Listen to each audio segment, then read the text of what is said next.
Good morning, everyone. Welcome to Korea-Indonesia Offshore Congress 2020. My name is Moon Sori. I'm very happy to serve as the Master of Ceremony for today's occasion. First of all, I'd like to express my gratitude to all of you for attending today's event, and it is such an honor to grab the microphone and meet all families in offshore plant service industries at the very first Offshore Congress will be held here in Busan, holding hands with Korea and Indonesia. Korea-Indonesia Offshore Congress consists of today's conference and expert business meeting. You can participate for 2 days, today and tomorrow, at the Orchid Room on the second floor, where 150 consultations will be conducted through pre-matching between Korean and Indonesian companies to help domestic companies expand their supply chains of products and services. Surely this will be a great opportunity to revitalize the offshore plant service industry, and we cordially ask for your interest in the meeting as well. And before we begin the presentation, let me introduce KIORCC 2020 briefly. They will be held to promote industrial cooperation and revitalization for offshore plant service companies based on the cooperation between the government of both Korea and Indonesia. In addition, through this conference, inviting related organizations and business experts will examine trends in the industry and discover cooperation projects. This event will be held both online and offline, and Indonesian speakers who are not able to visit Korea will present their presentations through online. They will be with us in time for their presentation, I'm sure. And this forum opened its doors for the first time, as I mentioned, this year, and is faced with a harsh situation due to the COVID-19. However, we would like to sincerely thank once more all of you in the offshore plant service industry for stepping up to the forum, even in hard time for us. And let me look through today's programs that will be held both online and offline. There will be the opening video message, welcome remarks, keynote speech, and the session 1 will be followed. After morning session, you can enjoy networking luncheon at Road Room, second floor, and we'll start the Congress with the session 2 for the presentation by both Korea and Indonesia companies again after your lunch. After the presentation of each session, we'll have Q&A time with the speakers attending today. Online attendees can use a Zoom Q&A function to ask questions during the presentation, and we'll select the questions and answer them. And we cordially ask you to give your questions only related to the contents in each session. And if we are unable to respond to your questions within the time limitations, we'll respond personally after forum. If you are attending the forum at the site, please send your inquiry to the email address that you can see through the screen after the event, and we'll reply individually. Once more, I'd like to make an announcement about the devices and simultaneous interpretation. You can use the receivers, channel 1 for Korean, 2 for English, and if there is any problems with the receivers, please raise your hand and our staff will replace it. Also, if you need anything else, please raise your hands and our staff will help you. So now everyone would like to begin the Congress starting with the VIP's statement. First of all, I'll give you the video message from Mr. Lee An-ho, Director of Korea Ministry of Oceans and Fisheries, to open this Korea-Indonesia Offshore Congress 2020. Ladies and gentlemen, let us look at the video clip. 여러분 반갑습니다. Hello, ladies and gentlemen. I am Lee An-ho, Director of Marine Policy Division of Ministry of Oceans and Fisheries. Welcome to the 2020 Korea-Indonesia Offshore Congress. We forged the MOU for the cooperation in 2016, and we have extended cooperation in offshore plant service industry through KIORCC opened last year. Today's event is made possible based on the bilateral exchanges and cooperation. Although this event is held online, I hope to see you in person as soon as possible for more in-depth discussions and dialogue. In addition, I hope today's conference and expert consultation sessions would provide more windows for bilateral cooperation in on and offshore plant service businesses and lead to tangible outcomes through business exchanges. Wishing for the continuous development of bilateral exchanges and cooperation down the road, I would like to close my remarks. I wish you the very best and health. Your warm-hearted speech. Actually, Mr. Lee has scheduled to attend in this occasion, but he is forced to have the government duties today. And also, please understand there is a very little technical problems at the very beginning of his speech. Thank you so much for your understanding. And next is the welcome remarks by the Professor Dr. Oh Jin-seok of Korea Maritime and Ocean. Please welcome him with a big round of applause to the stage. Today, I am so happy to make welcoming speech for Offshore Congress. Now, from now on, I'll speak in Korean language. Always Korean language is very difficult. Yeah. 안녕하십니까.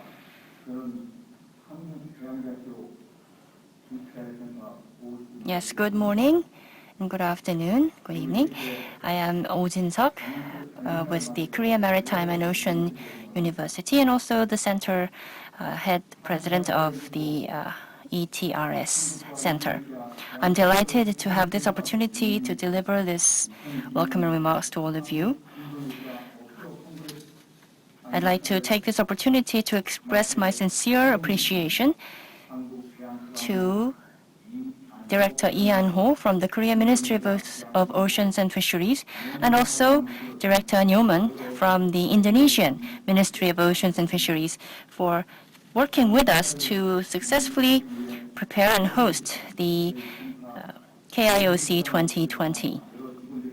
There are also many people who have worked very hard to put together this conference, especially Mr. Jo In-hyung from our center and our staff, as well as Kim Hyun-ah from Kotra Srayaba Division, and also everyone at the Kotra headquarters from the plant manufacturing team. Thank you very much for all your hard dedication and support. We have been working on this project since 2014 based on research cooperation on the ocean plant service industries. And this is the first official conference that we are having together. Our partner Indonesia has over 630 offshore platforms. And therefore, it has a much bigger market than Korea when it comes to the operation, management, repair, and decommissioning of the offshore plants. The Indonesian government has been working with high interest in the decommissioning of the ocean platforms, offshore platforms,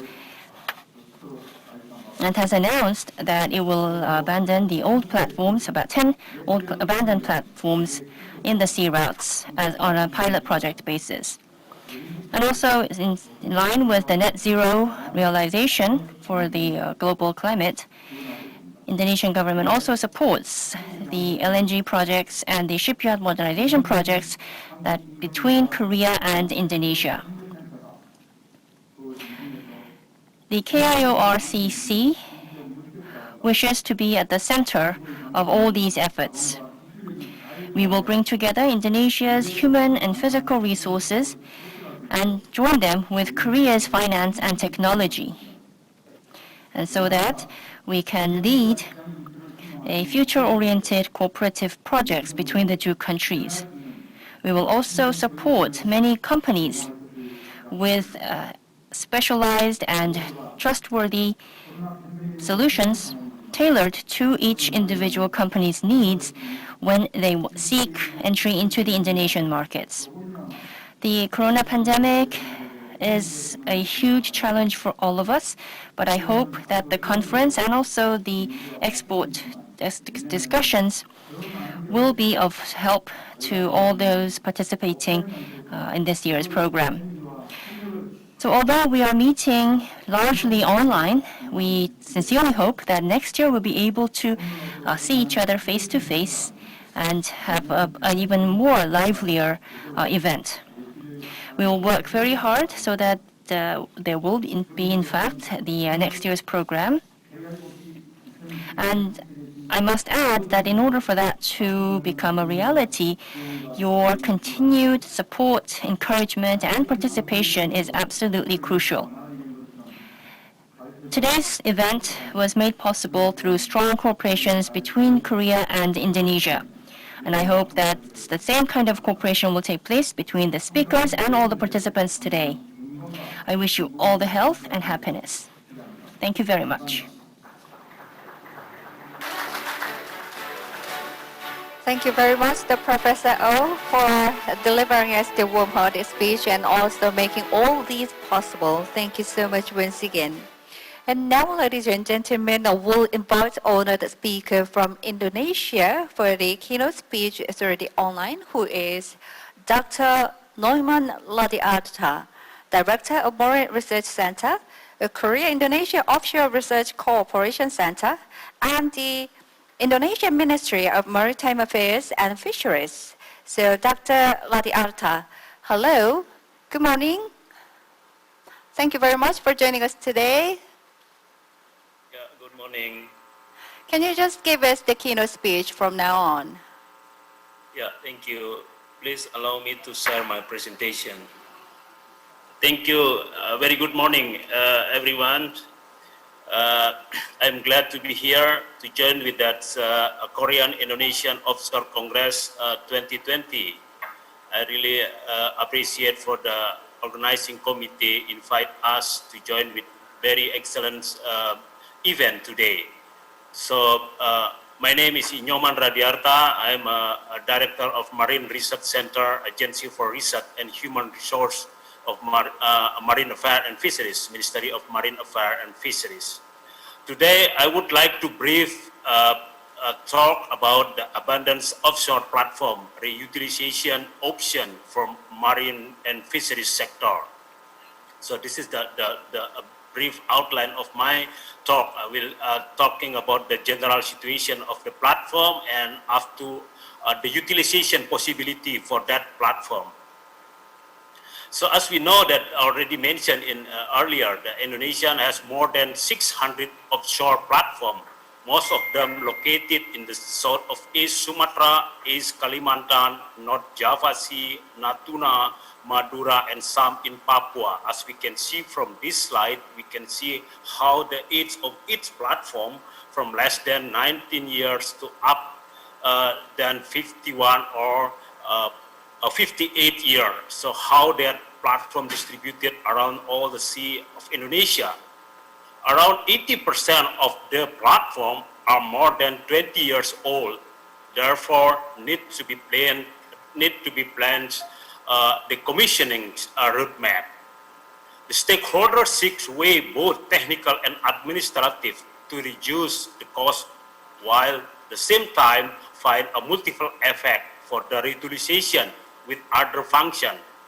As we know, in Indonesia, Minister of Marine Affairs and Fisheries, we promote to enlarge our maritime conservation area. So about 23 million hectare marine conservation area in Indonesia and targeted up to 30 million hectare by 2030. So I think this is the decommissioning platform. It can be used for maritime conservation area. I will show you later on in my presentation.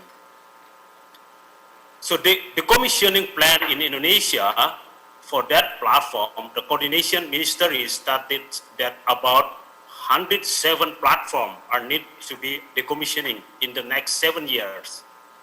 The estimate cost to decom one platform is around 7 million US dollar. Liability on decom cost of US dollar about 700 million will be decided soon. 3 platforms will be decommissioning as a pilot project in the next year. Indonesian government are assessing the possibility of using the platform as artificial reef, aquaculture, tourism attraction, navy station, and etc. So that's the commissioning of platforms. So we have the issue, the utilization of that option, starting from a no clear law enforcement, asset status, lack of financial support, no national action plan for artificial reef, restricted or prohibited up to the regulatory change. I think this scientific evidence in surrounding area of platform is compulsory to find an answer of policy debate covering reef to reef, abundance of marine life population, generate revenue for marine conservation, community, state or not, reasonable liability for company or not, or environmental condition support. So I think this is the commissioning platform become an issue in Indonesia. Then we are trying to cope with that scientific base, how we can use that decommissioning platform for other utilization that can be beneficial either for environmental or for the human activity. So we are starting our collaboration between the Ministry of Marine Affairs and Fisheries with that Korean Maritime and Ocean University Consortium. Actually, the initial meeting between Marine Research Center and KMO UC starting in 2015. So we already signed our letter of intent in July 2015, that implementation of our agreement. So we are starting our feasibility study to do that assessment in the several areas regarding the commissioning plan for the platform. So I think that supporting for Korean government in this side is very valuable for us. We are still working together up to now. We already done several assessment in the several area of Indonesia. Then now we are trying to implement that area for more utilization in that next year or in the future. So this is the case of several platforms that we already starting to investigate. From a platform in East Kalimantan, we have 7 abandoned platforms. And also from that point of study, we are coming up with that a few conclusion or recommendation that abundance platform can be used as a reef to reef that to support marine conservation area, as well for reefs to farm, this for aquaculture, marine aquaculture activities. So this one is more beneficial for economic value, government or institution or the aquaculture.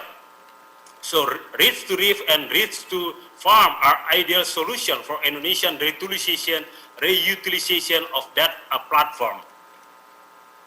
So this is, I would like to show how we do the study about the reutilization of that platform abundance in the North Java Sea. So we conducted a very comprehensive study starting from oceanographic activity, a modeling of oceanography, and then perspective of that human, that perspective the people surround that area, and also from the government side. So all that study we compiling together, then finally come up with a conclusion, what ideal utilization of that platform, abandoned platform for Indonesian side.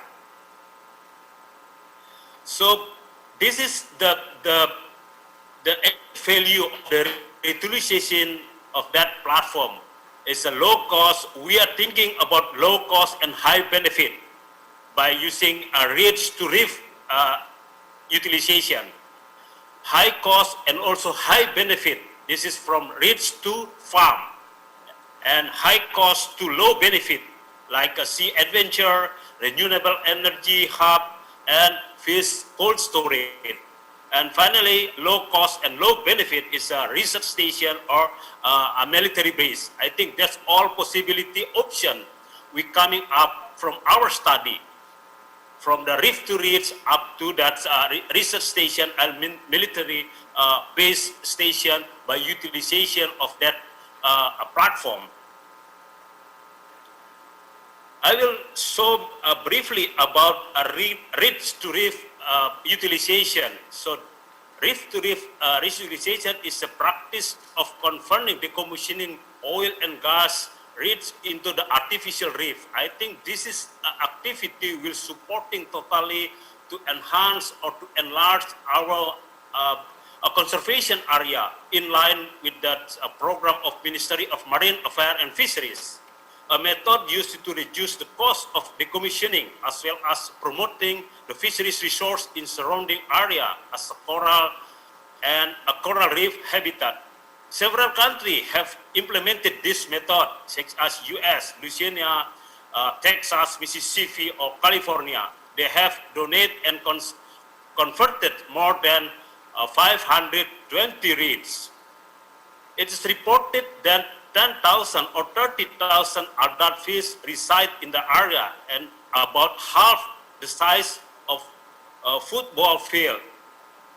Korea has been investigating in artificial reef technology and implemented since 1970 with the $2 billion budget of US dollar. I think based on that experience and beneficial collaboration between Indonesia and Korea, I think we will use that collaboration to enhance our activity by reutilization of decommissioning reefs as reefs to reef. Other possible utilization is a reef to farm. I think this is very in line with our president's, Mr. Jokowi mentioned about marine aquaculture is very, very important activity to support economical benefit in Indonesia. So reach to farm is become one of the very potential application we use for decommissioning a platform. So we already have a more intensive discussion with our colleagues from Korea how we can implement this utilization by next year. So starting this year, we try to build the methodology to assess the possibility area for implementation of marine aquaculture embedded with that rates or abundance rates. So right now, our team doing that study to see that which area is more possible or more feasible for implementing of marine aquaculture. So in this type of implementation, we have developed three different scenario and their economic calculation, either by using 1 kg, 4 kgs, or 10 kgs with cultivated species like tiger grouper, sniper, or tuna. Using the offshore platform as a mooring point, aquaculture facility can be installed in the surrounding area of the platform. I think Korean government already experienced with that smart aquaculture system 4.0 technology. So that's a typical smart aquaculture we would like to implement in our area surrounding that abundance platform. I think another important point is accessibility to the platform is become very important when we decided where we will implement for that reach to farm. I think that's all I would like to present for our research or our collaboration between Indonesian Ministry of Marine Affairs with the Korean government, Korean Ocean University Consortium. Thank you so much. I hope so through this conference we can share our research, we can share our knowledge, then we will enhance our collaboration for the next future. Thank you so much. Thank you. Thank you very much for your keynote speech to look into the Indonesian offshore industry. And I think he must be start his day so early today for preparing this event, but give us first of all time cooperating between two nations and think about how to cooperate between two nations. Thank you so much once again. And now we'll have another special speech by Mr. Cho Il-hyung, Director, Korea-Indonesia Offshore Research Cooperation Center, Korea Maritime and Ocean University. Everyone, please join me in welcoming the Director Cho with a big round of applause to the stage. Excellencies, distinguished guests, ladies and gentlemen from both Korea and Indonesia, good morning.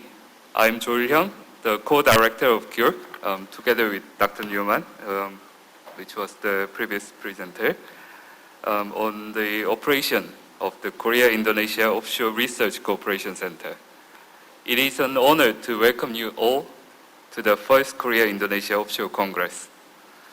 I want to recognize Mr. Lee, Professor Oh, and Dr. Newman, and of course our distinguished speakers today, without whom we would not be having this Congress today.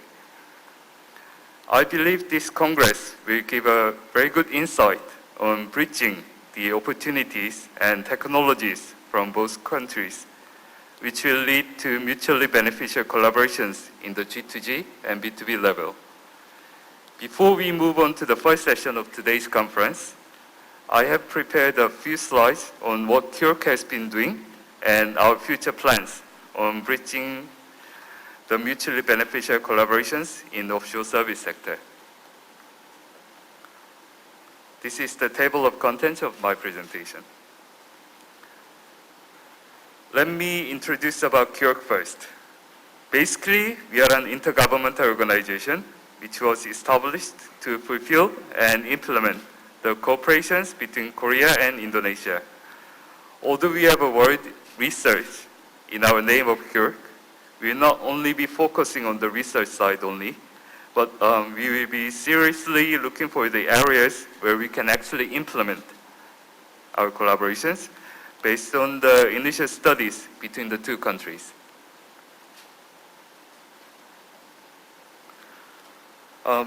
We've had a long history of collaboration together with KKP, which goes back to 2013, like Dr. Newman mentioned.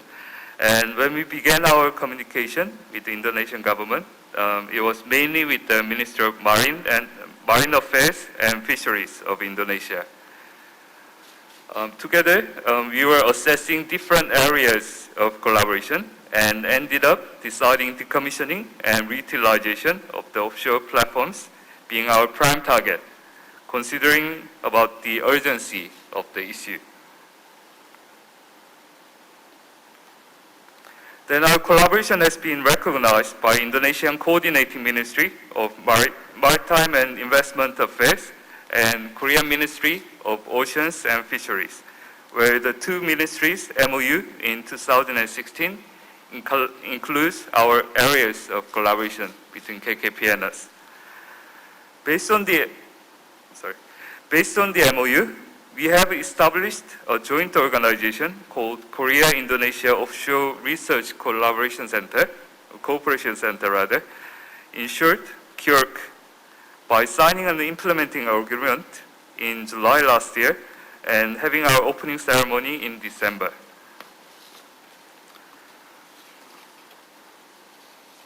This shows the structure of the Korean organization of KIORCC. Of course, Dr. Newman is leading the Indonesian side.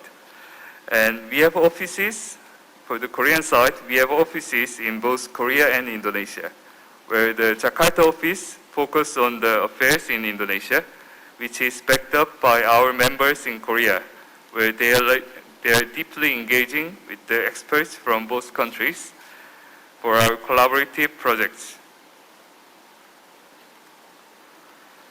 Okay, what I meant by the urgency of decommissioning and reutilization from my previous comment clearly explained in this diagram. There are 623 platforms located in Indonesia, and around 100 of them are left idle. And even for those platforms which are in operations, majority of them are aged more than 20 years, which exceeds their design lifetime and needs to be decommissioned in the near future.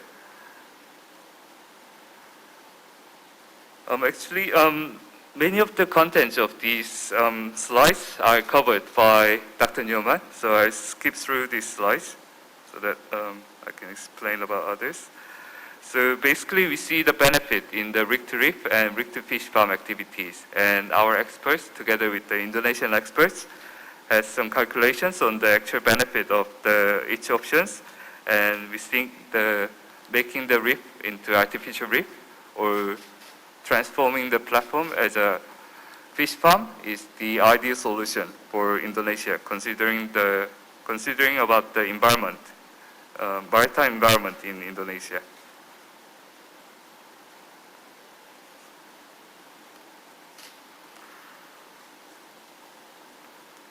As for the future collaboration on this decommissioning and reutilization of offshore platforms, we will continue to support the stakeholders in Indonesia, as mentioned in the slides, on conducting the feasibility studies, as well as establishing the master plan and decommissioning and reutilization guidelines for the implementation and in cooperation with the Indonesian government. I've listed several challenges for the actual implementation of the actual decommissioning activities in Indonesia. But of all the challenges that I have highlighted in this slide, I believe the financing solutions must be cleared for implementing the cost-effective way of decommissioning in Indonesia.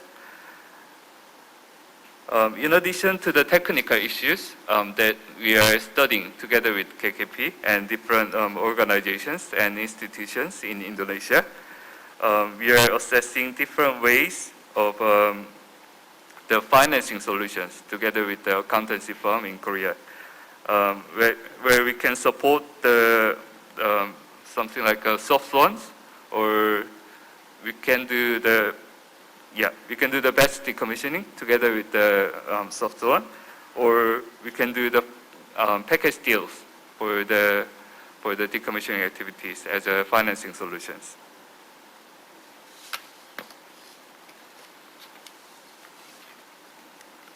From this slide onwards, I'll be presenting on the new area of offshore service sector that our teams in Indonesia and Korea are reviewing lately. We are currently conducting our macro studies on the LNG sector in Indonesia, since the LNG is gaining more importance as it's a cleaner fuel compared to other conventional energy sources. Based on our calculations, the demand of natural gas has been already surpassed the domestic supply last year in 2019, which means the LNG-related infrastructures is to be developed for covering the demand in the near future to fulfill these demands. However, due to the fact that Indonesia is the largest archipelago country in the world, we believe that small-scale LNG, the LNG bunkering, and LNG to power can emerge as an answer to give an access to the energy to many remote areas and islands in Indonesia. According to PGN, the biggest national gas company in Indonesia, which we invited the speakers in today's event, there will be many new establishments and modifications of the LNG-related infrastructures in Indonesia.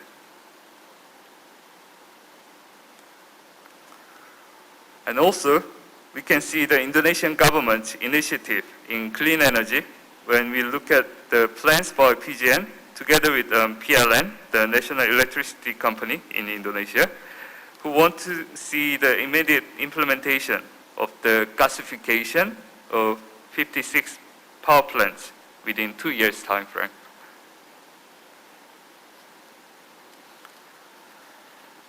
In Korea, we do also have a national gas company called KOGAS, who already has been investing in Indonesia with several projects already. And also, we do have numerous technology providers who will be presenting later today, who can collaborate with Indonesian companies or the governments with complying the TKDN, the national contents in Indonesia, to promote the Indonesian industry. Us, the KIORCC, will be continuing our in-depth research in the areas like small-scale LNG or gasification projects, which I mentioned earlier, where we can support the actual implementations by bridging the mutually beneficial collaborations in B2B sector between the two countries. Distinguished guests, ladies and gentlemen, thank you for listening to my presentation. I hope that today's audience from Indonesia and Korea gains an insight on business opportunities and latest technologies from our distinguished speakers from both countries today. And I hope to see you all in person at the next year's event when this COVID-19 gets better. Thank you very much for listening.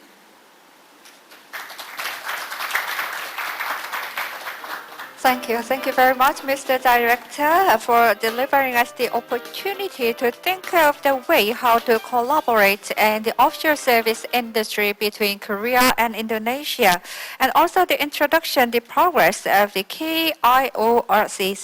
Thank you so much for your endless effort for making successful Congress. Thank you once again. Now, for the next, Mr. Julius Wittnano, Director of SKK Migas, will give us the valuable presentation on challenge and opportunity of platform decommissioning. Please welcome him with a big round of applause, already online. Hello. Hello, morning. Good morning. Thank you so much for joining us today. Would you like to give a big round of applause? Thank you. All right. Good morning, everyone. It's Nancy and distinguished guests, ladies and gentlemen, distinguished speaker of all public participants in this Korea-Indonesia Offshore Congress 2020. For all, I'd like to say thank you very much for this invitation. This is good things for me to participate in this Congress. And then especially talking about the offshore activity in Indonesia and Korea. Let me share my presentation. All right. Okay. Let me put slide here. Okay. All right. This morning, I'd like to share what more specific on challenge and opportunity of platform decommissioning, which is especially some maybe information duplication what Dr. Nyoman already mentioned early in beginning, keynote speech, a number of platforms, something like that. But I'd like to be bit more detailed, sharing this information about the challenge and opportunity of decommissioning in Indonesia. To introduce, my name is Julius Wittnano. I'm in charge as a Deputy Operation of SKK Migas. For those who's not familiar yet with SKK Migas, actually SKK Migas is a task force, really what's called implementing body to look after the production contract implementation in Indonesia. So every single production sharing contract between the oil gas company and the government of Indonesia signed off by the chairman of SKK Migas, and then we are looking after and all this management of operational management, all the implementation of production sharing contract, especially related to the oil and gas upstream business in Indonesia. So we are dealing with the exploration and production in Indonesia, not dealing with the downstream like marketing, refinery. No, this is SKK Migas deal with the exploration and production. So in this opportunity, I'd like to share a number of slides that you can maybe beneficial for all of us. Let me move the screen. This is the number of assets in Indonesia and oil and gas upstream, which is some of them we didn't discuss early. Look at this chart. In 2004, actually, Indonesia has become importing countries in oil. So we are not really producing much oil anymore, but yes, we are still producing much. Look at this left side.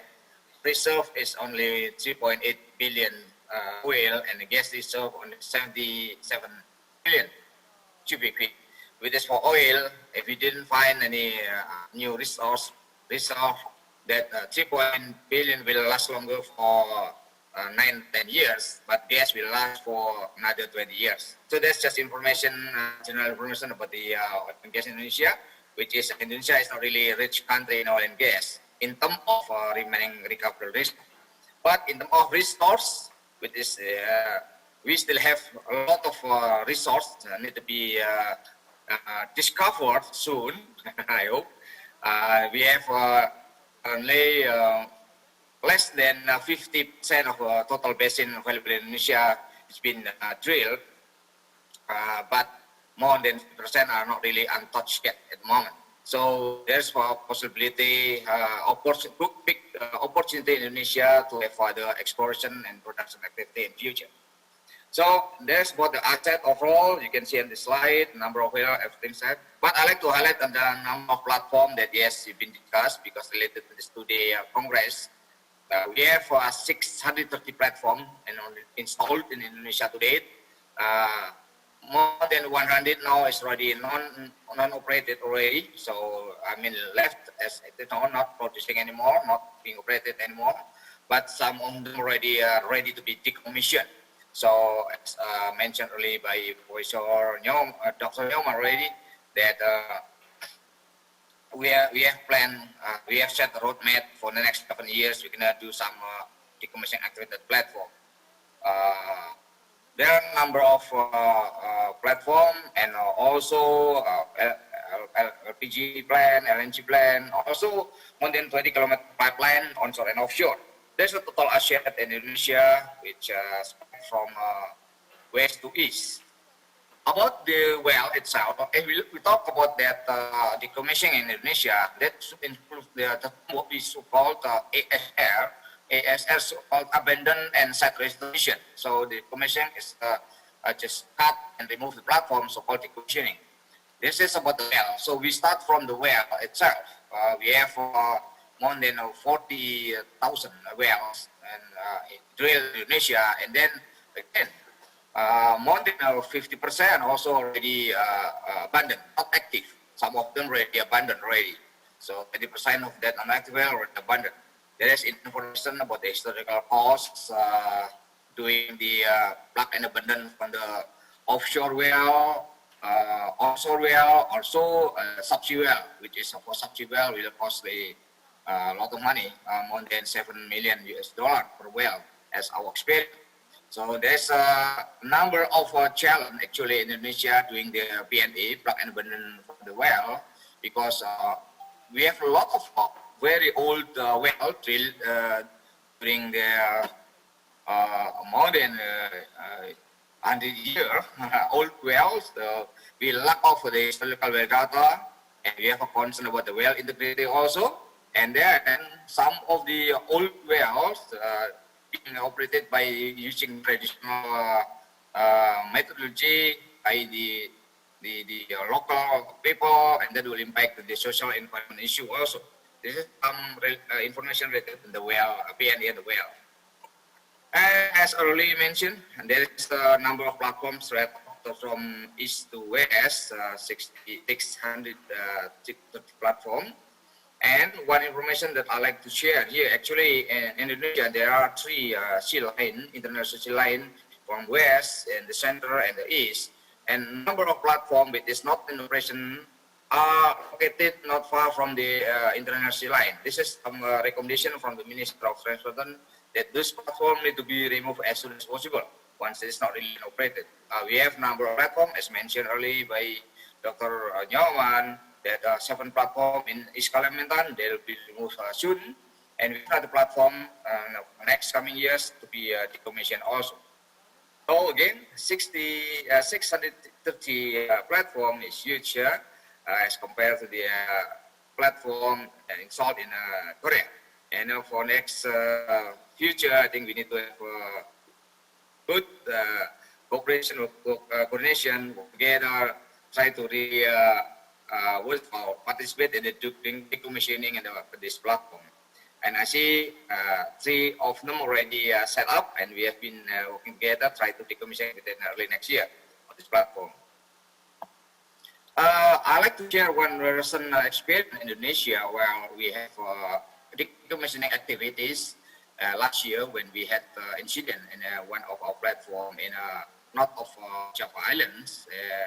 One platform we got kicked and blow out and controlled, and then finally, yes, we killed the whale, and we have to decommission the platform. There's one example that we have been explained also recently, and that the platform is a fall-like platform. It didn't take down with, and then on only 64 feet water depth in that area, we decommission, we cut the top side, and then until top side and check out the side will take about only 20 days. So there is one example, one platform, simple platform, and they took about 3 weeks, about 3 weeks to cut and transport to the yard. Again, I like to slightly repeat on that situation where we need to understand of that commissioning, since SKM is responsible on the upstream with this. We work together with all the operator, production operator, contractor here. Once talking about decommissioning, is that we related to the what so-called AFR, abandon and set restriction.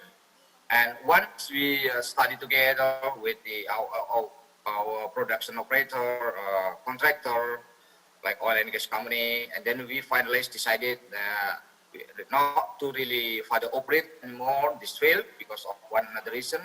Depleted already, no more reservoir to be recovered, something like that.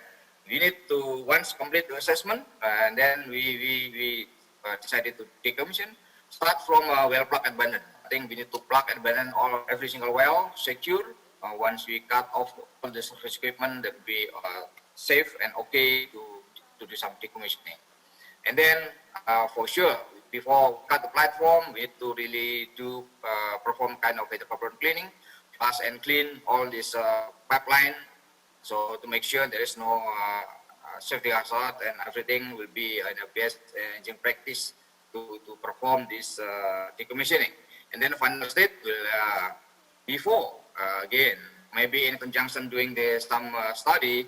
Simultaneously also we do some study as mentioned earlier also by a speaker that we think about the reutilization of that platform, whatever there are a lot of things, idea of option that we can use with rig to or other things that again we get ready to remove the platform. And prior to that, we need to get approval from the Minister of Finance because every single platform is so-called state asset. We need to get approval from Minister of Finance to write off this asset. This is the process of decommissioning in Indonesia. And I like to share this one. I just want to really share how complicated in Indonesia while we're preparing decommissioning activities. We need to get permit approval from the many authorities related to this offshore structure need to be decommissioned. Like okay, in upstream oil and gas, I think SKM gas will deal everything like work permit, work program and budget for doing this work. But we need to get approval from another authorities, another minister that in like the authority. General Directorate from Migas, Oil and Gas, also Minister of Finance or Minister of Environment. That's something that we need to work together. So there's a lot of things that we need to do prior to do some decommissioning. This is a challenge. What I like to share really on this session in Indonesia, why we're trying to have yes, method and technology is one of the challenge that we're trying to have most cost effective version for sure to do decommissioning. Because why? Decommissioning is something that not really productive anymore in oil and gas. And then this is kind of cost center. We need to spend some more money to really decommission, to remove the stuff. So selection of technology, whatever thing that's really give most value. I mean, and in terms of select technology that most efficient, effective. That's something that we need to consider for that one. We have a reference whether we need to cut below mud line or above mud line. That's something we need to determine at the moment. So technology is there. Whether we can use the more sophisticated technology or we can use the very simple traditional methodology, I think leave it on the discussion and then we'll make decision on that one. And the second challenge is about the cost. That's something that I want to share in Indonesia. Why we having now a lot of platform not operated, not really been decommissioned yet. I think the cost is one of the reasons. In the old phase of the production sample, we don't have any budget allocated for that activity for decommissioning because of originally all the decommissioning is part of the contractual obligation to decommission, and that is part of the operating cost, and then will be compensated based on that what's called entitlement of oil and gas, for example. But again, because of the certain period, the old phase, the operator didn't commission, and then we'll move another operator, and then operator will have no budget yet at the moment to really decommission. So I think that's one of the recent challenge in Indonesia. The PSG established a sign-off before 1994. We didn't have a budget allocated a fund to do the commissioning. But for those remaining platform under PSG after 1994, yes, we have a budget on there. So we are still working with the Minister of Finance, try to work together how to overcome this situation. So cost is one of the reason. On the old platform, not operation platform now is still not decommissioned. That's why we have been working together with government of Korea, try to work together to try as a pilot project to decommission next few months, I hope, for those three platforms in east of Kalimantan. And then the challenge is about the regulation. Well, again, as you see previously from the previous slide, that very complicated in Indonesia, and we've been trying in the last couple of years to actually work together among the parties, among the related function bodies and Ministry in Indonesia, try to coordinate because of a few years ago, actually one of our contractors already proposed to do some decommissioning, but we have a problem in terms of coordination internally because we got no approval in terms of writing off the staff. So now this is something that we are moving forward in terms of regulation. We try to simplify things, I hope, and then now as a task force established within under the coordination of Minister of Marine and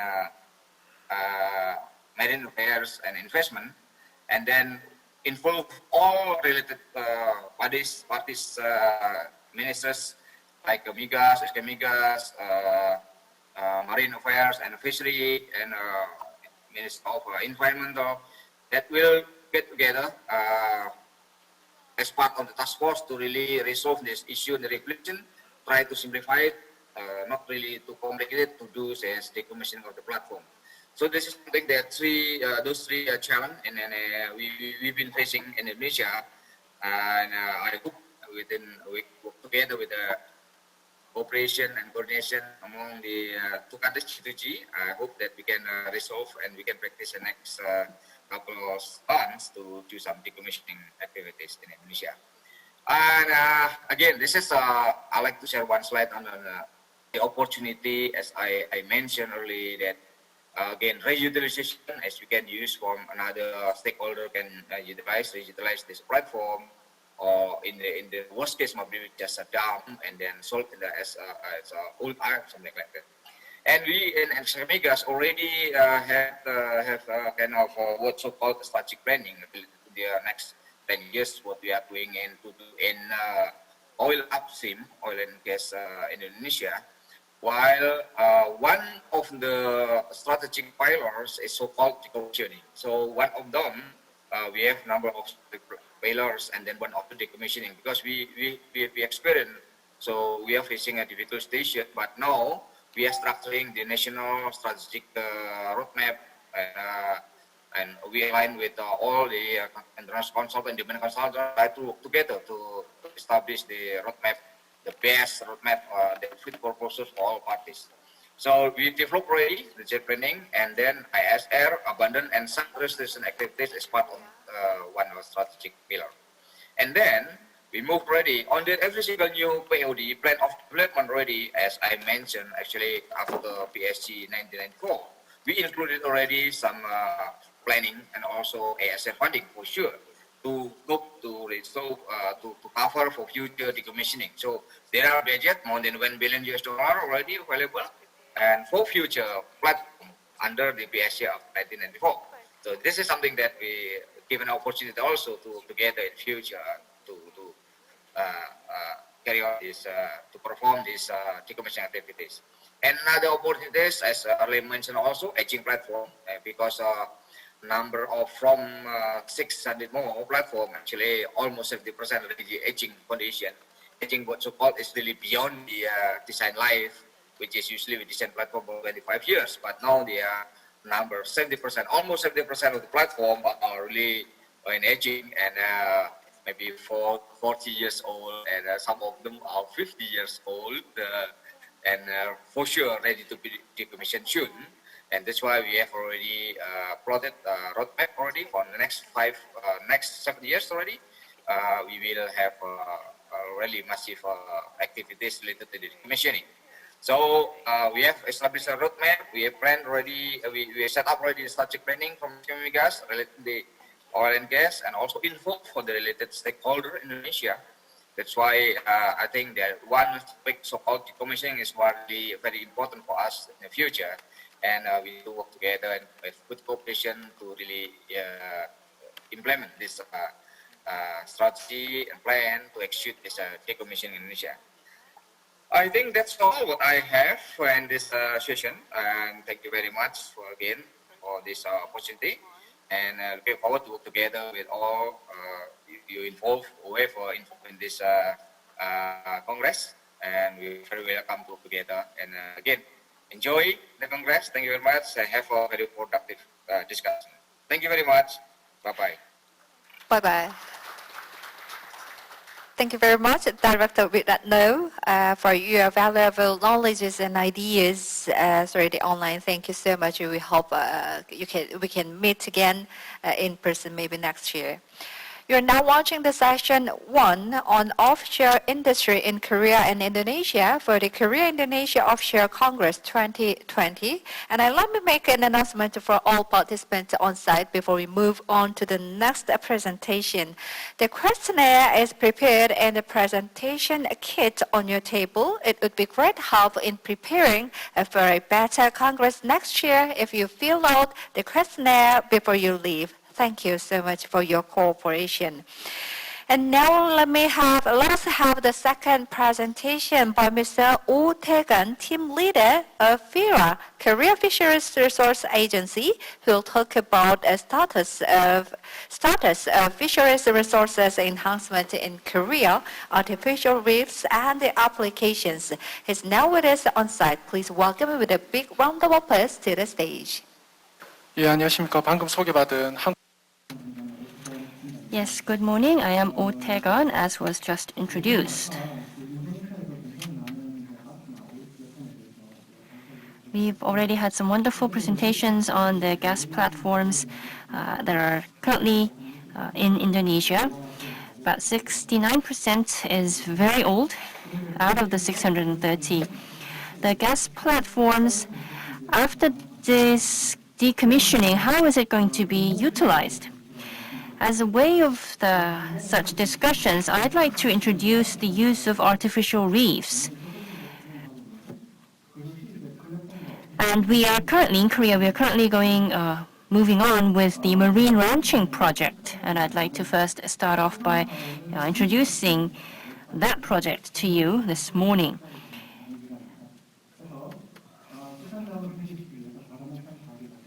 The FIRA, the Korean Fisheries Resource Agency, is a 100% backed government agency doing research on how to enhance or increase our fishery resources.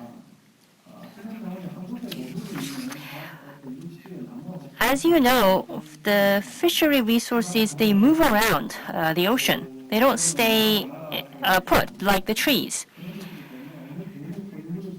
And as such, the fishery resources cannot be said that it belongs to a certain individual, a certain private individual. It's sometimes difficult to say that it belongs to a certain nation because they move around borderlessly in the ocean. Because of these characteristics, the projects to enhance or enrich the fisheries resources cannot be conducted by private individuals with ease. That is why local governments and the central governments usually need to work together with the individuals. The marine ranch is basically similar to setting up a city on land. When you want to build a new city, you will build roads, you will build buildings, and then you will have residents move in. Marine ranch does basically the same thing. You find the right spot, you install infrastructure that can invite the fisheries resources, and in that infrastructure built, you would release the fishery seeds. And when they grow up to a certain size or volume, then they will be set off to the sea. So why do we need such marine ranches? Korea has traditionally had a very high dependency on the fisheries industry. On average, we Koreans consume about 60 kilograms of fisheries products a year. Japan consumes about 50 kilograms, and the US consumes about 30 kilograms on average. So we are one of the top consumers of the fisheries resources. And because we used cows for farming purposes, most of the protein that the Koreans consume had to come from the sea.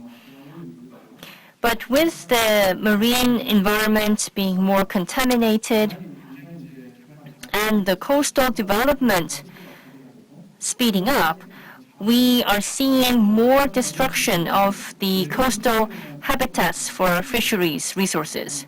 So with the degradation of the environment for the fisheries and with continuously growing consumption for the fisheries products, Korea, felt a strong need to build marine ranches. So these marine ranches will be built, they will be protected, they will be developed and protected under the existing laws.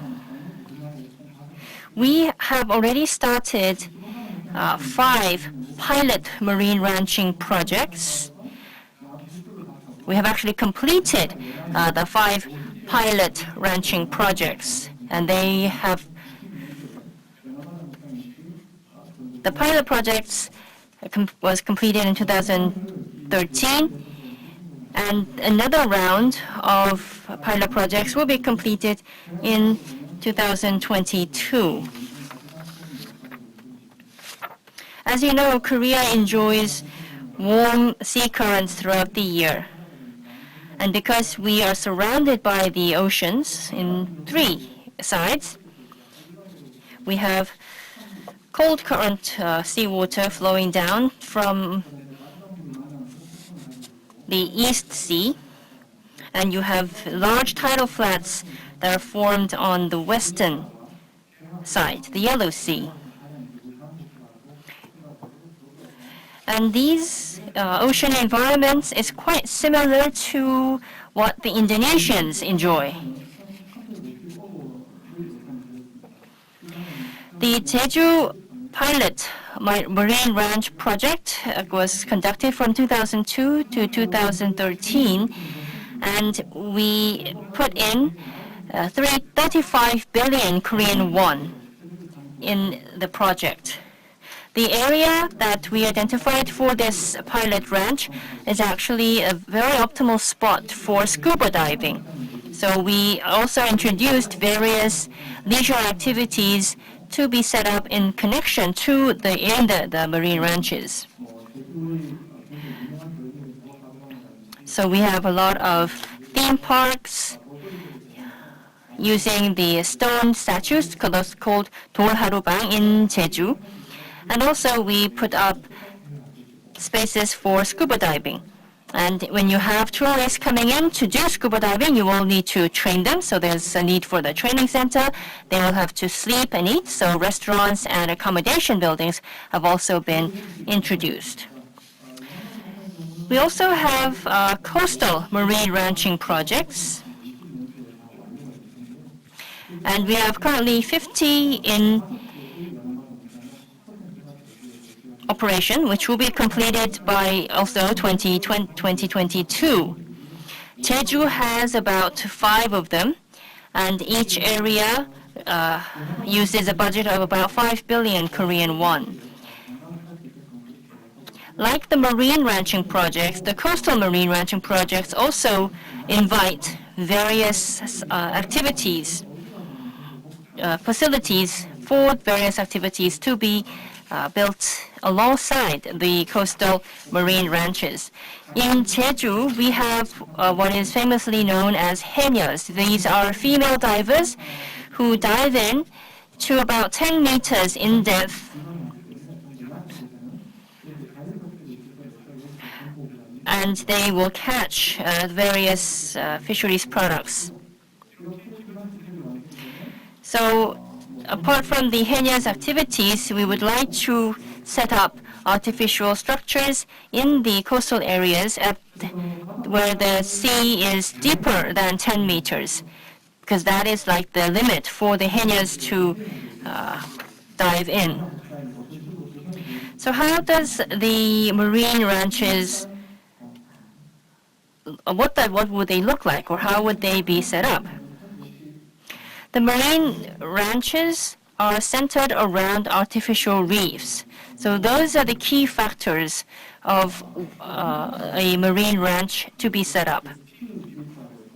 In the deep seas, we will set up steel reefs. Now these large steel reefs would reach the height of about 13 meters. So they cannot be put up in shallow seas because they will hinder the ship's routes.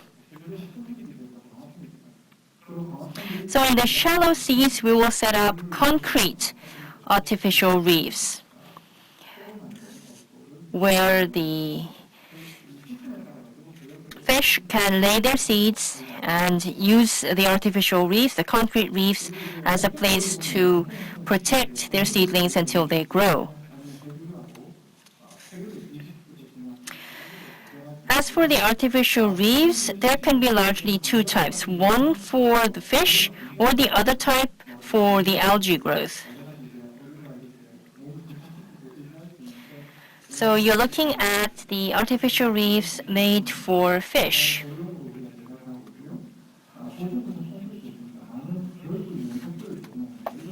And then the pictures also show on the right, you see concrete artificial reefs as well. Because concrete artificial reefs are heavy,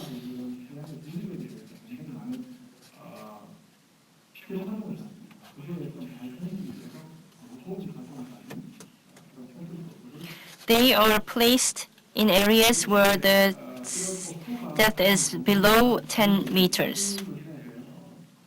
So these artificial reefs are considered as buildings, residential buildings, for either fish or the kelp to, to attach themselves or find shelter and grow. So in these artificial reefs, we would release fishery seeds such as kelp gropers, rock breams, scorpionfish, abalone, and blue abalone, which in particular are very much favored by the local fishermen because they can be sold at much higher prices.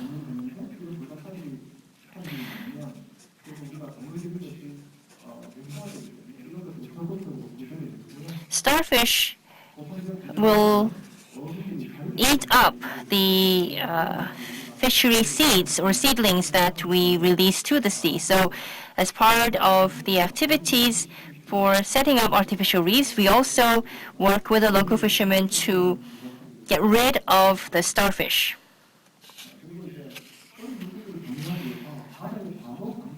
When you're releasing fishery seedlings, if you would release them into the open seas, then they have very low survival rate.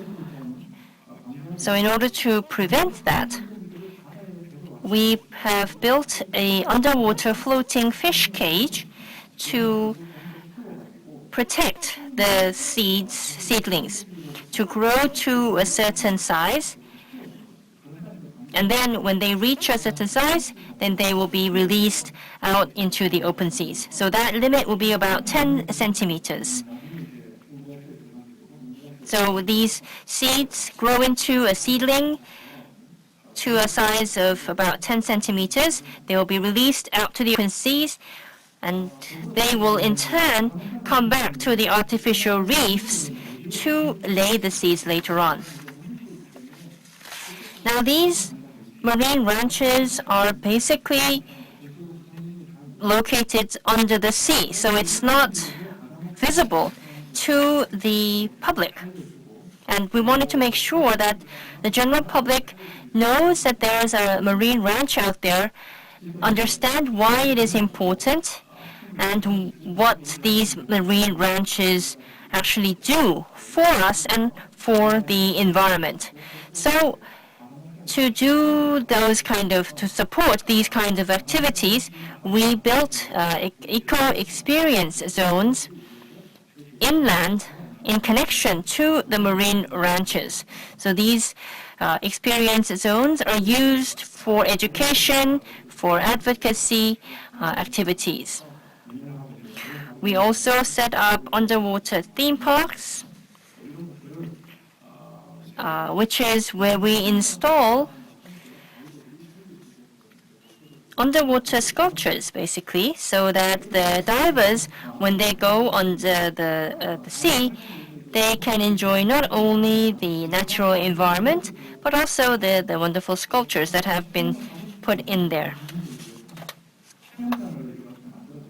We also have an experience center, which serves as an education facility for the beginning scuba divers.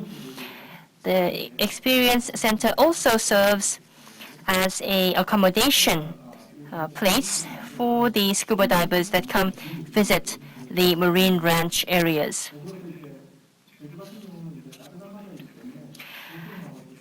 Jeju enjoys very warm sea waters and therefore has many soft coral colonies.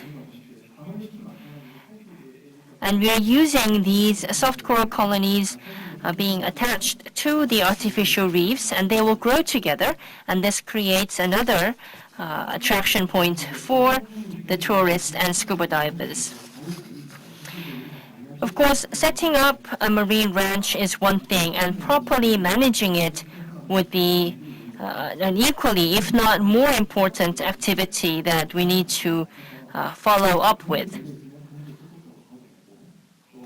So working with the local governments and the local fishermen, we're conducting various periodic management activities, maintenance activities. We will monitor the artificial reefs, and if they are attacked basically by the wasted or thrown away fishing nets, then the artificial reefs would not be able to serve its original purpose. So we would monitor the individual artificial reefs and make sure that they are not covered up by the thrown away fishing nets. By designating the entire marine ranch area as a management sea surface, which is an area protected by law, these marine ranches can be properly managed and utilized without contaminating the environment and without having too excess development. With the introduction of the marine ranches, we have surveyed and found that the fishing activities have doubled in volume, leading to higher income for the local fishermen. The area has also enjoyed very lively tourism activities by inviting scuba divers to come visit the area.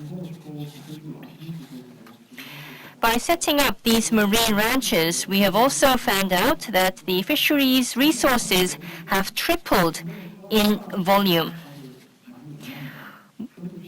This indicates that marine ranches are actually very effective in terms of making better utilization of the ocean environment.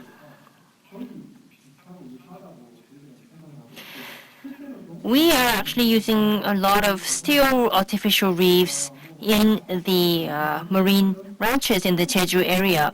And we have noticed that the offshore platforms in the seas and the oceans surrounding the Indonesian islands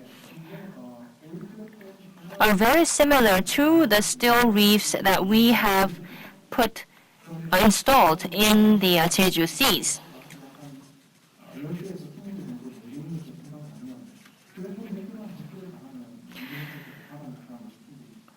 And because of the similarities, we strongly feel that the offshore platforms in the Indonesian seas can also be transformed into marine ranches because they're very similar to what we have already successfully done in the Jeju area. And so we propose that we continue to study this possibility together. Thank you very much. Just explain in detail the current state of the Korean Ocean. In my just personal opinion, it was the good opportunity for Indonesian experts to think about how to cooperate with Korea. So now let's listen to the presentation by Indonesian experts. For the next, Mr. Darmadi Go, Vice Chairman of Indonesian National Shipowners Association, is now ready for his presentation on status of Indonesia's national fleet supporting offshore oil and gas sector. Let's invite him on the screen. Good morning, sir. Good morning. Thank you very much for Good joining morning. us today. Thank you. Thank you. And may I ask you to give us a presentation? Okay. Halo. Good morning. Maaf. Good morning. Baik, maaf gitu ya, Pak Amar. Baik. Yes. Ini ya. Tadi Halo. saya salah. Hello. Hello. Hello. Hello? Hello. I can hear you. Good morning. Can you hear Good morning. me? You hear me? Balik ini sebenarnya Okay. bukan teori tapi sudah umum Halo. digunakan Good morning. di beberapa penulisan berita atau Hello. I think there's 7 online. Sorry, Okay. I Good can be. morning. Yes. Okay. Good morning, ladies and gentlemen, and all the audience. Thanks your invitation. My name is Go Darmadi, Vice Chairman of INSA, Indonesian National Shipowners Association. Let me share the presentation. INSA is Indonesian National Shipowners Association. Next. INSA, established since 1967, chairwoman is Mrs. Kamerita Hartoto.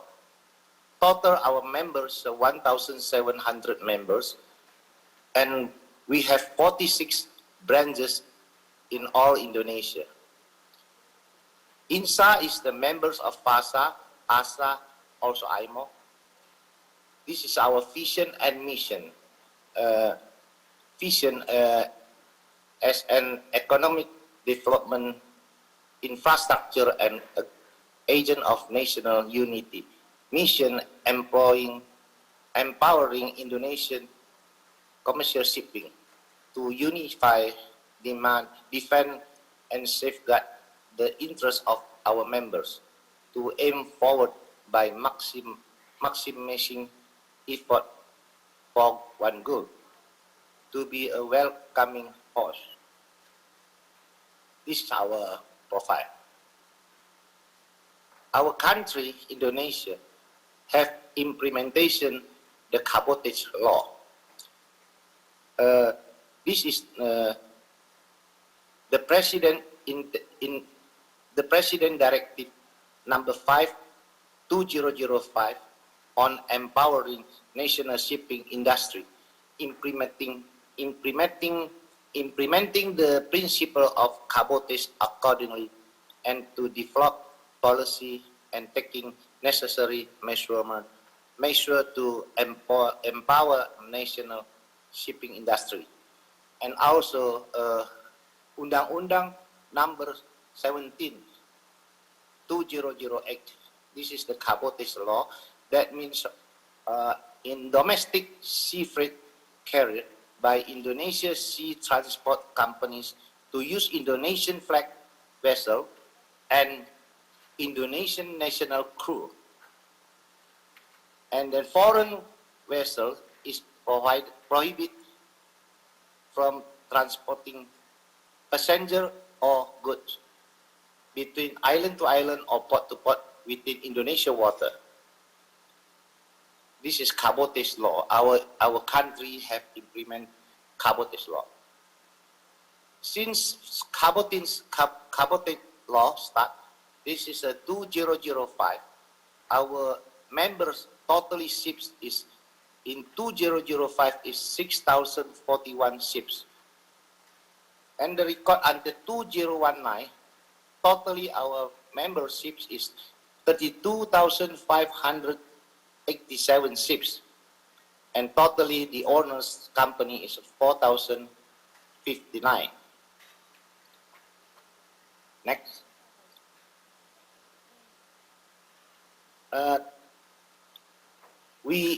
Our country, Indonesia now will be implementation the Undang-Undang Cipta Kerja, that is in this year 2020. The English is a job creation law. Talking about Indonesia shipping, in Undang-Undang Cipta Kerja is stipulated in Article 14A of the job creation law. That means as long as there is no availability of Indonesian flag vessel, then foreign special purpose vessel can perform limited activity in the Indonesia water except transporting of cargo or passenger ships. More of the limited activity of foreign vessel is described on the government regulation. For example, this special purpose vessel can be sometimes there is no availability Indonesian flag, so can allow a foreign flag ships, but it's special purpose ships. For example, like seismic vessel or cabling or something that is high invest. So maybe our member still not available. So we use foreign flag, but the foreign flag must apply the permit from CCOM, and we insert a clarification if that is no members have no member affable, so we can allow the foreign flag. It's ones that have Indonesian flags, so foreign flag are not allowed. Next. INSA members, totally is 128 members. For offshore only is 128 members. And then the total ship for offshore support vessel is 700 vessels owned by INSA members. Next. This is a type of the ship for support vessel INSA members own. For example, the accommodation work barge, anchor handling tug and supply barge, crane barge, freight top barge, jack up barge, oil barge, crude oil tanker, crew boat, FPSO, FSO, FSRU, jack up rig, landing craft transport, mobile drilling unit, self-elevating drilling unit, multi-purpose vessel, offshore maintenance and pilot boat, pipe laying barge, platform supply vessel, research vessel, reach, sea barge, self-propeller oil barge, and etc. This is all type of the ships that our members own. Next. The flow chart of the activity of the offshore, survey, drilling, construction, installation, drilling, production, maintenance. This all the our members support. Our members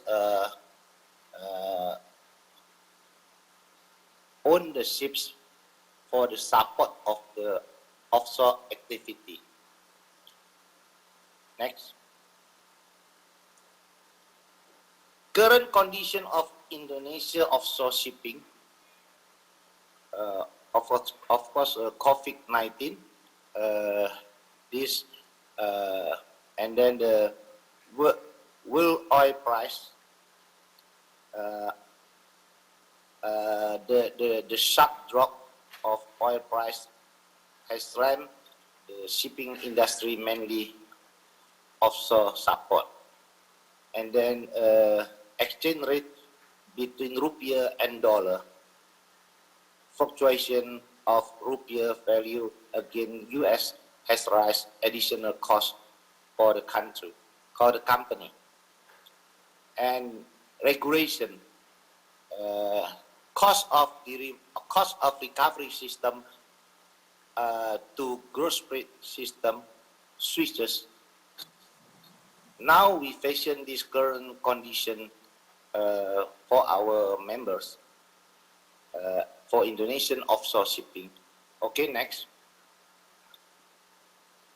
A challenge is because of the current condition, sometimes time charter rate, daily charter rate is low, become low, and then the most of shipping company facing is contract renegotiation, or possible early, sometimes earlier termination, and also sometimes a payment term delay payment, and then the cash flow. Offshore shipping companies face cash flow trouble sometimes in this situation. So we hope this COVID-19 and also world oil price can be stable, so we will better. Next. So we hope we hope the oil price stable, and then the support from our local financial sector by offering the low interest rate and longer period payback the bank. And then we also hope the government, the stakeholder, can give us the longer contract period.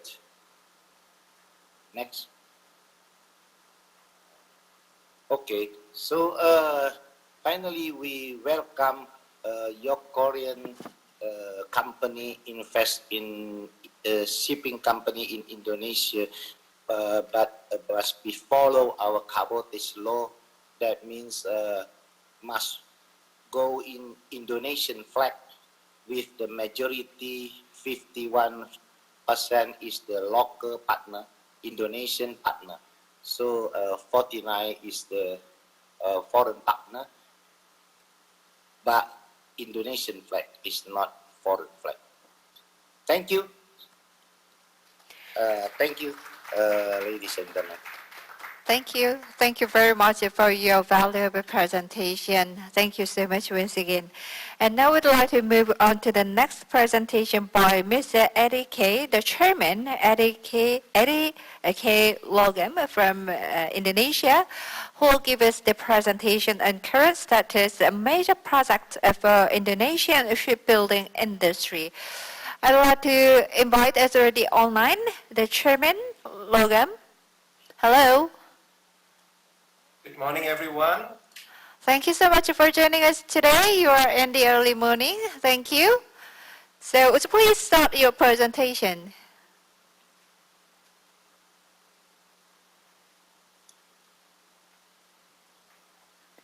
So sorry? All right. Okay, good morning to all our friend and colleague in Korea and to all participants that have joined through the webinar and through Zoom as well. So I'm Edi Kurniawan Logam, Chairman of Iperindo. Just now, Mr. Darmadigo representing the Indonesian Ship Owner Association, and I'm representing the Indonesian maritime industry, which is the shipbuilding, ship repair, and the components maker in Indonesia. As we know, as all our presenters have presented before, Indonesia is the world's largest archipelago nation with more than 17,000 islands. So that itself, it shows that Indonesia is a big market for ships and also shipbuilding and repair industry. As we see that Mr. Darmadigo has also said that in 2019, the Indonesian flag vessels are around 32,000 units, which is a significant growth from only about 6,000 units back in 2005 and 2006. Iperindo is the Indonesian shipbuilding and offshore industry under the Ministry of Industry. And currently we have about 209 members. About 120 are shipyards. Shipyards are ranging from the small scale to the bigger scale. Also shipyard from making fiberglass and aluminum boats up to the bigger steel making shipbuilding. Besides that, we also have about 79 members producing shipbuilding components, such as paint, such as cable, and other small equipment for the shipbuilding. And we also have 3 classification society joining us, and 6 consultants in terms of naval architect and other quality surveyor.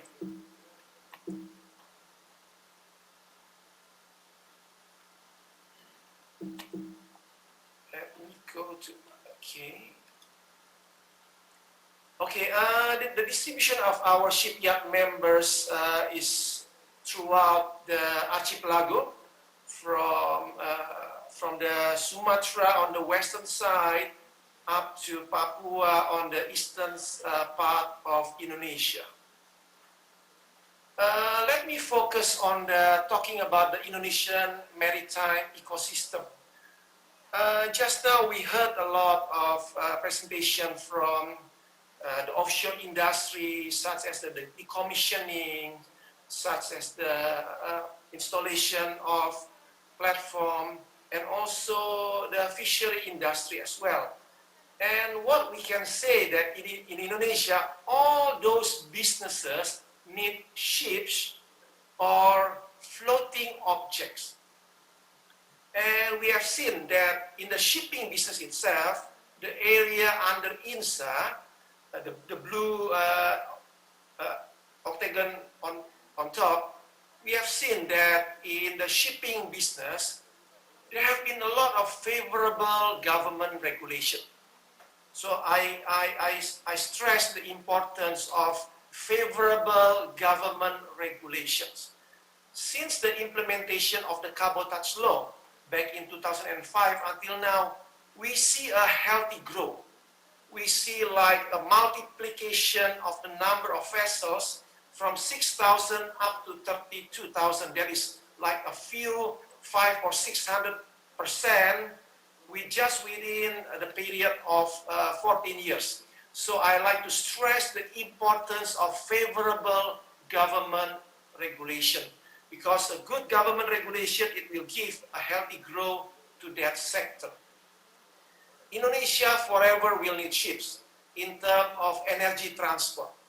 We see just now that in the past, we see a lot of demand from coal transportation, which still will continue for the next few years, because a lot of the Indonesian power plants, they use coal as their main energy sources, while the location of the power plant and the location of the mining is always inter-island. So there will be a lot of tug and barges are needed, or bulk carrier are needed to transport all those energy. And just now we also hear that the futures of Indonesia energy will be LNG, because we have a lot of gas, untapped gas reserve in Indonesia. And when we see a lot of exploration in the last 5 years, those offshore exploration are more towards gas, such as BP in Papua, ENI project in the Strait of Makassar, and the upcoming INPEX project also very focused on gas. While we know that unlike the continental America, which a lot of the gas can be transported through pipes, building pipe network in Indonesia, which is very expensive and close to impossible, because some of the sea, like the Banda Sea, like the Makassar Strait, have a depth of more than 2,000 meters. So we see that in the future, when LNG fully kicks into, there will be a lot of requirement for a small LNG carrier, a floating storage and regasification unit. So that is there will be a lot of demand once LNG kicks in. And we know too, passengers transport between islands is also very crucial. And like what Jokowi has intended, that he wants to increase the inter-island trade, which I will explain later too. And of course, the oil and gas industry, we have seen that they need a lot of ship transportation, as a lot of focus have shifted from on land to offshore. Just now we also mentioned about fishing, and we will see a lot of demand for fishing vessels to replace the older vessels, or to replace the more traditional fishing boat. And not to forget about tourism, as we see that Indonesia is a beautiful archipelago nation. In the future, we will see a lot of demand for small and bigger scale cruise vessels, or tourism vessels that can survey the all beautiful island around the Indonesian coast. When we see in the past 14 to 15 years that with the increase in the shipping industry, it also create quite a good maritime ecosystem. I will point out to you later that the ecosystem there is good, but it can be improved greatly. And with the increase with the shipping business, we have seen that employment for seafarer in the last 15 years have increased tremendously. We have seen maritime institution rises all over Indonesia to produce better seafarers. And we have seen too that Indonesians start to export seafarers all over the world, mainly in the tourism or the cruise sector, and also for the offshore industry in the last 10 to 15 years. But we do see the potential of Indonesian sending more seafarers throughout the whole world, because we know now that we are still behind Philippines in terms of sending seafarers to supply the worldwide demand. Well, I'll focus on what my sector is, which is the maritime industry. I can say right now that in our sector, the shipbuilding, the ship repair, and also the components, we receive very small support from the government. A lot of regulation are not giving us a freedom to expand, and a lot of the monetary policy and a lot of the fiscal policy is weighing us down so that we don't grow as we're supposed to grow. When we look at the growth of shipping business, the Ship Owner Association in the last 14 to 15 years, the main bulk of the growth in the number of vessels from 6,000 to about 32,000, 90% in terms of value are imported second-hand or new vessels from somewhere else. The problem with the Indonesian shipbuilding is that now we are still not able to build ship at a competitive price compared to a more developed maritime nations such as China or Korea or even Japan. Because in Indonesia, because of the cabotage law, when we import the whole ship, the tax and the duties are 0%. While if we build ship in Indonesia to import the main components, which are still about 65 to 70% imported, we are imposed a 5 to 12% duties and 10% VAT. That's why our association Iperindo has been fighting this unfair treatment in terms of fiscal policy for the last 5 to 6 years. Hopefully, in the coming terms, the government will agree to our proposal to remove all tax and duties for shipbuilding components that are not being made in Indonesia yet. Once there are makers in Indonesia that can supply all the components, we agree that we should stop the import and use local product as well. And the other issue, like Pak Darmadi mentioned just now, there is still an issue with the banking sector. In Indonesia, the problem with the banking sector is that they treat the financing of ships is like the financing of a car or a truck. In Indonesia, to finance a ship, whether it's new or it's second-hand, the bank will normally ask for a payback period of 5 to maximum 7 years. So in Indonesia, if we buy a car, let's say a Hyundai Sonata, the bank or the leasing company, we ask you to pay back 3 to 5 years, and we buy a ship that costs more than $10 million US, we also have to pay within 5 to 7 years. That's why a lot of ship owner is more inclined towards buying a second-hand vessels that are more than 15 years old, because the cash flow will be more manageable and they can pay back to the bank on time. That's why at Iperindo too, we work very closely with INSA. We go to the bank, we go to the monetary policy maker.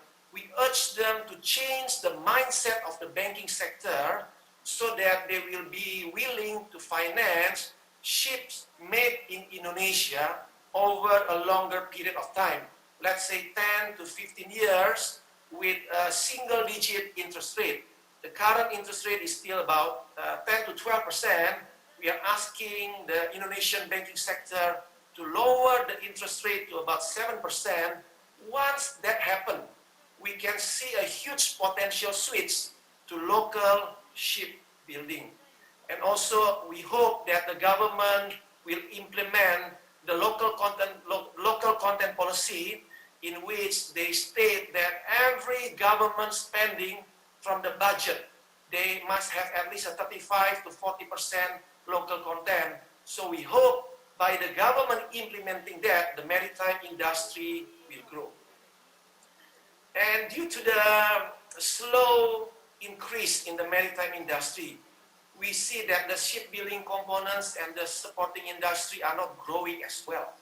Just now I mentioned that the local content are less than 35% now, because the main shipbuilding are not growing. So a lot of shipbuilding components maker are not really focusing on expanding their factory or investing more to produce component locally. But I think going forward, there could be a good synergy between us, the Indonesian shipbuilding components, and the Korean company who are far forward, who have invested a lot in the research and development in making a good shipbuilding components such as valve, pumps, water ballast system, and a lot of those. What we are doing at Iperindo is that we are asking for cooperation. We are not asking for a full-scale investment in terms of the shipbuilding components, but we can do a joint venture, or like we set up a local assembly which can touch 25 to 30% local content. If we can do that, it will help Indonesia to achieve a higher local content. And maritime industry is not also focused on the shipbuilding only, but we also need to focus our attention on the ship repair. The 32,000 vessels that are Indonesian flag, they need to be repaired. They need to be served. We know that a lot of classification and the Indonesian regulation require vessels to be upslip for dry docking every 30 months, where they go for the intermediate survey. And every 60 months, all the vessels in Indonesia, it need to go for the special survey. So that we see that there is a big potential for improving the Indonesian ship repair sector. I have to admit that a lot of the Indonesian repair and docking facility are still very traditional, with very minimal equipment. Up to now, I think during our conversation with SKK Migas, there are still a lot of offshore vessels that serve in the oil field, such as floating storage unit, floating production unit, FSO, FPSO, VLCC, are finding difficulty to have the vessels dry dock in Indonesia, because a lot of the facility are not there yet to serve those vessel size. That's why a lot of the vessels, they go to Malaysia, they go to Singapore for dry docking. Just now, Pak Darmadi mentioned that also can be improved by forming, creating a longer-term blueprint so that the ship repair sector can prepare for ourselves. And going forward, we believe that when the Indonesian ship repair sector improve, we do not only serve the local market, which is already quite huge, but we can also serve the foreign vessels flag that are trading inter-island as well. And I think when we see that happen, we believe that Indonesia, the government target for economic growth, inter-island trade, we see a lot of potential in inter-island trade. That's why Pak Jokowi, our president, created the program which is called the Sea Talk, in which Pak Jokowi want to create a regularized shipping line between islands. Because once we see a regularized shipping line between inter-island, in which a ship for cargo or ship for passengers can depart on schedule, we will see a lot of trade can happen between islands. And when that happens, it will also create a huge push for the shipping business to grow their fleet as well. That's why this is what we feel needed to be taken by the government. I think just now a few presentations also show that Indonesia, there is still a lot of law, just to do one thing, there is a lot of interconnecting or overlapping law to do a certain business. So we hope by what the government is doing right now, they are creating the omnibus law, or a law synchronizing all the law that is already in place to make a business become easier and smoother. That's why we urge the government to create a conducive atmosphere to make a better ecosystem. Please do not change regulation frequently and remove every regulation which burden an affected sector. Just now I say that the shipping sector grow very fast because they are given a favorable government rules and regulation. I believe the shipbuilding industry will grow very fast too when we are given a favorable regulation as well. And next, I believe that Indonesian government also have to create a long-term vision so that local companies can prepare themselves to be part of the group. Like in Korea, in China, in Japan, we see that the law are supporting each other so that we can prepare much longer. And we urge the government also not to change the regulation when there's a transition of government.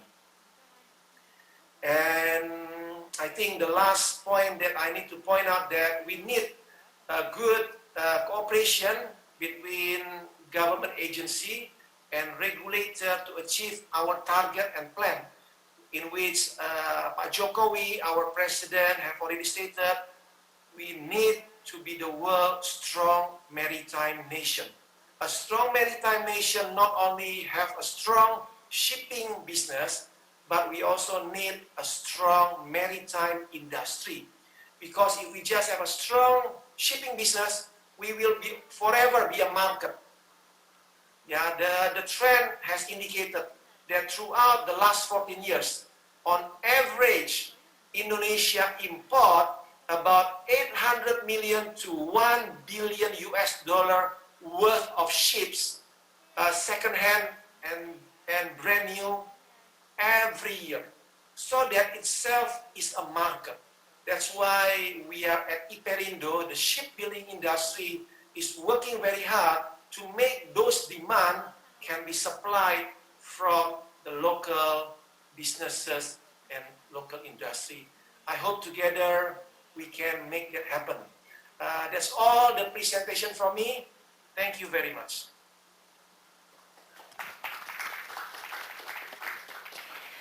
Thank you. Thank you very much to the Chairman Eddie Logam of IPERINDA for the introduction of Indonesia maritime ecosystem. Thank you so much for your valuable ideas and opinions.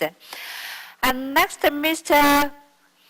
Kwon Bong-gi, Director of the Center of Korea Offshore Shipbuilding Association, will give us the next presentation on the shipbuilding industry in Korea. Please welcome him with a big round of applause to the stage.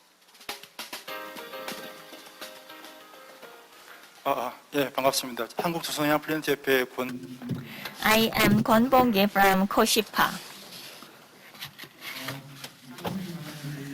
In a short time, I have to cover the Korea shipbuilding industry. As you know, the shipbuilding market is a single market in the world. So let's review the trend of the global market and then move on to the Korean shipbuilding market. As for introduction, I would like to show what the KIORCC is doing. Hyundai and Daewoo are the big players in our association. We have 7 member companies. SDAM and the Daesun are not the members. KIORCC was founded in 1977 with such mission. This is an overview of the global market. As you see in this slide, this graph shows that the order book trend out of total tonnage. In 2007 and 2008, almost 50% were accounting for the total tonnage by the shipping company, but now the percentage went down to 10%. Compared to the tonnage, the shipyard have a very small proportion of vessels. We have still 2 months to go this year, but I think that the ratio would further drop to 8.5% this year. This is the average age by principal vessel type. Sorry.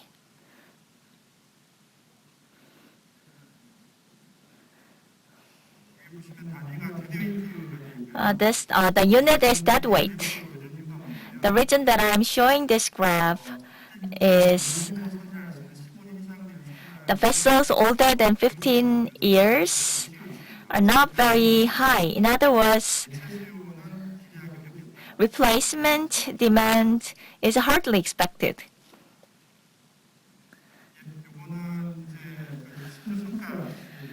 This is new building price by vessel type. If you look at the Clarkson indicator in 2019, it was peaked with the 139.6, and then the numbers stabilized or going downward. So the trend is not quickly recovered. However, cost rose so sharply, so shipbuilders are under great pressure at the moment.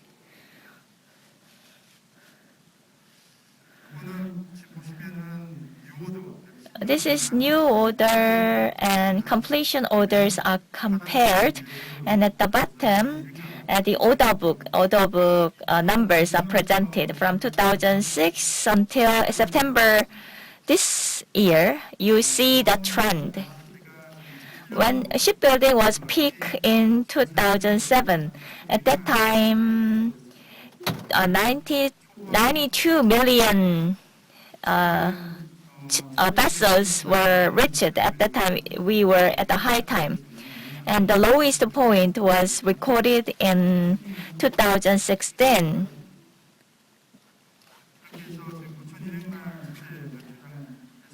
out of 92 million to 13 million. So they are still in the play, but the order book has dropped significantly, so the competition get really fierce now. This graph shows the average order book from 2013 to 2020. The average was 42.8 million, but now this year it is only 10 million level. So the orders dropped significantly.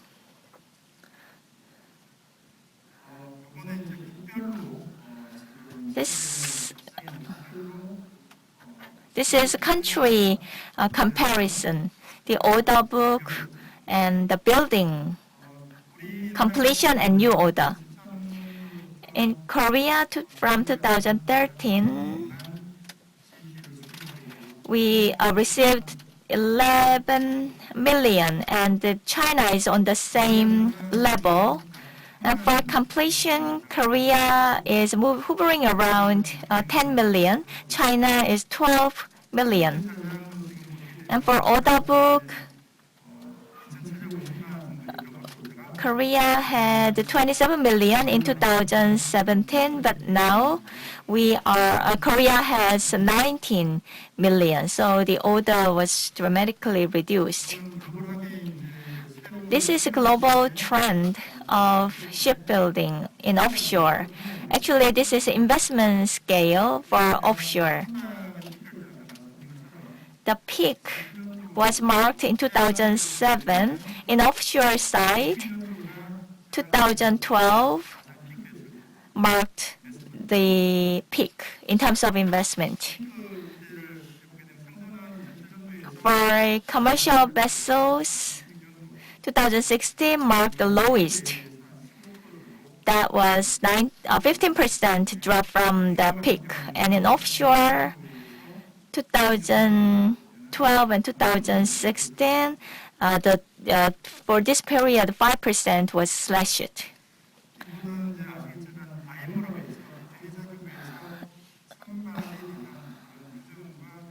This is IMO regulation trend. Now we are here. On the right-hand side,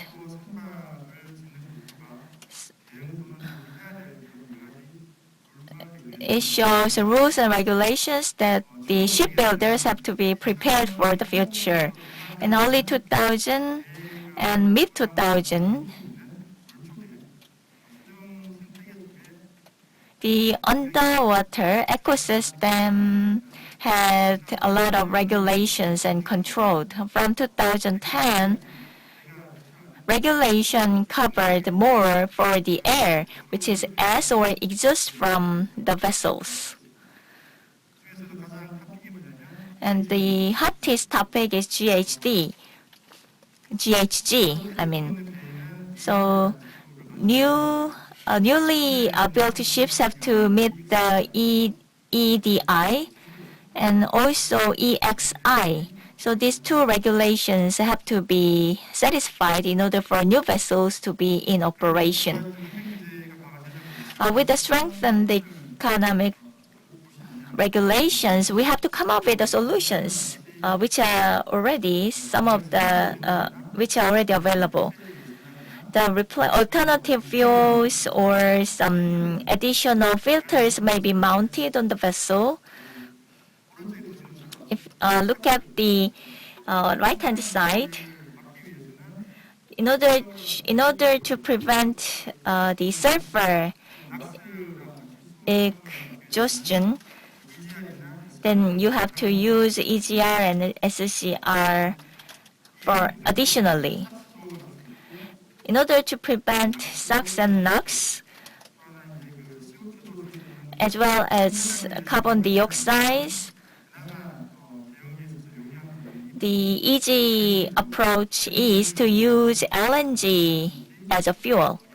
Of course, LNG fuel is not the cure-all. However, LNG is a very powerful solution to meet the strengthen the environmental regulations.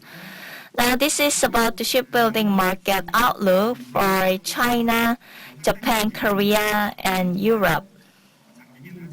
Actually, these countries have their own association among the shipbuilders. This discussion made some outlook to look far until 2014. From 2019 to 2040, the four regions see that average order will be like 42. And this is the same outlook for the future. However, this is produced by the Clarkson. Clarkson made the annual report twice a year.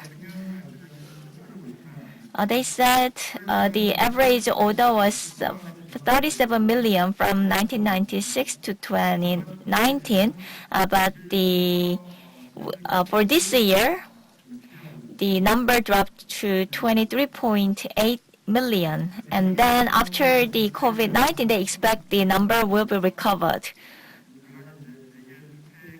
So these four associations have shared the same view over the future outlook of the shipping business. This is average new building contract outlook. In terms of unit, the 221 units will be produced with these different products from 2009 to 2019. So average order value is 400 level, but actually that is 50% dropped compared to the past.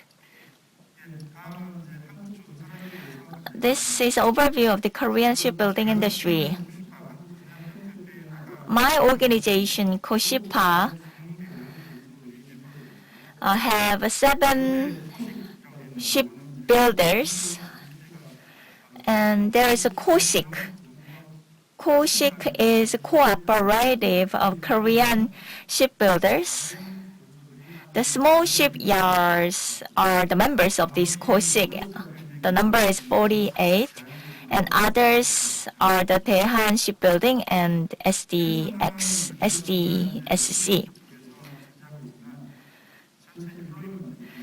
Actually, the number of shipyards are taken mostly by KIORCC. However, the employment, in terms of employment, KIORCC account for 93%. If you combine Daehan and SDX, the number goes up to more than 5,000 level. This is our KIORCC's monthly reporting number, new order completion, and order book. So generally, all the figures are going down. So order is going down in general.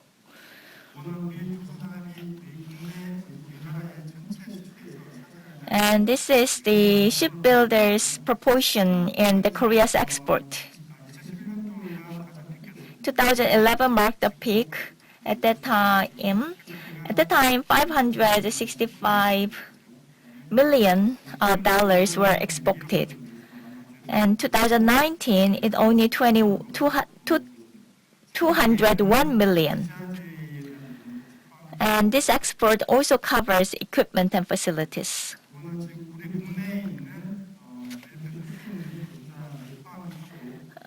This is the human resource status of the whole shipbuilding industry of Korea.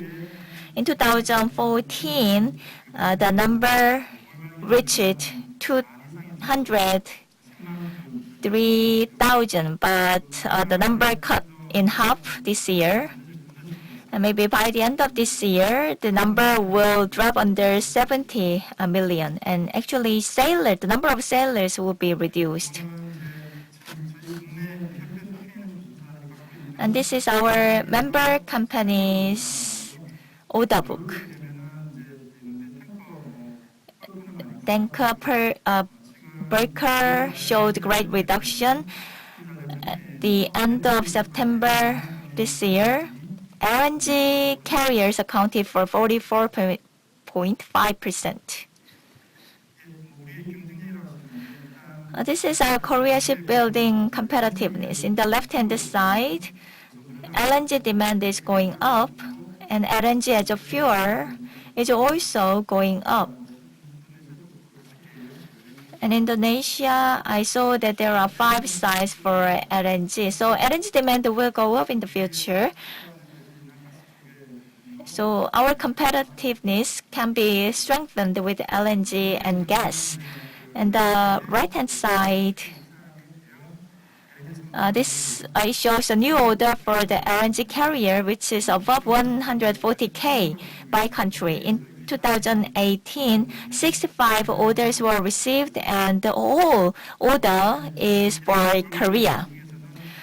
From January to September this year, the purple graph shows in others. Others means Russia has Yamal project, so the Russia took the orders, which is quite high.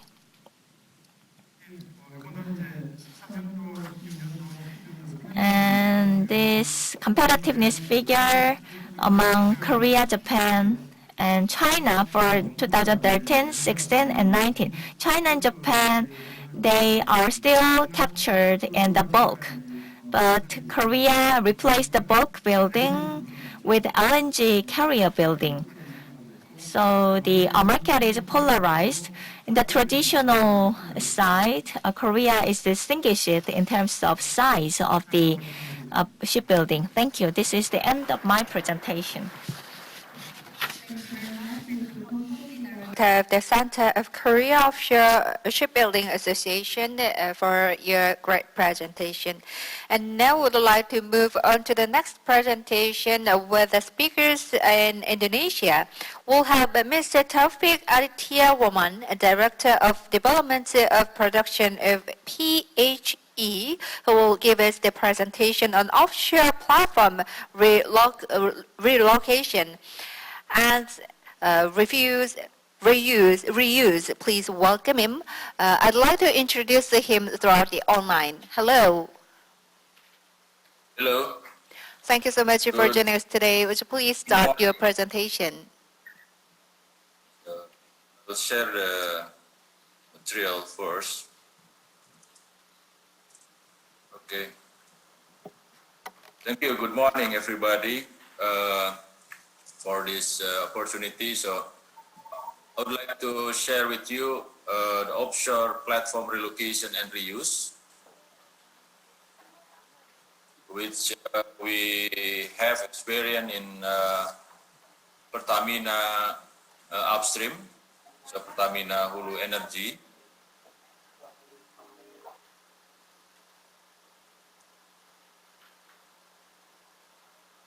The outline of my presentations will be divided as follows.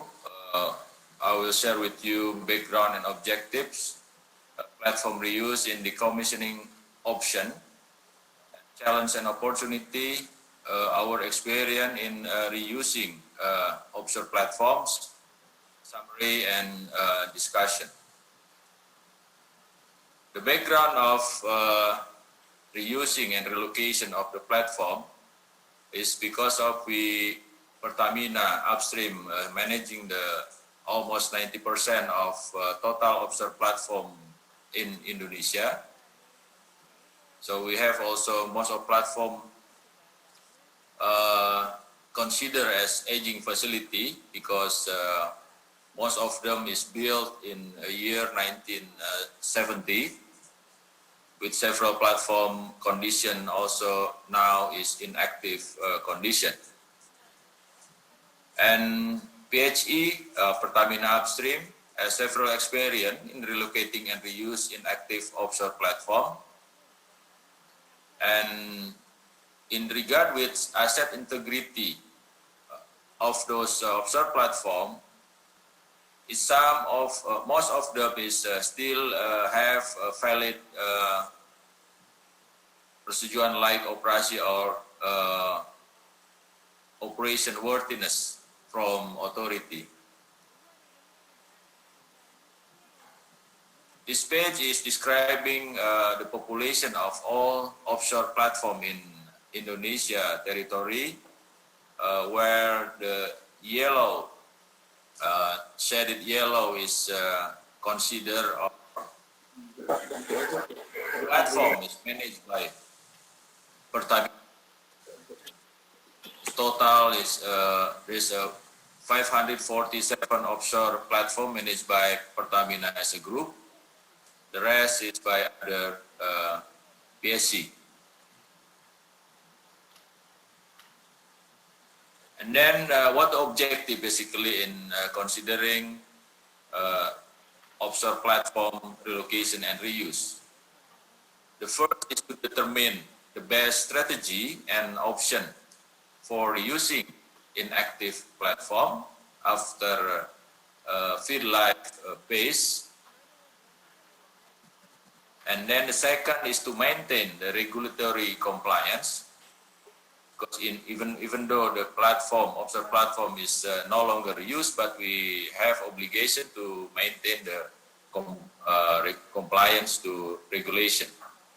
And the next is to determine the most effective cost structure. Now I'll bring you to the platform reuse in decommissioning option.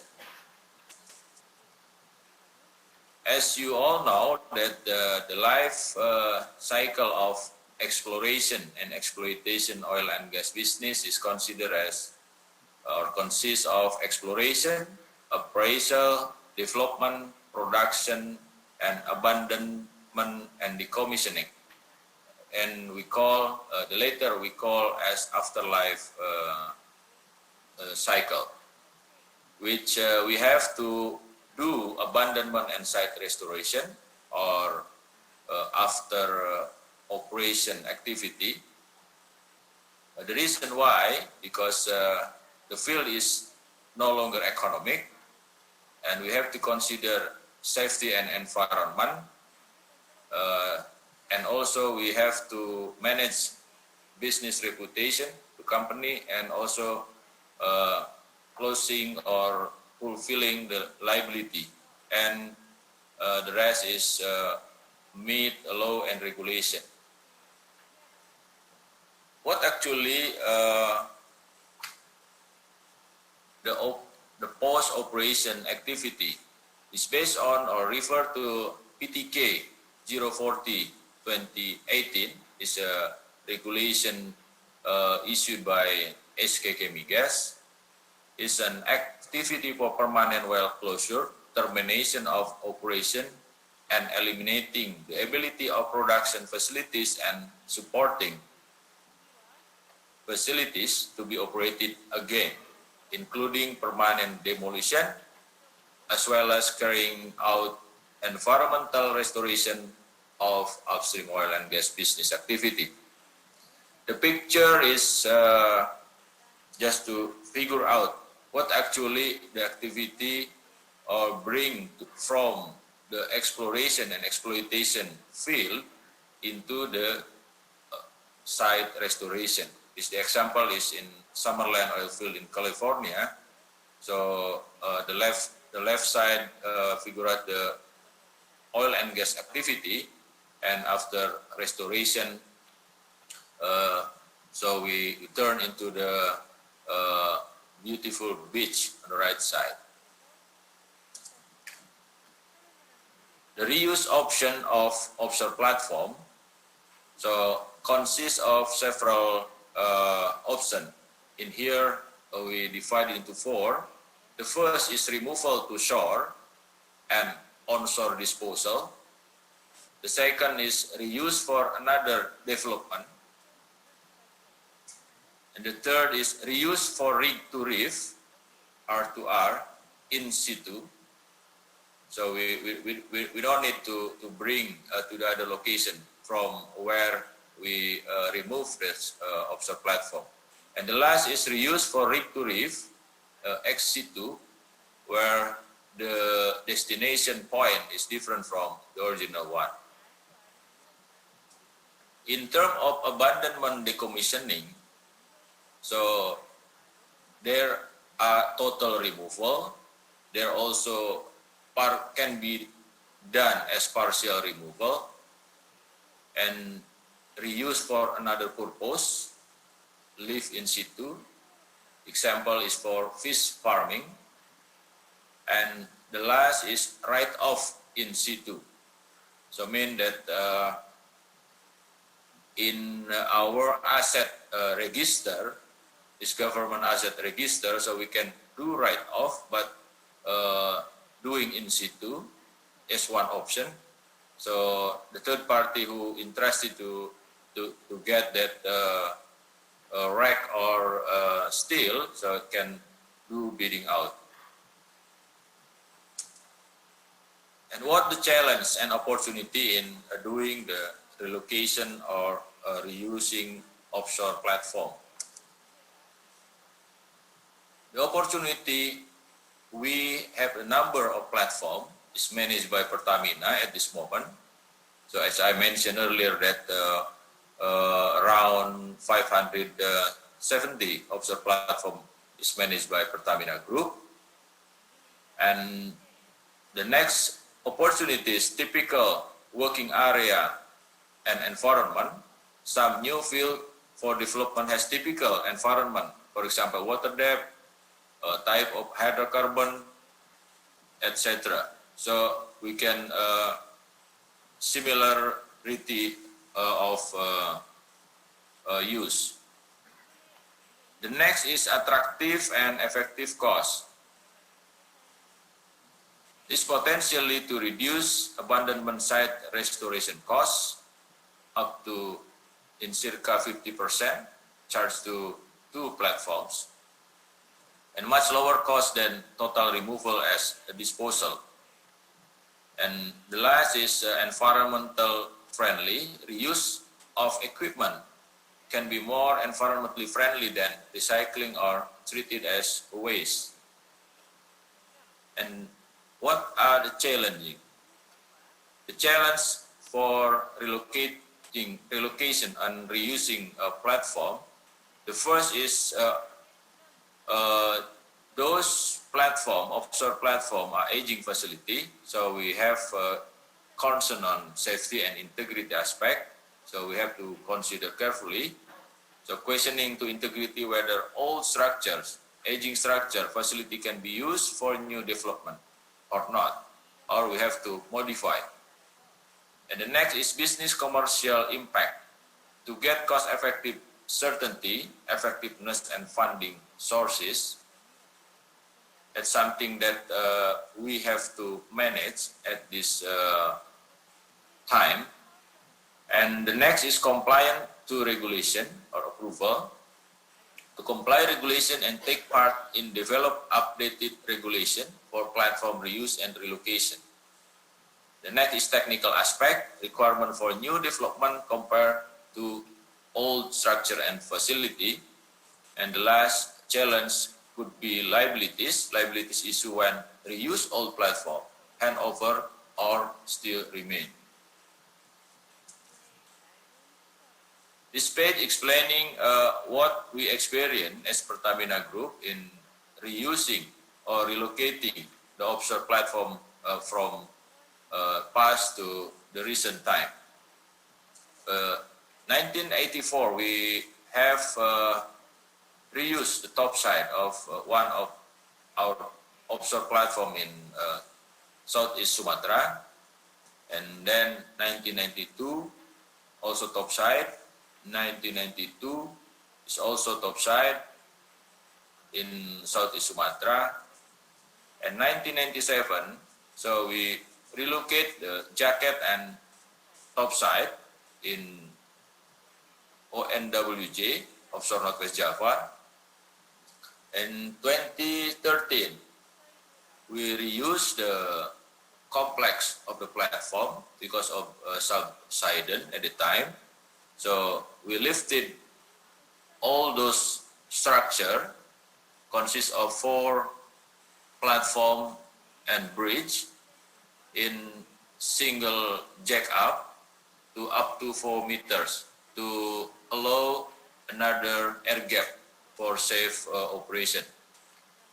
In 2017, so we have done rig to reef relocation of Dana and D30 platform in Malaysian water, where the Pertamina has interest in that field. And recently, YYA platform, we have experienced a blowout last year, so we reuse the jacket and topside facility for the next development field. And the next is just figure out the example of Dana and D30 platform which were reused as artificial lift. So this explaining the block in Sarawak offshore, operated by PCPP, where Pertamina has 30% share. So the 2 wellhead platform, 16 wells, are cut and relocate and reused as artificial lift. So this is the purpose of this relocation. And this is the more detailed information. So artificial reef keynotes in Malaysia and different from offshore disposal. So consider as placement. And what the specific purpose is: habitat for marine organism, different against illegal fishing activities, increasing and altering biodiversity, promotion of tourism and leisure activities, scientific research and education. This is what we have done so far. Just to give you the figure, how the sequence of relocation, the cutting and bringing to the target location and put down to the seabed. And now, just to give you a figure what removal and relocation of the platform, this example. This we call platform and rig salvation, where we experience a blowout on those platform, and we cut and remove. This is the quick action short period at a time, and medium response is platform removal. And this platform now reside at a fabrication yard for refurbishment prior to use in the new field for exploitation period. This is just to give you the milestone activity that we have to consider during cutting, demolition, and bringing to shore if we want to reuse those platforms.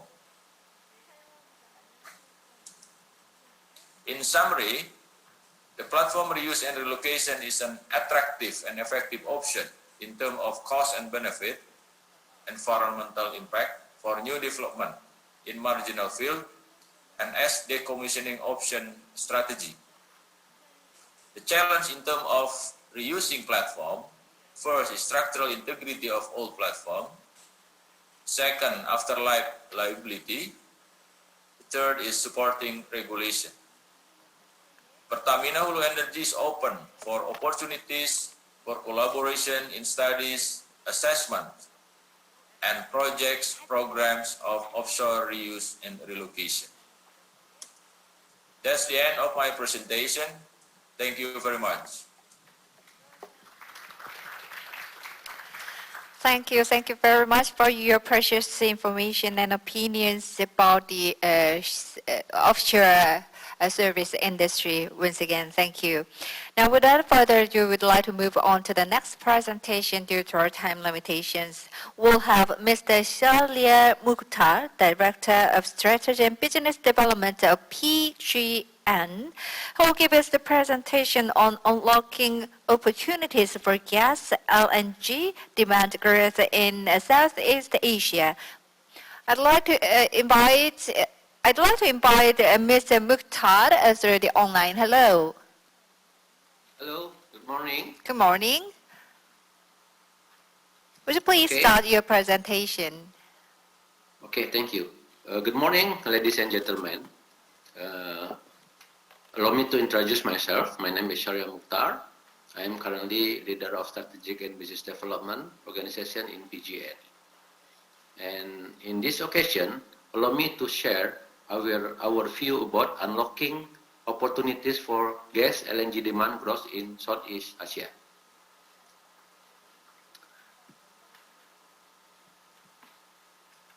These are topics that I would like to cover in my presentation today.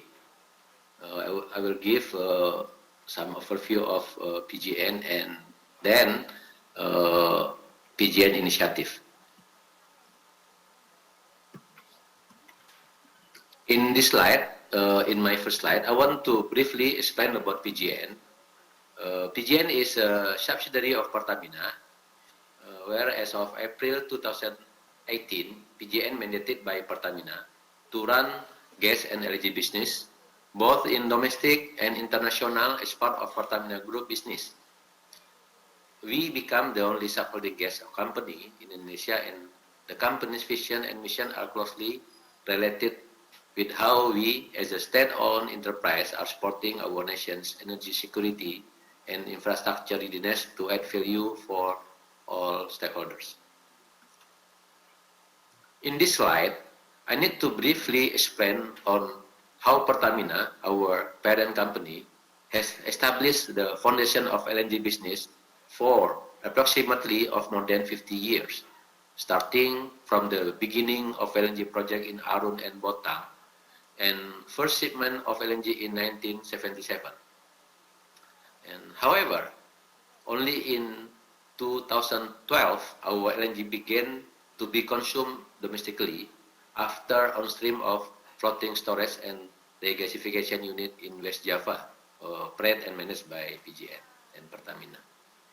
And in April 2019, gas and LNG business of Pertamina began to switch to PGN as gas subholding company.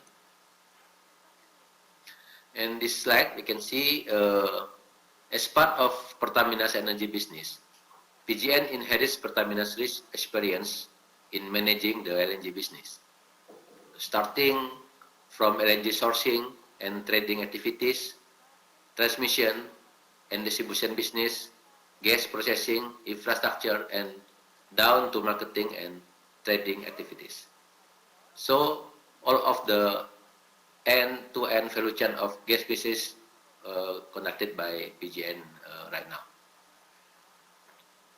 Ladies and gentlemen, PGN has a very strategic role in domestic gas management and ensures the availability of gas and gas infrastructure to distribute gas for our customers. PGN responsible for supplying gas and developing integrated natural gas infrastructure, both pipeline and non-pipeline, to serve all domestic consumer segments. We currently manage almost 10,000 kilometers of gas pipeline, 3 receiving terminals, gas networks and gas retail stations spread across 17 provinces in Indonesia. PGN's market share in Indonesia is almost 89%. As development agent for the country, we also carry out strategic assignment from government of Indonesia in the development and operation of household gas network or city gas and gas retail station. In this slide, you can see here PGN current operatorship in domestic LNG infrastructure. PGN is operating largest total capacity of regasification and liquefaction facilities in Indonesia. The very first one is West Java FSRU in 2012 with the capacity of 3 MTPA to serve Muara Karang, Muara Tawar, and Tanjung Priok power plant owned by PLN through pipeline. And PGN is also managing FSRU Lampung and Arun Regas Terminal within the group. And now we are in constructing our small land-based LNG infrastructure in East Java with a capacity of 30 mm SCAF for regasification and 10 mm SCAF for LNG retail to isotank. And on top of that, PGN is also expected to oversee PT Bada NGL and Donggi Senoro LNG together with Pertamina. Ladies and gentlemen, allow me to promote our recent project in Arun. Like I mentioned before, Arun is our facility located in North Sumatra. PGN is developing a strategy project, namely Arun LNG Hub. Arun previously as LNG plant and has been converted into an LNG regasification terminal in year 2015 and will evolve into an LNG business hub. LNG regasification terminal has 405 mm SCAF regasification capacity. LNG source is come from Bada, Tangguh, and Donggi Senoro. LNG hub in Arun utilized to LNG tank with capacity is 127,000 meter cubic to cover LNG international trading. And the rest 3 tank is used for domestic purpose. Arun, in this slide, Arun regasification terminal have 3 MTPA LNG capacity and can utilize as LNG hub to supply Southeast Asia and South Asia. Arun facility also integrated with Arun Belawan pipeline with length of 350 kilometers from Arun to Belawan to serve the consumer in the North Sumatra area. Not only LNG, Arun also have LPG and condensate facility that integrated with a dedicated jetty. Next.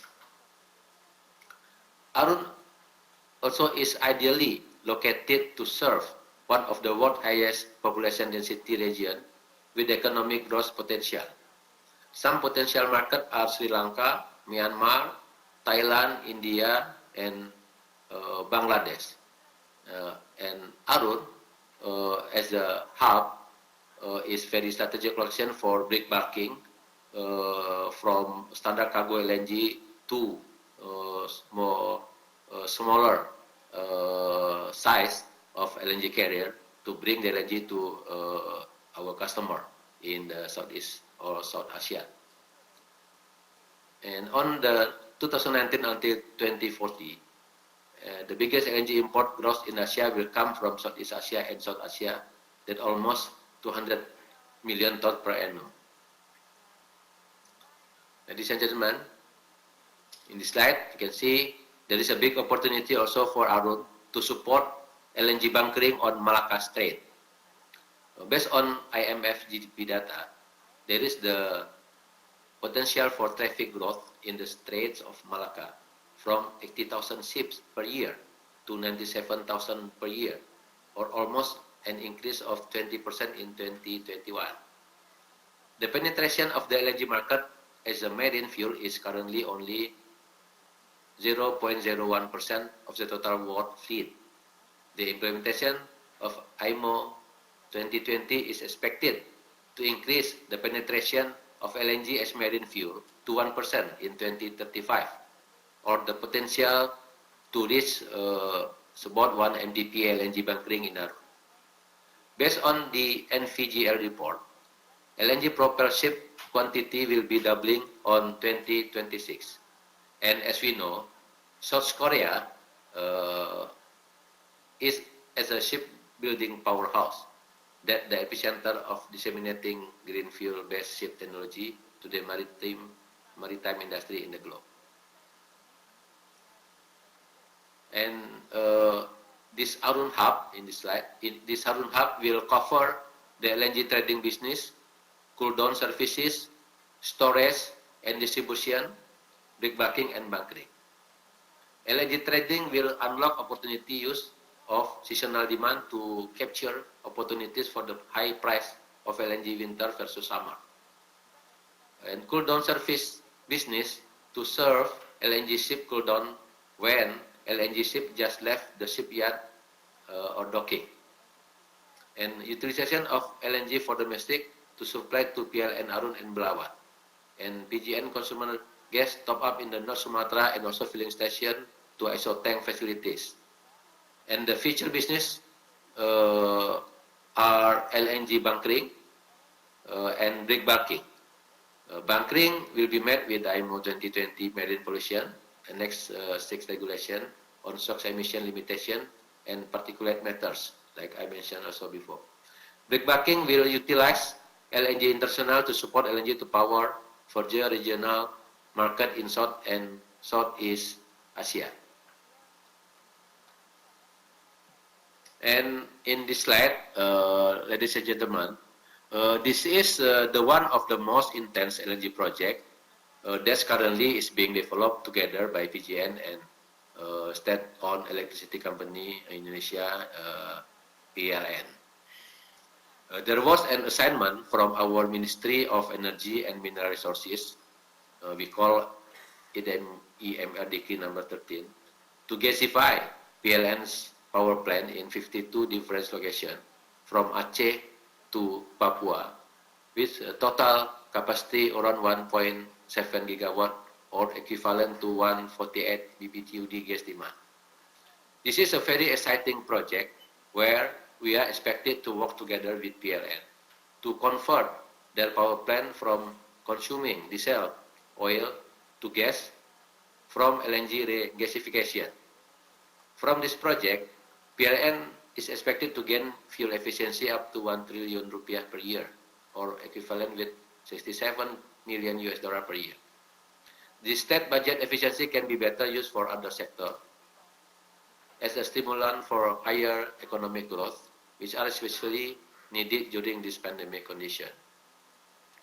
Meanwhile, the project execution itself will be divided into several phases: quick win, first phase, and second phase.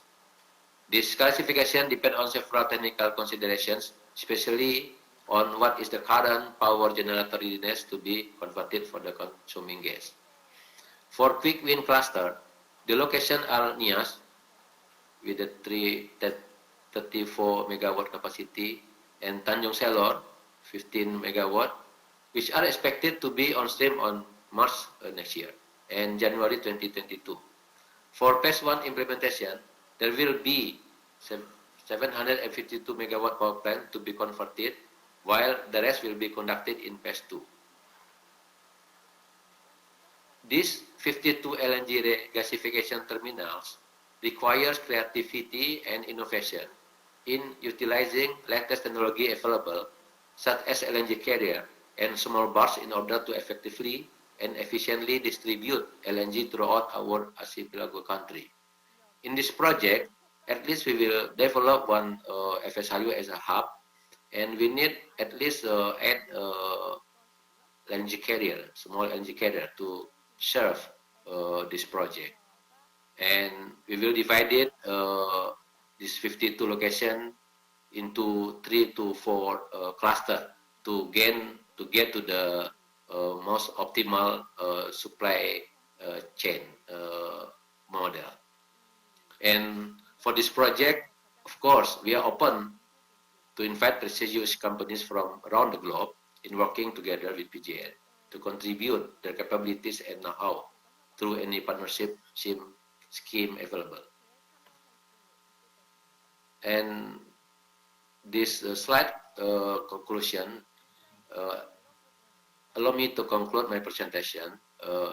PGN role is as Indonesian subholding gas responsible for gas and LNG business both in domestic and international, and PGN mandate by Pertamina on MEMR Decree number 13 to build logistic and regasification LNG infrastructure for 52 locations of PLN power plant. I think this is the biggest small-scale LNG infrastructure in the world right now. And PGN will utilize Adun Hub LNG as the center of regional LNG market development in Southeast Asia. We have come to end of my presentation for today's conference. I hope you can gain new knowledge and information from my previous explanation. Thank you for your attention. I wish you all stay in good health and hope to see you on next opportunity. Thank you. Thank you very much for your great information. We are so delighted to listen to information from the Indonesia. Thank you so much once again. And also, I am here to make sure everything runs like a clockwork. And the Times tells me we need to make the presentation a little short, as due to the time limitations to the speakers of honors. Thank you very much for your understanding. And we'll have the Q&A time at the end of the session. Please leave your questions through the Zoom function. Thank you. Now I'll bring the presentation back to Busan for Mr. Lee Byung-uk, Secretary General of Korea LNG Bunkering Industry Association. Ladies and gentlemen, please welcome him with a big round of applause for the next presentation. 예, 안녕하십니까. LNG 벙커링. Yes, good morning. Or technically good afternoon here in Seoul. I am Lee Byung-uk, as was introduced. In my presentation, I would briefly introduce our association and give you an overview of the LNG-fueled ship and LNG bunkering in Korea. We have been founded in 2016, July 15th. We've had a 4-year discussion period before we were officially launched in 2016. If you look at the picture, that is me, if you can identify who I am. And everyone in this picture comprises the original board of directors of our association.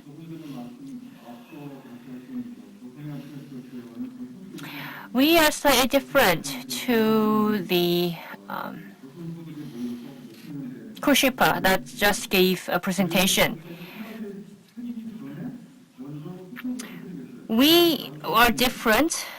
We are a multinational and multi-industry association. Even before the industry itself was introduced in Korea. So one of the first tasks that we did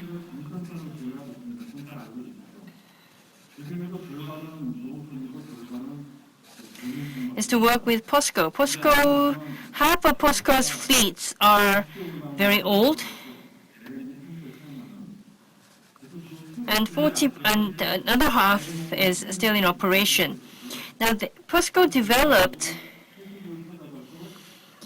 a product that can be used for the LNG bunkering ships.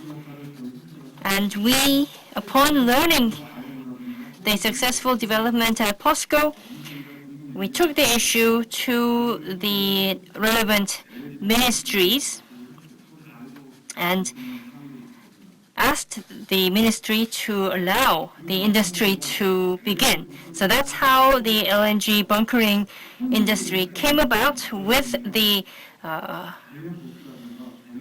relevant material being developed by POSCO. So we all know this, right?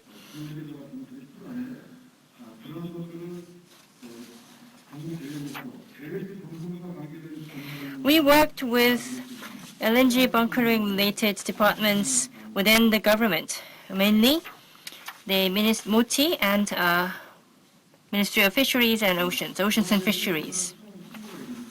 We have 24 companies as members. There are 9 regular members.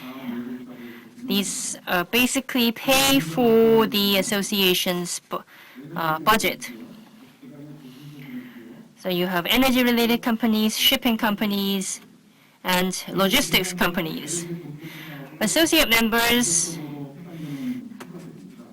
working somewhat indirectly with the industries. You have Total and Shell, not the international group, but their Korean subsidiaries. Shell Republic of Korea and Total Korea are associate members. The special members are more like honorary members.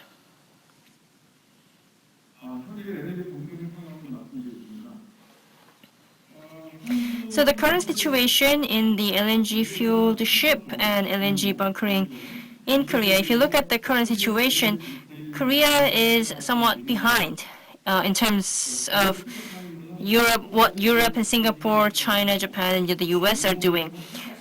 We started somewhat similar to when Singapore entered the industry. We were actually much faster than Japan. Still, as of today, we are behind Singapore and Japan. For example, Japan has a very strong connection or cooperative relations between the private sector and the public sector, so they were able to move really quickly. But although we are slightly behind these major players, we do have the first new building project for LNG bunkering vessel down the road. So we hope to see the signing of a vessel with a builder within this year. Because this is a new market, new industry, there aren't any regulations that govern the sector.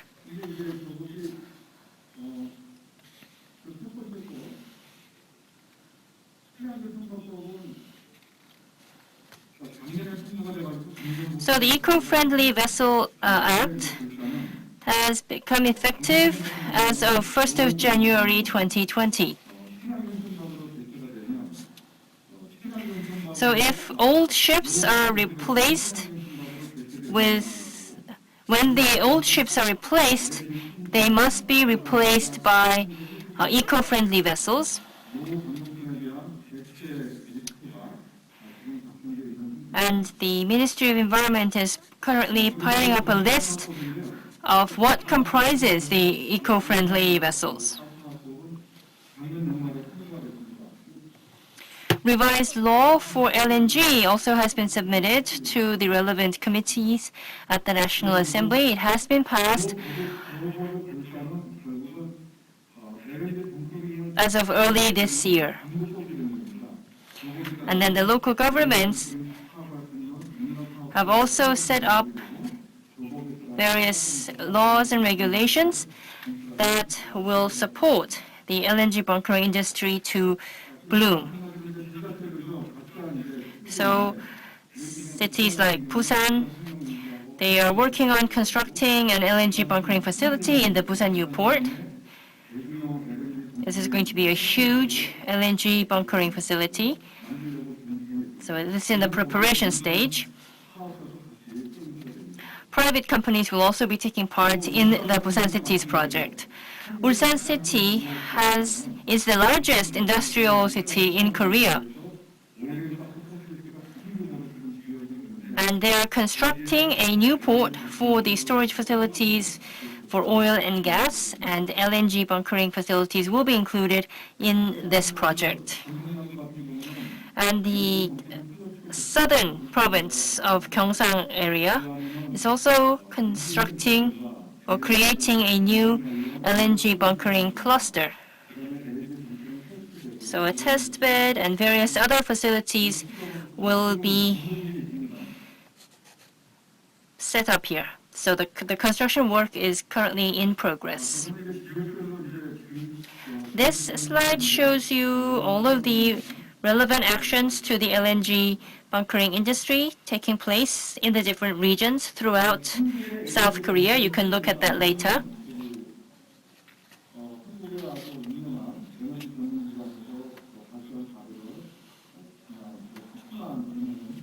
So this comes from a very trusted LNG industry research center, and it shows that by year 2030 we'll have an LNG demand by 1,380, and by 2040 it will grow to 3,340 units in 1,000 tons. So these figures are, of course, expected figures, pulled with the assumption that the Korea's share in the global oil bunkering demand is about 5%. Now, we hope that the figure 5% will in fact grow once the LNG bunkering industry really kicks off here in Korea. The ratio of LNG-fueled ships is to take up more than 30% of all the replaced fleets. Replaced fleets meaning ships that are more than 25-year-old, that are very aged and therefore needs to be replaced. So 30% of that replacement will be filled up by LNG-fueled ships.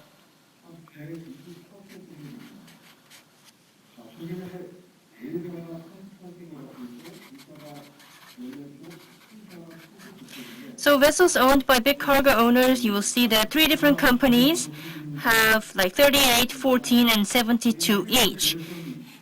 So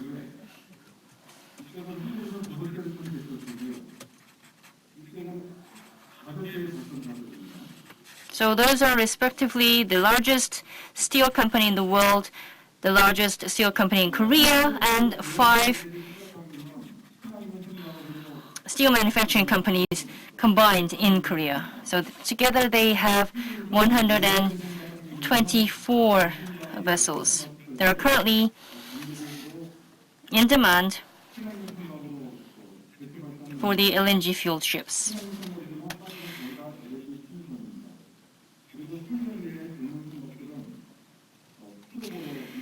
So Korean owners plan to invest in eco-friendly ships in 2 directions. One is for the younger ships, younger than 10-year-olds, they will equip with a scrubber. And for the more aged ships, they will be replaced with LNG-fueled ships. So this movement supports the growth of the LNG bunker industry in Korea. Another big propeller, of course, would be the government's support, the public support for the eco-friendly marine society.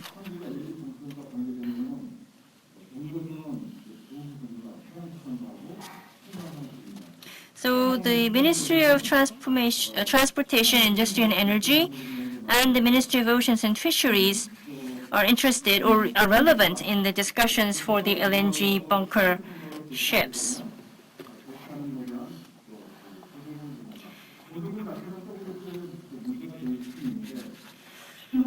If a ship owner replaces an old ship with an LNG-fueled ship, they will receive subsidies from the government. Now, this subsidy may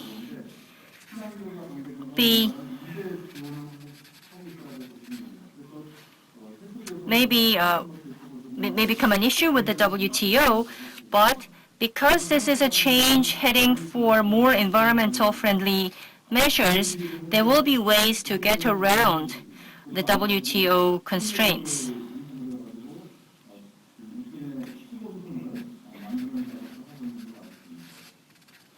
So altogether, we would say that the overall expectation for the LNG bunkering ships are very promising. So we started early in advance. We talked to the government to make the regulations. We worked with the private sector to really start building the ships. And now we are working to really boost the industry starting from next year. So that was it from me. Thank you. and the introduction about Korea LNG Bunkering Industry Association. And this is the last presentation for the session 1. I'd like to invite Daranto Ariadi, Executive Vice President of Gas and Refined Oil Fuel of PLN, Indonesia. Hello. Hi, I'd like to say hello. Do you hear me? Who will give us the presentation? Hello. Yeah. Thank you. Would you please start your presentation? Okay, nice to meet you. Okay, thank you. Distinguished participants, ladies and gentlemen, good morning. Thank you for giving us opportunity to participate in this webinar. Yeah. So in Korea-Indonesia Offshore Congress, yeah. Also to Korea Offshore and LNG Association, our colleague from Pertamina Hulu Energy, Mr. Taufik Aditya Warman, and also from PGN, Pak Syarial Mohtar.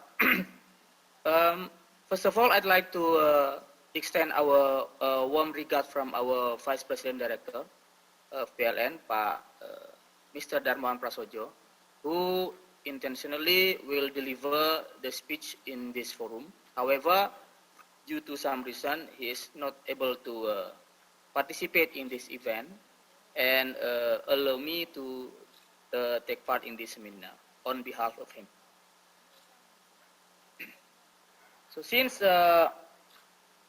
let me introduce my name firstly, Daryanto, from Division of Gas and Fuel.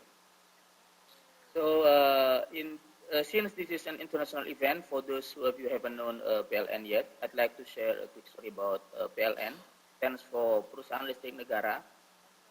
PLN is, in short, is state-owned electricity company in Indonesia. Our core business is to operation and distribution system in Indonesia region, committed to producing and delivering electricity safely, reliably, and efficiently to the customers and communities we serve, from Sabang to Merauke and from Miangas to Rote. And supporting the core business, we also develop a diverse and growing portfolio of commercial energy business, commonly called subsidiaries, such as Indonesia Power, Pembangkitan Jawa Bali, both focusing on power plant business, and PLN Batubara, dealing with coal business, and PLN Gas and Geothermal, focusing on gas and geothermal business. So today, I'd like to share with you one of PLN programs, Gas to Power in Indonesia, Challenges and Opportunities. So this slide describes us about Indonesia has abundant coal resources. Our generation of electricity has been relying on coal-fired power plants. For the next coming years, we are going into plan our transition into energy production, which rely less on coal and diesel, more on gas and renewable energy. And it will be challenging for us since our stakeholders expect more affordable electricity tariff.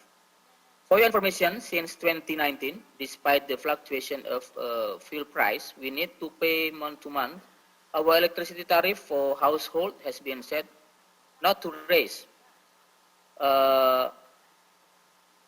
In rupiah, 1,467 per kilowatt hour, equivalent with 9.8 cents dollar per kilowatt hour. So, and it is approximately 1.3 cents cheaper than that in Korea, I think. Yeah. By 2019, the total installed power plant capacity connected to our grid was almost 63 gigawatt, generated 279 terawatt hours. The electricity coming from the gas took 22% portion of energy mix. So gas-fired power plant took 25% portion of those 63 gigawatts. And this slide tells us about the story of natural gas utilization in PLN since 2008. So from 500 BBTUD in 2008 to nearly tripled in 2019. The percentage of gas portion in PLN's energy mix is ranging from 22% to 27%. So as you can see, some milestones related to gas infrastructure readiness in 2009, 2012, 2015 help us to utilize gas more than before. In year 2012 was the first time we consumed LNG for our power plants, called Muara Karang gas-fired power plant. And since then, the LNG portion in PLN's gas consumption has increased annually. And I thought that year 2012 was the first time LNG in Indonesia utilized for domestic purposes since Bontang LNG production in 1970s. Hence, PLN utilizes LNG supply if the pipeline gas supply is not available. So the key point from this slide that gas infrastructure readiness will boost natural gas consumption.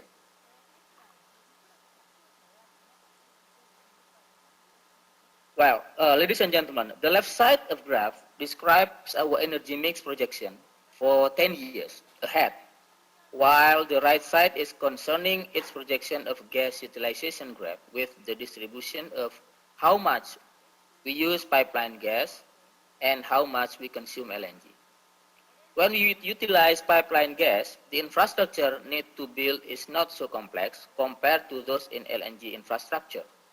However, to utilize LNG and considering that our new gas-fired power plants are located in scattered areas, small capacity, and far from gas sources, set into more complex the challenges.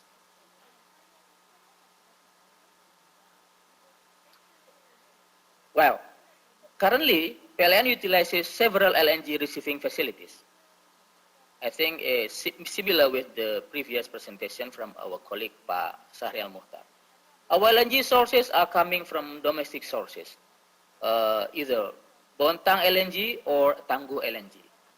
For North Sumatra grid, we utilize Arun Terminal to supply gas for Belawan power plants. While West Java grid, we utilize FSRU Jawa Barat or West Java for Muara Karang and Priok power plants. For Bali grid, we utilize FSRU Benoa to supply gas for Pesanggaran power plant. And the new one started from this fourth quarter 2020. We will utilize FSRU Amurang to supply gas for LMVPP Amurang. And the next utilization is FSRU Java 1 or Jawa 1 to supply gas for IPP Jawa 1 or Java 1. Ladies and gentlemen, this slide describes us our gas-fired power plants location which require LNG supply. Most of them are small capacities ranging from 10 megawatts until 50 megawatts and planned to run with considerably small capacity factor, especially in eastern Indonesia. So in order to deliver gas with optimum solution, so we need to tackle these challenges of technology selection and design sizing for LNG transportation, jetty, LNG storage and regasification, and also other logistic options. So this is the final slide. In order to utilize pipeline gas or LNG, so we need to optimize three things. Security of supply, this is the first one, and the second one, flexibility of supply, and the last but not least, regarding cost efficiency. And for each of them, we put our concern into some key issues. Firstly, related to security of supply, we need to secure the gas supply both in long term and short term. So the related key issues such as government regulations, so and then uncertainty in subsurface condition and gas dispatch, and also another issue is non-owned dedicated facility. And the second issue is flexibility of supply. We need to provide flexibility in nominating and distributing the gas or LNG supply to easily adapt with the change of power plant operation. And related key issues such as shallow water condition, logistics scheme, limited small-scale LNG terminal, also wide swing supply, and upward and downward quantity tolerance. And the third issue is regarding cost efficiency, of course, meaning that we need to achieve cost efficiencies both in energy price, transportation cost within gas supply chain, and related key issues such as acceptable IRR or TOP, merit order to dispatch, capacity factor, and also the last but not least is gas price or cost of electricity. So these are my presentation today in this webinar. Thank you. Terima kasih. Kamsahamnida.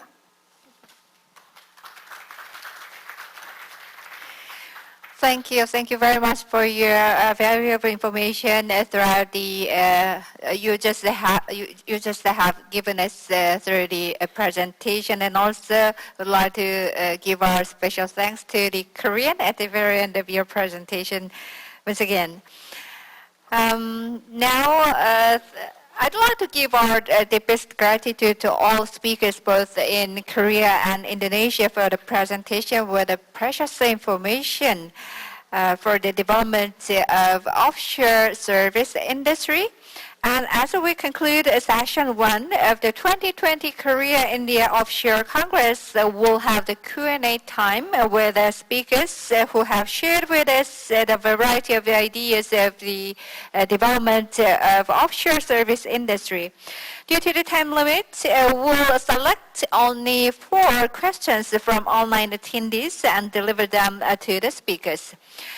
So we'll receive we are now receiving your questions from the attendees throughout the webinar. And also the questions and answers will be uploaded on the website after the conference. Thank you so much for your understanding. And first of all, I'd like to give a first question from the attendees participating online. This is for Mr. Julius Wiratno, the director from SKK Migos. So, Mr. Wiratno, you are here with us online. Can you hear me?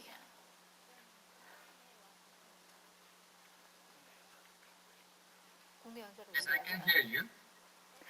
Thank you very much. And before we start the Q&A time, I'd like to invite all panelists, domestic panelists. So would you please come up to the stage? Thank you. And also, through the screen, we can meet all speakers, Indonesian speakers. Thank you so much for your participation and joining us.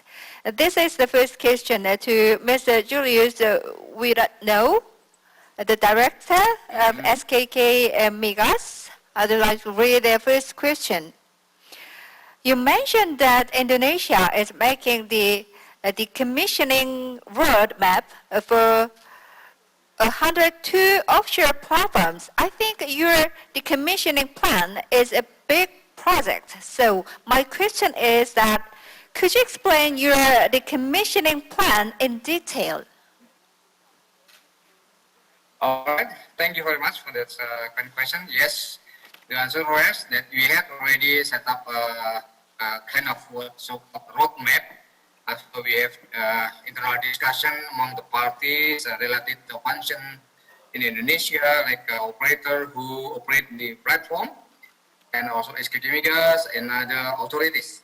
And we have determined a number of non-operated platform, which is 102, actually 107, and then we will be planning soon to have a decommissioning. In total is 107, and within 7 years. So first year will be next year. We plan to decommission. At the moment, we budgeted for 10 platform, which is 3 of that 10 platform. There's already an agreement with the government of Korea that we got the support from Korea. On the rest, we are still working and try to find best way to decommission another remaining 7 platforms, which is some of them we already got some budget allocated, and then some of them we still try to look for another alternative to fund this decommissioning. That is first year in 2021, which is next year. Which is we plan to start to have offshore campaign sometime in the mid of next year. I think this is a very short target. So next couple months we can have decommissioning of a platform, especially in the area of east of Kalimantan Islands, which is operated by the Pertamina Hulu Kalimantan Timur, so-called affiliated under Pertamina Group. And then for the second year, also we plan ready to set up some number of platforms also to be decommissioned, and then follow up with the third year. And for the year 4 to 6, this is something that we still continue our study, but we plan to have to target to decommission between 15 to 16 platform on that concurrent year, start from 2024 to 2026, something like that. So yes, roadmap is there, and then we are in the process to establish the task force, which involve many parties, many authorities. So we have an integrated team work together under coordination of coordinating ministry for marine and investment. So we will be working together also with other authorities like Ministry of Innovator and fisheries and other parties also to reutilize this platform. So again, roadmap is there, and we are still working on the discussion on the funding. As I mentioned earlier, for the old platform, which is not really funded yet, but we try to try to open this issue with the finance of minister to find out the fund to do the decommissioning. I think that's my short answer for this question. Thank you very much for your explanation and also the response for this question. Thank you. And now I would like to give you the second question. This is for the Eric K. Logam from Imperindo. This is a question. When using the tugboat and transportation bark, crane bark, required for the decommissioning, this is the question. If it is possible to use ships operated by Korean shipping company according to the cabotage in Indonesia. I think for that it is better if Mr. Darmadi from the Indonesian Shipbuilding Ship Association that answered the question about the cabotage law. Okay, thank you very much. So we should move on to the next questions maybe.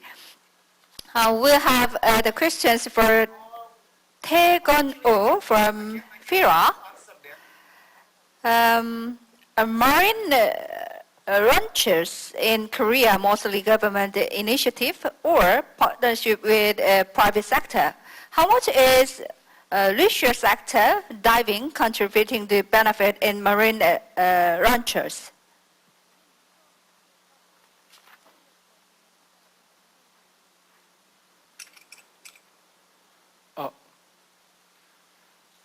한국에서는 현재 Yes, well, in Korea, as I mentioned in my presentation,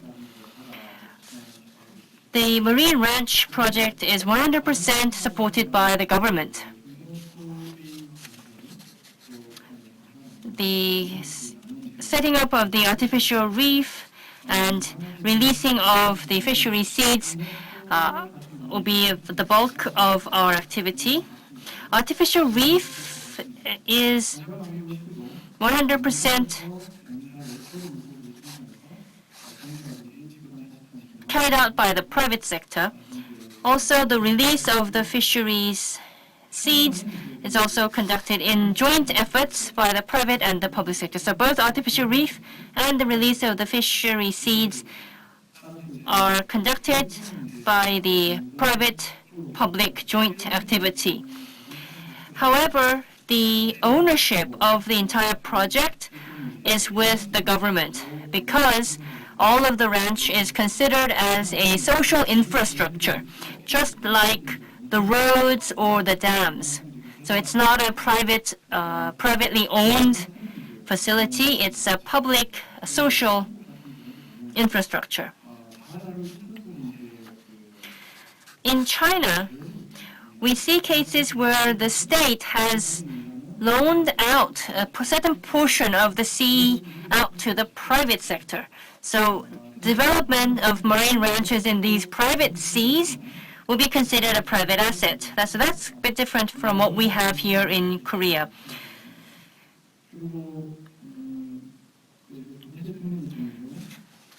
And I think there was a second question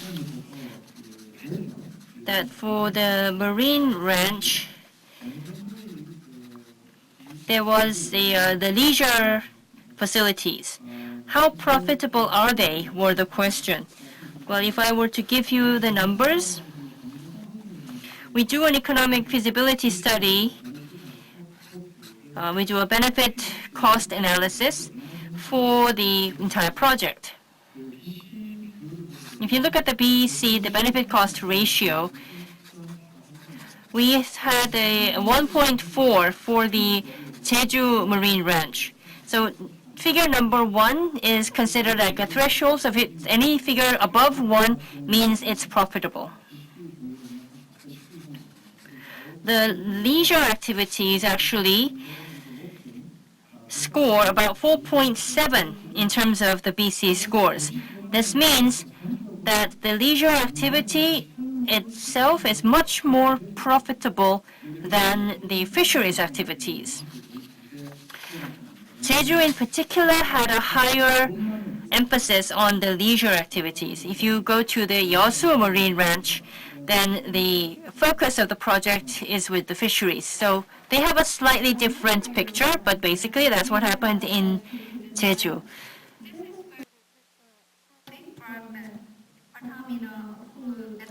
파타미나에 대한 질문입니다. Share with us the Patamina future plans for these programs with us.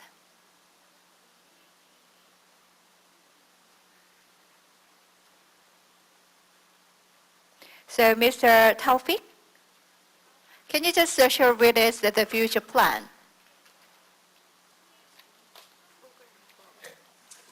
Actually, when aligned with what Julius has explained, because we are in coordination of SKK Migas, so the plan is for doing the commissioning is depend on two considerations. The first is subsurface is no longer economic or no longer future development, and the other one is the platform. The location of the platform is in the vicinity of a commercial line. That's the priority of our plan for the commissioning and what we call the relocation or reuse. Yeah, that's the of the asset that we consider. So in regard with the cost, so for some asset that we build after 2001, so we have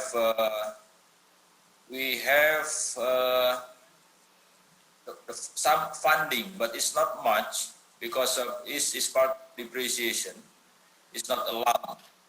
That's also should be managed by the contractors and also the SKK Migas in how we use that money for the specific asset.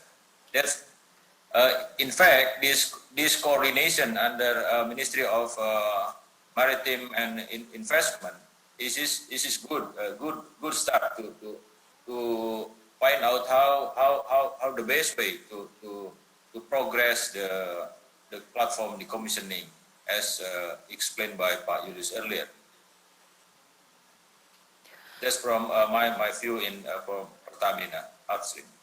Thank you very much for sharing with us the future plan about the program relocation and reuse. Thank you once again. And I have one more question to Mr. Taufik. Between Indonesia and Korea, what kind of joint work for the commissioning project do you prefer? We have one experience before in study which location of area offshore that's fit for fishery habitat. Is one of the study we have done in offshore Northwest Java. That's one example. But another example is, as I explained in my presentation, how the rig to reef will be effective. Because from the fishery and maritime minister also asking for that utilization of our abandoned or decommissioned platform. So, but determining the location where this fit for their purpose must be provided by the user. That's one another example. So if the Korean industry have that specific expertise on that point, so that's something that we can progress. In other side, in term of construction or the deconstruction of the offshore facility, so that's something that the Korean industry, I believe, in steel structure industry can be part of that effort. That's my thing and my vision. Thank you very much. I hope that you can find the good partners here in Korea for the decommissioning project. Thank you so much once again for your response. And now it is time to wrap up the session one due to our time limitations. Once again, thanks to all speakers from domestic and internationally Indonesia. We'll provide a separate answer to the part that could not be answered to today's inquiry. So in addition, if you have any additional questions, please send your inquiry to the email. I would like to show you the email address. Maybe after that, we can just answer for your question.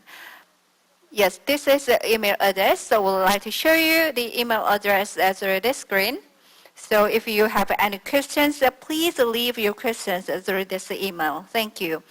And next, first of all, wrapping up, I'd like to make an announcement for your lunch. The KIORCC 2020 Network Luncheon will be held at the second floor, right room, and please move to the luncheon place as our step guides. And also, we'd like to take a commemorative photograph with all our speakers. As a photograph photo, I'd like to invite all of you. Thank you so much. Why don't you give a big round of applause for the successful session one? Thank you. So now, everyone, I would like to start the session 2 for today's Korea-Indonesia Offshore Congress 2020. First of all, I'd like to invite Mr. Lee Jae-ik, CEO of Trend Gas Solution, for his presentation on overview of the development of technology for offshore floating LNG power plants. Ladies and gentlemen, please welcome him with a big round of applause.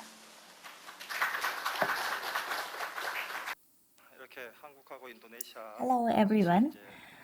I'm very pleased to be part of this conference for win-win of Korea and Indonesia. First of all, I would like to give the introduction of company and why I come here, and then I will cover floating LNG power plants and related cryogenic equipment development in Korea. My company has been specializing in LNG solutions covering engineering, equipment, and trial operations. LNG is very popular fuel source. So with LNG, we try to provide and build a solution from production, transportation, storage, and regasification. Over this process, we have patents and licenses. In terms of engineering, the company provides the packaging solutions based on software. We provide the system design and production design. In terms of procurement, we basically provide a regasification unit in small scale. So LNG is gasified and transported as a fuel on board. So we provide a total package from tanks, gasification units, and control units. After providing the solution, we are engaged in the gas trials. In doing so, we work with the equipment producers and the shipyards with the consulting service, and we work together for gas trials. And in the right-hand side, we have been providing LNG solution for Seongdong company for 5 years for their container vessels. So our customers would include the small-scale shipbuilders and the shipyards. Due to the time constraint, I will directly move on to the floating LNG power plant. They are floated and used on board. LNG is gasified and used for the power generation. So we cover the whole stream from downstream to upstream based on the LNG power plants. Floating power plant means the power plant is floated on the surface of water. They are floated and they store LNG and they gasify LNG for power production. And if necessary, LNG is stored on board. So we also provide LNG bunkering process. When the LNG is transported from hub to local, we also provide the feeder service. Inland, the gas power plants and gas terminals for gasifications are established on land. FLPP is the marine version of these inland facilities. But FLPP is a modular system, so it can provide environment-friendly and economic solution for our customers. This is the entire layout used by STX for 5 years.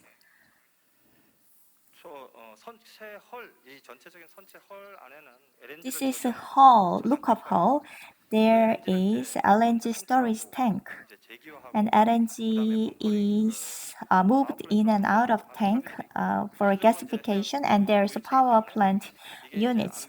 Since it is floated, so mooring service is needed for berthing or fixed on the surface of water.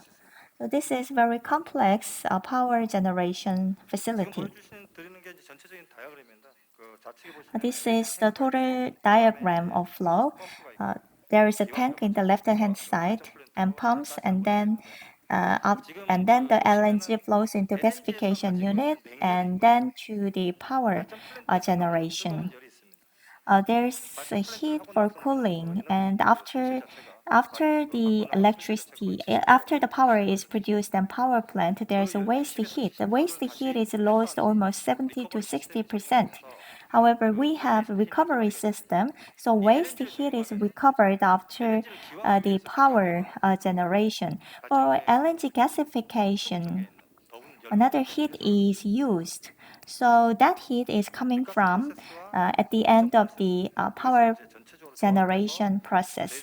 So regasification process and the power generation process are combined. So heat from the power plant is used for gasification of LNG. And after gasification, there's a heat for cooling. So this heat is used to cool the power plant. However, still, waste heat is produced from the power plant. In Korea, the target market is Indonesia.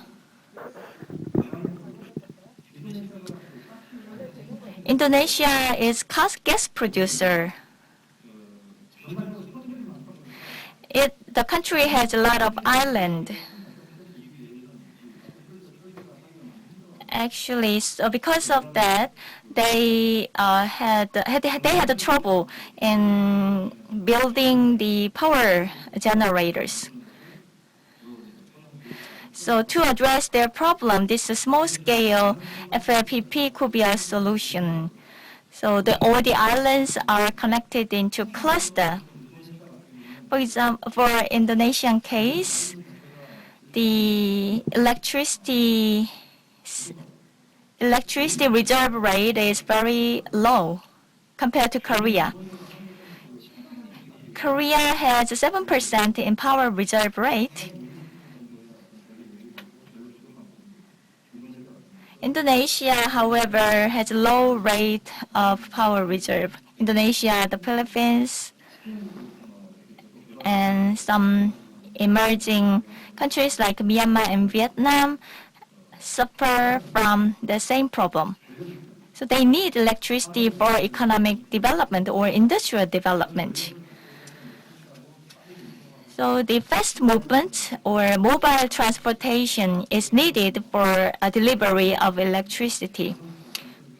But rather than 500 megawatt plant, they would need a very small scale, mini level power generator, power plant like 50 to 60 megawatt. So with FLPP, we can reach the remote areas, remote islands that is also captured or incorporated in our business plan. LNG is received and used and fed to the small islands. That is the role of the FLPP. This is a flow of the movement. With the floating power plant, then the LNG carrier can come and feed the LNG, or the small boats from the nearby islands can get the power and deliver it to the island. So LNG is received and provided, and gas is received and provided, and the electricity is received and provided. This is Korean 500 cubic meter LNG bunkering shuttle. The specification and other information is captured in this slide. With the sponsorship of the government, the Ministry of Oceans and Fisheries, we are building these LNG bunkering shuttles. Maybe by the second half of next year, these ships will be in operation. Dual fuel engines will be used for power generation, and these fuels will power the operation of the vessels. Pure cell or electricity-driven vessels will be used. So the information or technology will be updated for the vessels. At the moment, we are building those vessels. LNG tank will be completed by December 2020. Actually, it will be delivered by the time. And dual fuel engine delivery will be also completed December 2020. So by June 21, gas tryer and ship delivery will be completed. Now for the whole making process is going on. Tanks. This photo was taken 3 weeks ago. Now tanks are combined and thrust and main equipment are already ready.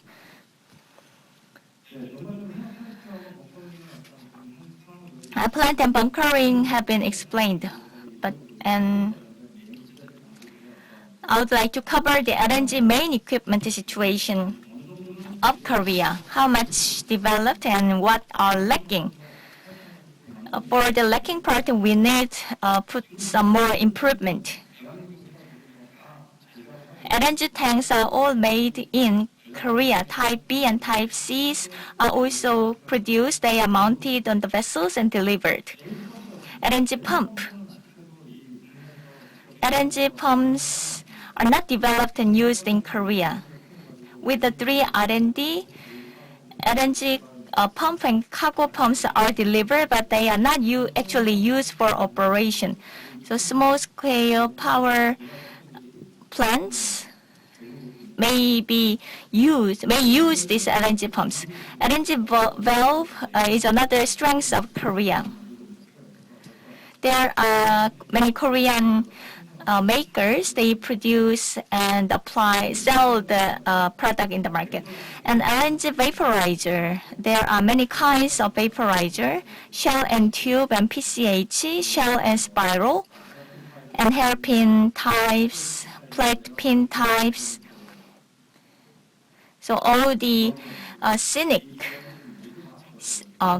cynogenic equipment related, they are all developed and available. BOG liquefaction units. To produce LNG on land, this liquefaction unit is small, so generally produced gas is captured by this liquefaction unit on board. Now, a lot of companies are engaged in development, so prototype will be available next year and commercially used the 1 year after next year. And we have a BOG compressor. When you deal with the gas, you need a BOG gas compressor.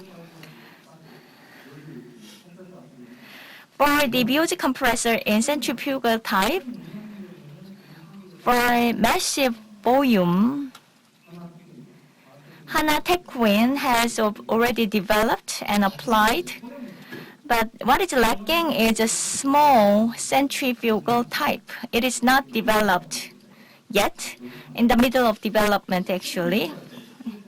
And screw compressor, oil-free screw type is being developed by Draktkov, which is a big company. So we are waiting for their result. And oil-less screw type. Oil will be injected but filtered out. So this oil-less screw type is made and applied to the merchant vessels in Korea. And there's control system, PLC type, or distributed control system. Hardware itself for the control system are produced by the larger companies in Korea, like LG. However, it is not widely available. So hardware could be imported overseas, and solution itself could be adapted to the Korean needs. These are the main equipment, LNG main equipment. LNG tanks and pump, and within the LNG tanks and pumps, vaporizers are mounted and already they are tested and available for the customers. This is a centrifugal compressor. Before being available, these compressors are in the test phase.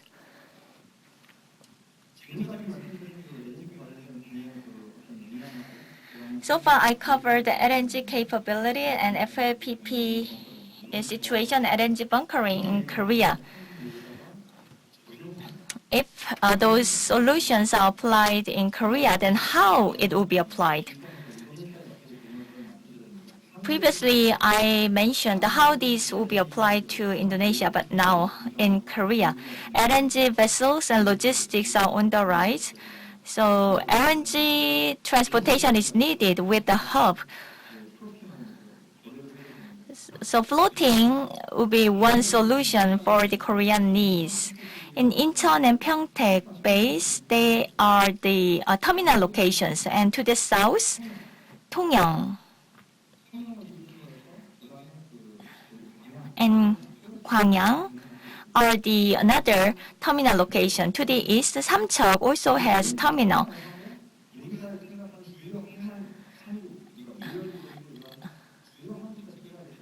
The major ports are far from those LNG terminals like Gunsan, Mokpo, Busan, Pohang. They are the major ports of Korea. Those ports are very distant from LNG terminals. That means logistics of LNG would not be smooth. So because of that, if there is a floating plant, then each floating plant can cover each area. So electricity can be produced and gas will be available in this area. I hope this kind of scenario will be adopted in Korea. And at the moment, the situation is going that way, fortunately. For the compressed time, I covered the concept of floating gas power plants and the gas and how that is applied in Korea. That is also covered. Small-scale FLPP and soil energy feeders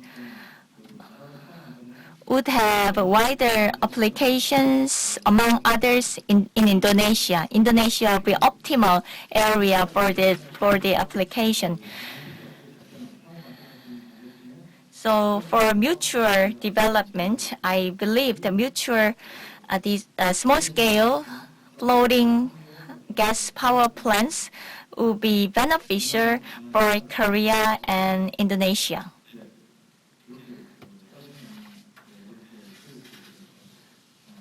That's about it for my presentation. Thank you.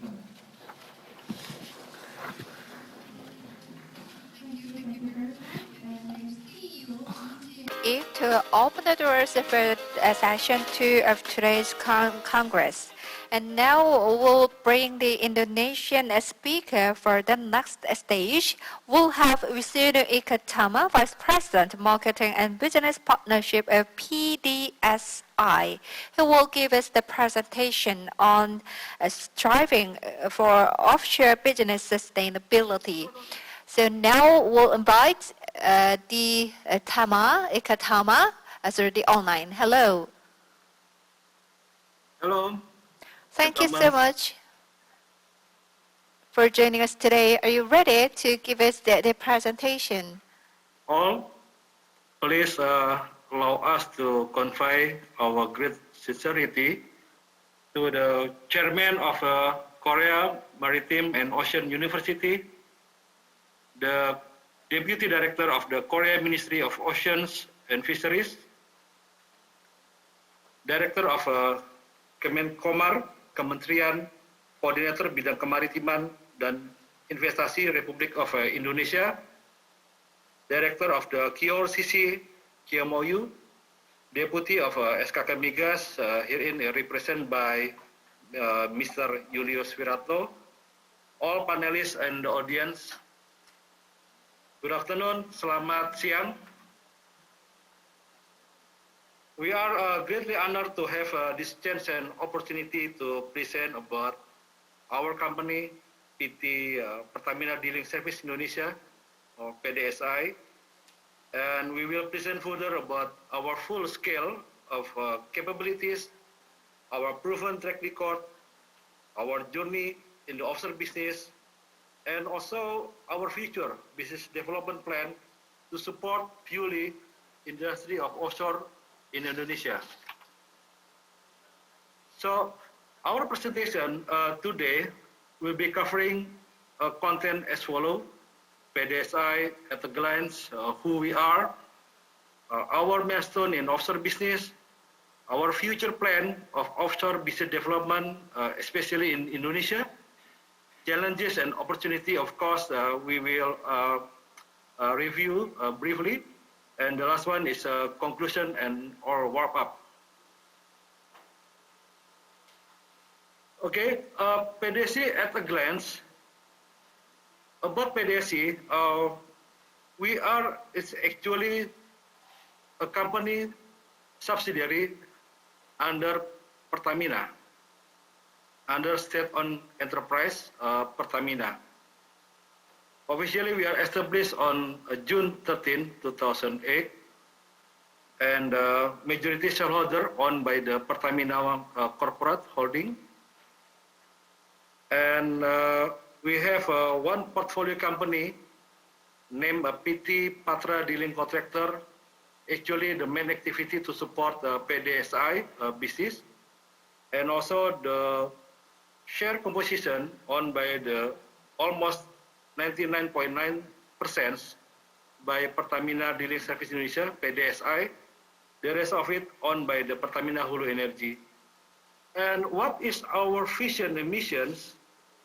Is actually for the vision is to become the regional leader in drilling, workover, well service with world-class standard. The mission is to provide high-quality integrated solution in drilling, workover, and well services to maximize the value to the customer, shareholder, employees, and other stakeholders. Okay, this is very quick on this slide. Actually, we will show and elaborate briefly about PDSI history. In a brief, we are formed initially as a drilling unit under Unit Exploration and Production at Upstream Directorate of Pertamina in 1999. In 2001, we were become drilling services at Upstream Directorate of Pertamina, and turnaround part actually was on June 2008 that we were spin off to be independent subsidiary company known as now as the Pertamina Dealing Service Indonesia. And in 2009, we have made acquisition to the company drilling named PT Usayana, and of course it increased the number of rig assets in the PDSI. And in 2010, we have invest new rig technology that's called cyber rig, including skidding rig technology for market in the ExxonMobil Cepu Limited. And in 2013, that was our first stepping stone into the offshore business. We ran the jackup drilling rig through the joint operation scheme. And of course, later in 2015, we have developed non-rig services such as directional drilling, aerial drilling, and so on. And of course, to strengthen our business development, our management commit to focus on some business driver. We will show in the next slide. Okay, this is actually our business driver. We have onshore and offshore. We have overseas. We have a subsidiary called PDC. We have strategic alliances, and we have call it ASR, or known as the abandonment, set, and restoration. And for the onshore and offshore, we have various line of the services, starting from directional drilling, aerated, fishing, and so on. That's actually to support the drilling services. And talking about the overseas and also the ASR, for the abandonment, set, and restoration, we focus on the well integrity for the study, for the design and analysis, plug abandonment, and platform decommissioning. Taking into the track record perspective, we have carried out plug abandonment projects for wells through the bundling services in 2018. Thanks God if we have completed successfully, always completed on time, on budget, and on schedule.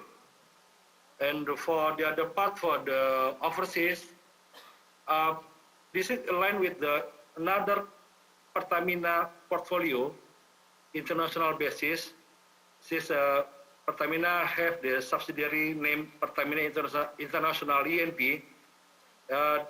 Currently have a concession area is quite wide,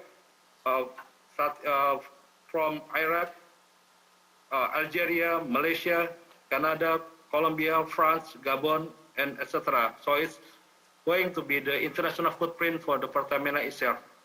So why we put this business driver because it's going to be aligned with the Pertamina strategic and also portfolio planning as a corporate basis. Okay, this is very quick for the milestone. I think we have already explained that our footprint is in the 2013, where we ran the project in the one of the company in Indonesia for the jackup drilling rig, and this table is actually the PDSI, including the subsidiary list of experiences in offshore. As you may aware that we have a long track record on providing the jackup rig, quite number of wells already completed, and also the non-rig services, non-drilling rig services. And on the other part, we also have a track record in marine business, in the marine spirit business, offshore operational support, such as the catering, manpower, shore-based management, and so on, as executed by our subsidiary, PDC, Patra Drilling Contractor. And in very soon, we will initiate commencement of contract for the walkover rig, offshore walkover rig, including the bars, and also the accommodation walk bars for the 300 packs very soon. So from all the slides, I think this is the interesting part of our presentation, that we are going to share what is our future plan of offshore business development, in particular in Indonesia. We have plenty of plans. The first one is called tender assist drilling rig. In Indonesia, water territory, and of course we are considering the condition of the platform. Some platform got the limitation and also aging. So some of our clients in Indonesia require the dimension of rig, essentially to support the SATRAC program. Minimum rig capacity is 750, and why they need this? Because this is considered more efficient than the jackup for SATRAC purpose. So I think we are looking forward, to develop this methodology and also this project, in Indonesia in the future. The second one is for the accommodation walk bars. Since this Indonesia is an island country, so eco-friendly accommodation walk bars for Indonesia area. So there are some specific requirement later will be developed from time to time.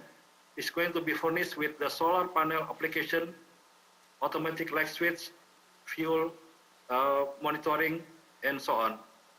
And we have derrick laying bars on the other side that is very suitable for platform decommissioning purpose.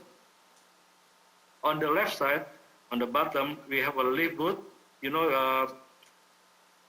are a lot of requirement in here because lift boot treat as the living quarter. This is the self-propelled and self-elevated jackup. So very favorable to support the well services. And in the middle one is the jackup bars. This is going to be modified because there are some requirement for the jackup bars for power generation. For some fields that have a reach of the gas, so it can be the fuel to powering the the facility, and also the through the genset equipped in the top set of the jackup bars. And the last one is a dredging.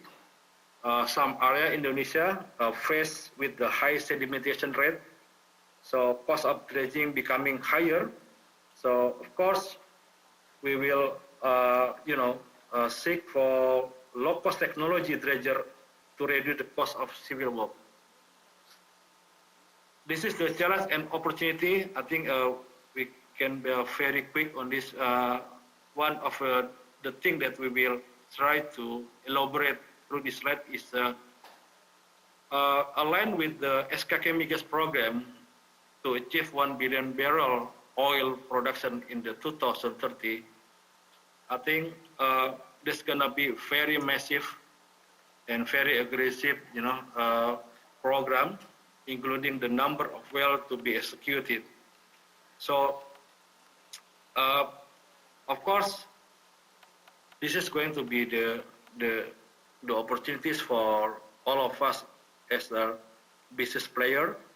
And major issues that we are going to address on this is later, there will be increasing oil and gas production target by using the low-cost technology in major platform. And for the marine spread, the requirement for Indonesian flag, I think is a must.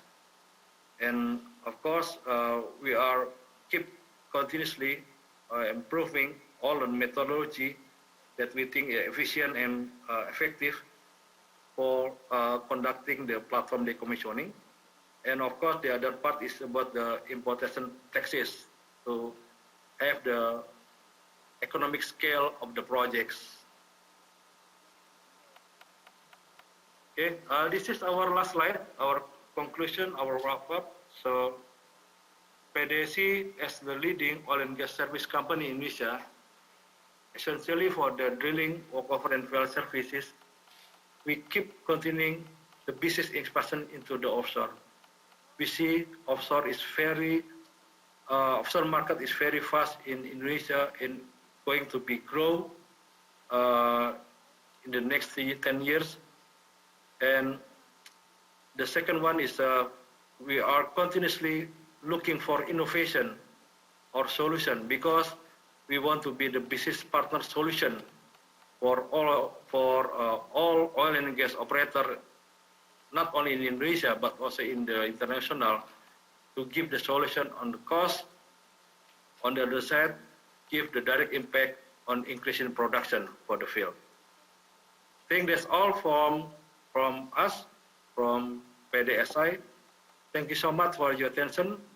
Stay safe, stay healthy, and stay productive. Thanks a lot. Thank you very much.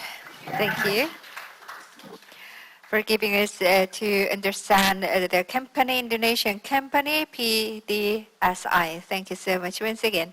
And now we'd like to move on to the next presentation, and my pleasure to invite to the podium Mr.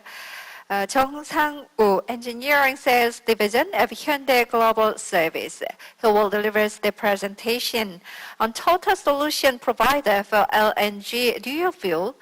Thank you very much for joining us today. Please welcome with a big round of applause. Hello, ladies and gentlemen. I'm so glad to have a speech here. My name is Jung Sang-woo, but everybody called me Leon.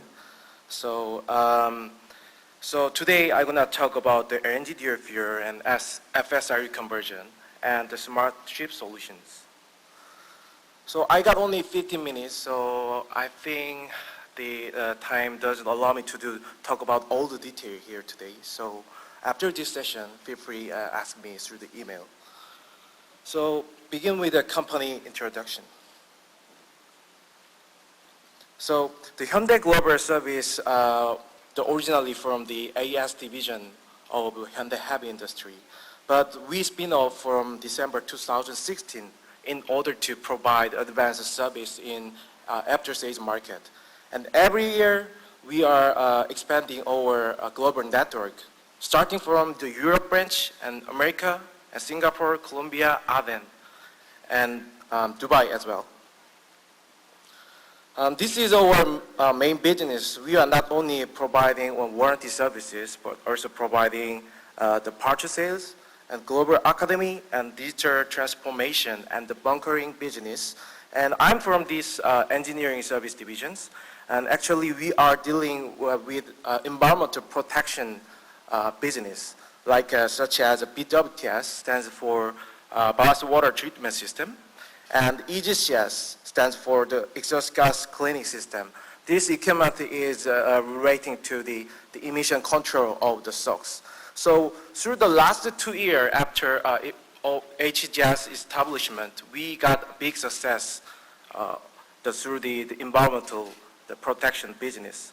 And now we are actually preparing the IMO GH regulations. It's the regulations about the carbon oxidant, reducing the carbon oxidant. So there will be many solutions offered.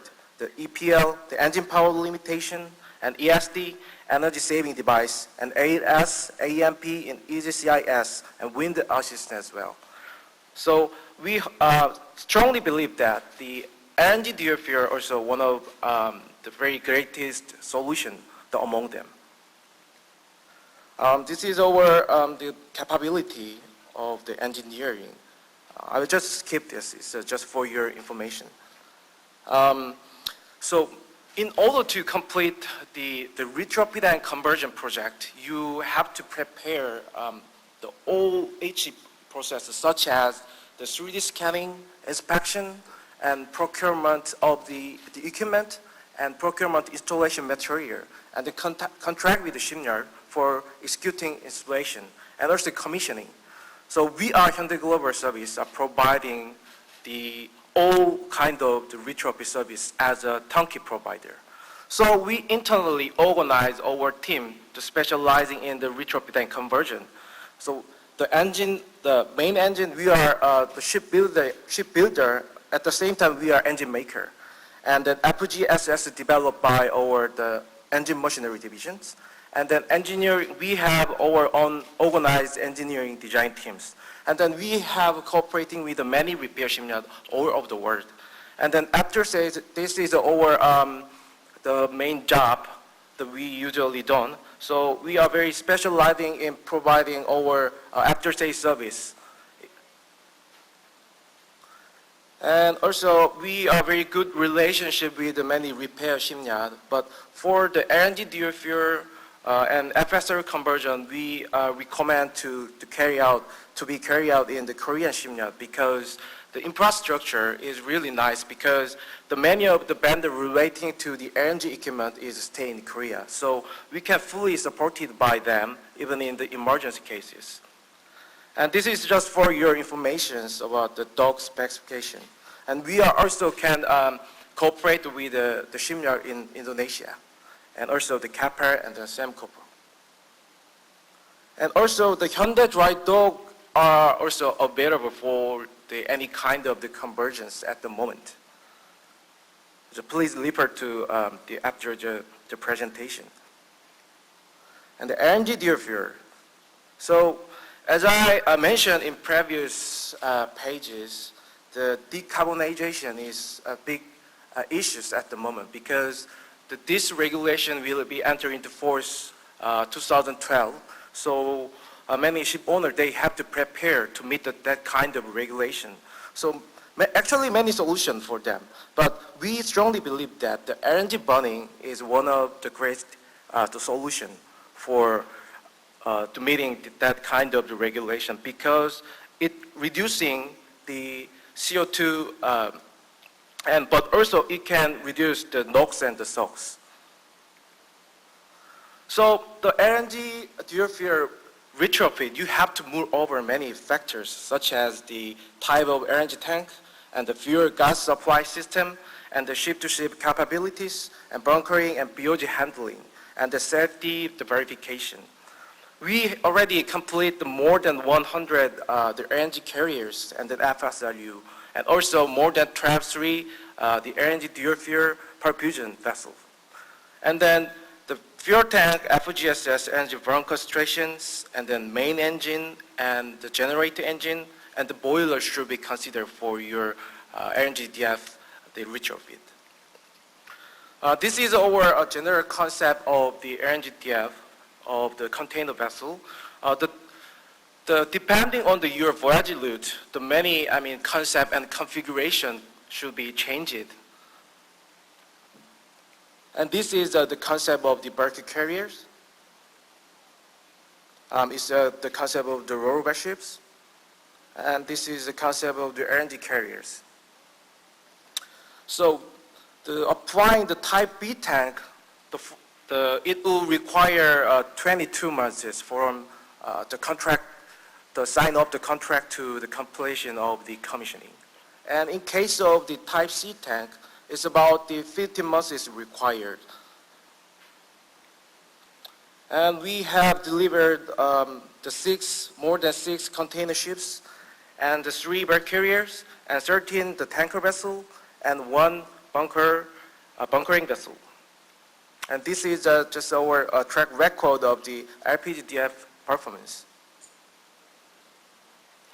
And FSRU conversion. Maybe all here agree that the LNG as a fuel will be replaced from the existing fuel very soon. So, and then one of the other factor is the LNG carrier is the aging now. So, actually, we currently got many inquiry from our client who has their LNG fleet that they want to change it to from LNG vessel to the FSRU. So to carry out the FSRU conversion, I think it is the most difficult job in the conversion project. You have to care about the conversion engineering and installation with the longevity of the tank and the mooring and the subsea. The Hyundai Global Service, we can carry out all these items at the only single contract. This is the concept drawing of the owner. Now it's on hand now. So after we having a consultations, we formulating the concept drawing of the LNG vessel to the FSRU vessel. And also Hyundai Heavy Industry developed. Hyundai Heavy Industry have own brand and equipment of the regasification, which is called the Hyundai Integrated Regasification System. So this system is already proven through the delivery of the new building. And this is a diagram of the high regasification module.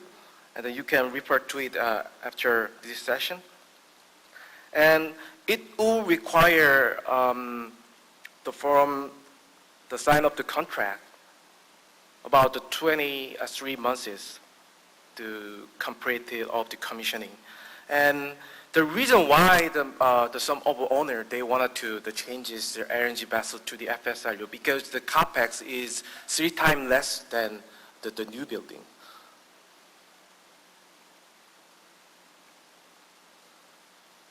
This is our track record of through the new building. We already have delivered 11 the FSRU vessel, and then we have 4 typical type of the FSRU, the concept, the vessel.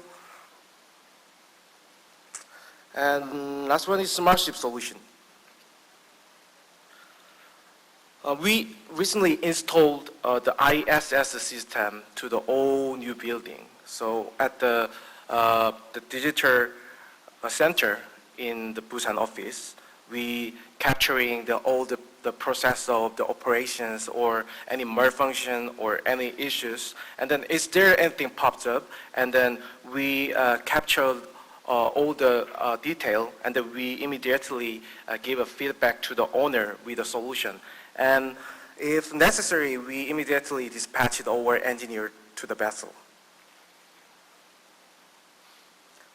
This is the brief, the flow diagram of our ISS solutions, and the right side is it is our the monitoring system at the Busan Digital Center. This is our global network, and then we can fully cover all the region or the main port. And if anything is possible, or we, the engineer will attend it on board. Thanks for listening to my speech. It's my end of my presentation. And if you have any question, just feel free to ask me through the email. Thank you. Thank you very much, Mr. Chong Sang-woo, for your presentation. And also, you can find out the good partners with the Indonesian companies through this conference. Thank you so much once again. Now, I'd like to introduce to you the Mr. Stuart Snow, Director of General Engineering and MRO of PAL. He will be with us for the presentation on company instruction and possible collaboration areas with Korea for offshore and marine sector, or for improving TKDN. I'd like to introduce to you Mr. Stuart Snow. Hello. Hello, yeah. Good afternoon. Thank you very much for joining us today. Would you please start your presentation? Okay, thank you. I will share my presentation material.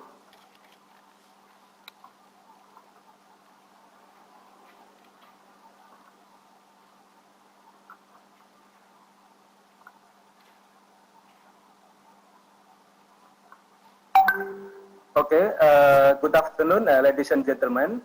First of all, and thank you very much for this opportunity. I'm very glad here to share with you our company introduction and possibility for collaboration with a Korean partner for offshore marine sector and for improving.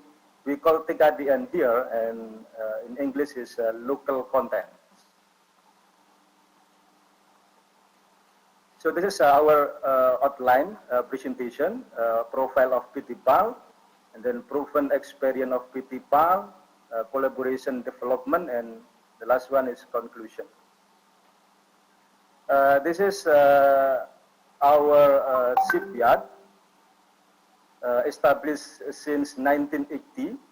We are 100% owned by government, and we have a facility in Surabaya.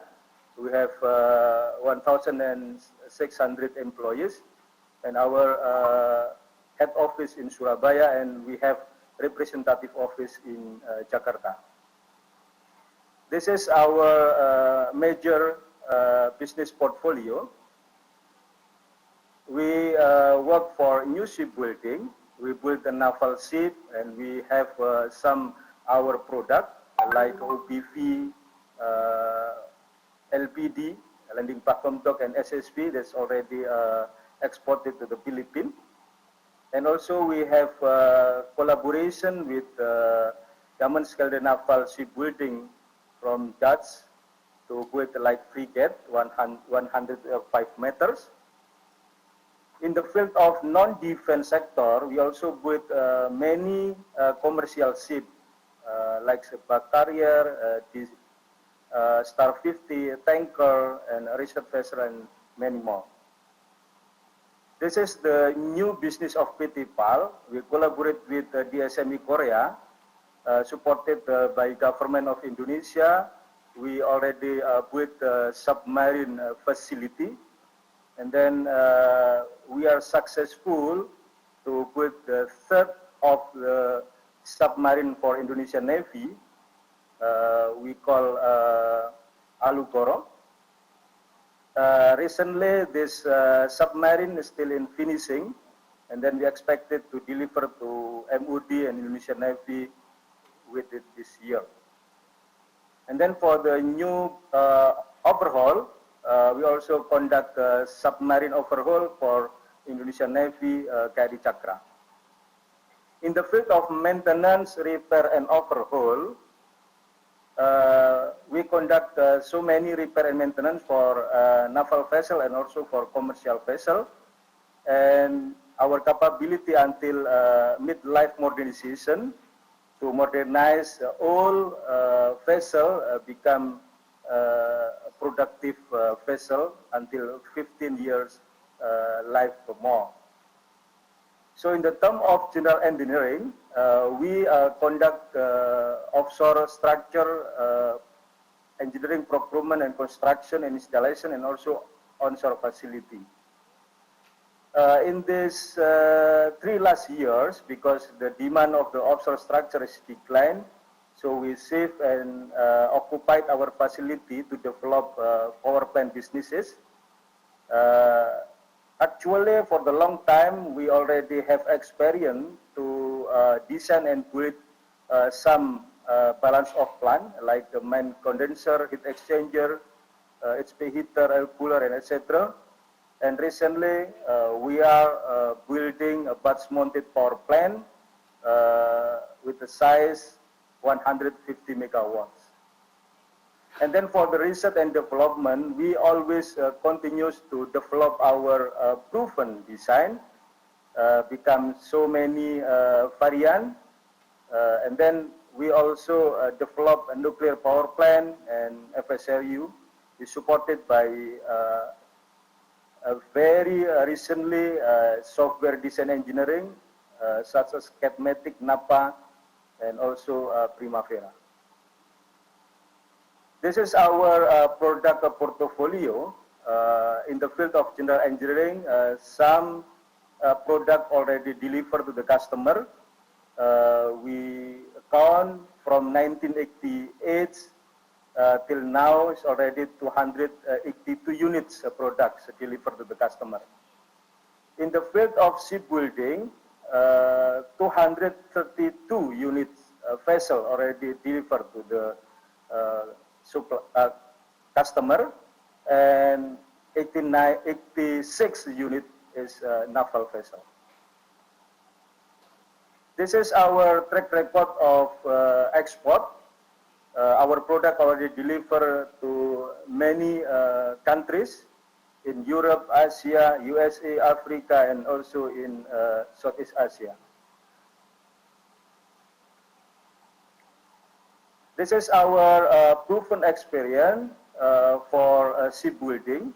Over than 35 years, we already have experience. We're starting to build small vessel and cooperate with a Germany company. We learn from them, and the transfer of technology was done, and then successfully we can develop our own design, and then we can build the biggest tanker for our facility. The size is 30,000 deadweight ton, and many various of LPD, landing platform dock, and hospital vessels is building now in PT PAL. In 2015, we successfully export 2 units of LPD to Philippine Navy. In the field of oil and gas, we have experienced more than 20 years. We start from modular package. We work and build some module, compressor module, and also a process component.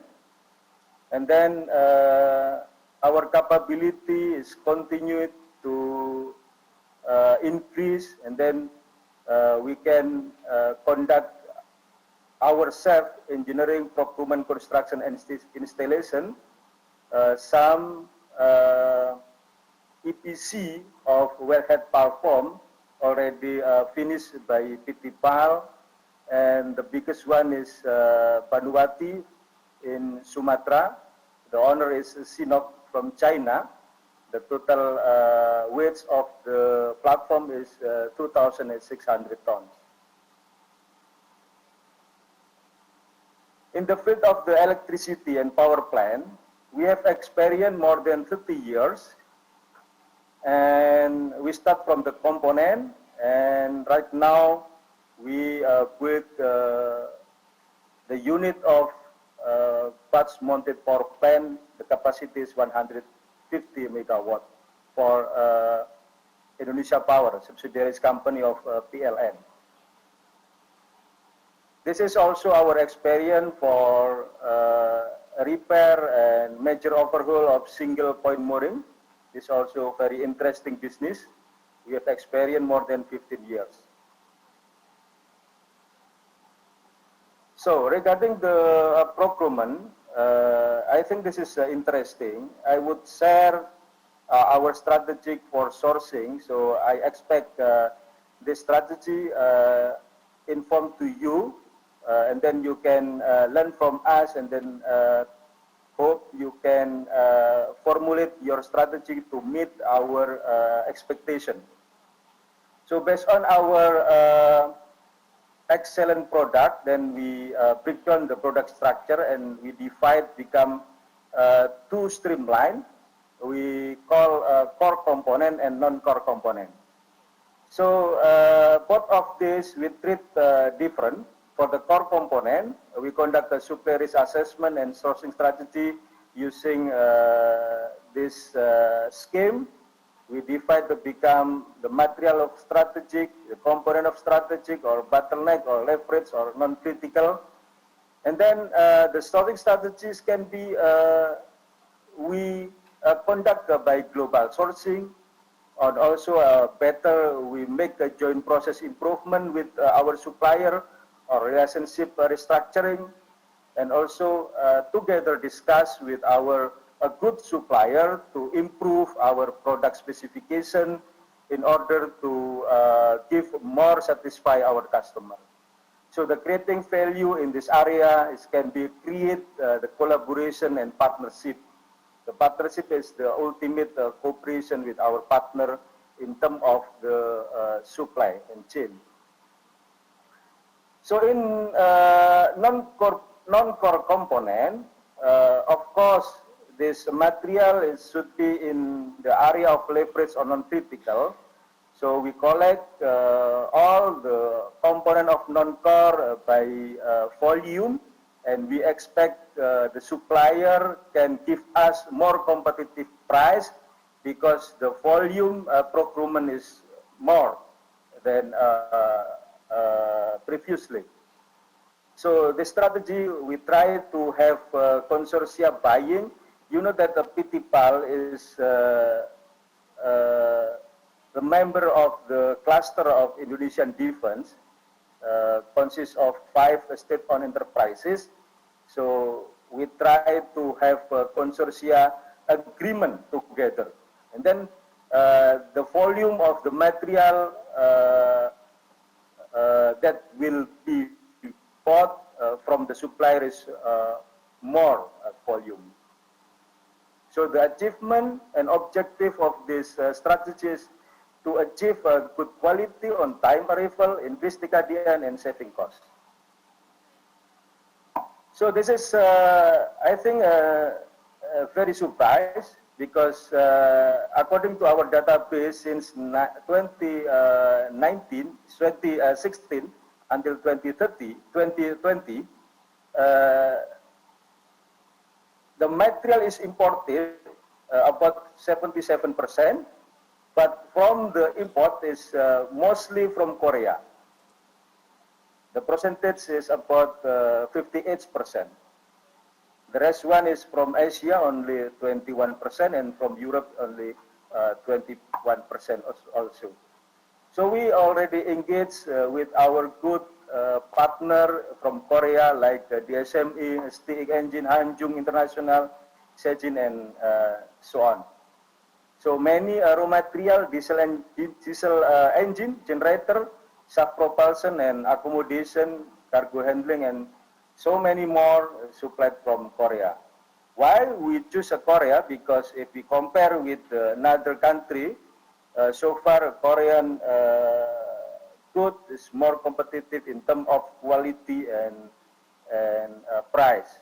But however, you know that the customer always push us to decrease the cost of the production. So we also invite of all you to make a more effective and competitiveness to supply equipment to PTPAL. This is supply main equipment for the partnership. We have some program to develop our own design. Just for your information, we make some variant of OPV and LPD. This is maybe related with the previous speaker that Indonesia also need more small LNG carrier. But the challenging for these businesses is because the total price should be competitive compared with the China. So we are now looking for a partner from abroad to cooperate with PTPAL to develop this small LNG carrier, and then we hope can satisfy the customer. In the term of the nuclear, we also start to collaborate with USA company, namely Torcon International. We already discussed in detail with them, and also we also already visit to DSME because this project will be run together between Torcon, PTPAL, and DSME. So this is the roadmap for the first year. The Minister of Energy and Mineral Resources already conduct study, and the second year we plan to build the testbed platform and so on until commission operation kit. This is interesting because the government of Indonesia pushing all the company in Indonesia to increase local content. This is, I think, an opportunity for our partner in Korea. You can see that we have target to increase from the baseline right now, 35% of roadmap of TKDN or local content become 40% or more in 2024. And in the cluster of defense industry, you see in the left one, the baseline is 36%, and we targeted to achieve more than 50% in 2024. So many regulations already there, and I think our partner in Korea need to be focused in addressing this opportunity well. Okay, this is the last but not least. I will try to conclude our presentation. The first is PTPAL has a proven capability in shipbuilding, offshore, and marine sector. So we need to enhance collaboration between PTPAL and partner in South Korea, especially for supplying main equipment or new technology, in order to achieve the best competitive performance in domestic and global market. And the second, PTPAL have a strategic sourcing to find the best supplier or partnership for getting competitive cost and acceptable risk with high value, quality and delivery, and also innovation. So I hope having learned on our strategic sourcing, then our partner in South Korea can generate the formulation, their strategy, then we expect to meet with the PTPAL objective and customer requirement as our ultimate goal. The third, PTPAL has been developing product that could be collaboration with South Korea partner in order to develop excellent product which has competitive price. So this is, I need to emphasize competitive price now is very important. And also, we cannot leave the best performance also important. This is our customer demand. So by this way, excellent product of PTPAL could be competitive in domestic and global market. The last but not least, according to the government regulation for increasing local content, we call TKDN, PTPAL already have a roadmap 2020 and 2024. So we recommend South Korea company to start create engagement with the local manufacturer to build a component industry in Indonesia maybe by a foreign direct investment or other scheme of the businesses. So I suggest of all of you. Okay, this is our complete presentation, and thank you for your attention. Thank you. Thank you very much. The director is Trisno. I believe that the information from the Indonesia will be very helpful for Korean companies in offshore service industry to manage and operate the company. Thank you very much once again. Now for the next stage, I'd like to invite Yoo Jae-won, Principal Research Technology Planning of DSME, who will deliver the presentation on new green technologies and LNG vessels. Please welcome him. Good afternoon. My name is Jae-won Yoo, working for Technology Planning Department in Daegu Shipbuilding and Marine Engineering. Today, I'm going to talk about green technologies on LNG vessels. The LNG industry is growing, and I'm sure that there are many projects that Korea and Indonesia can cooperate. First, let me introduce the performance of the LNG carrier of the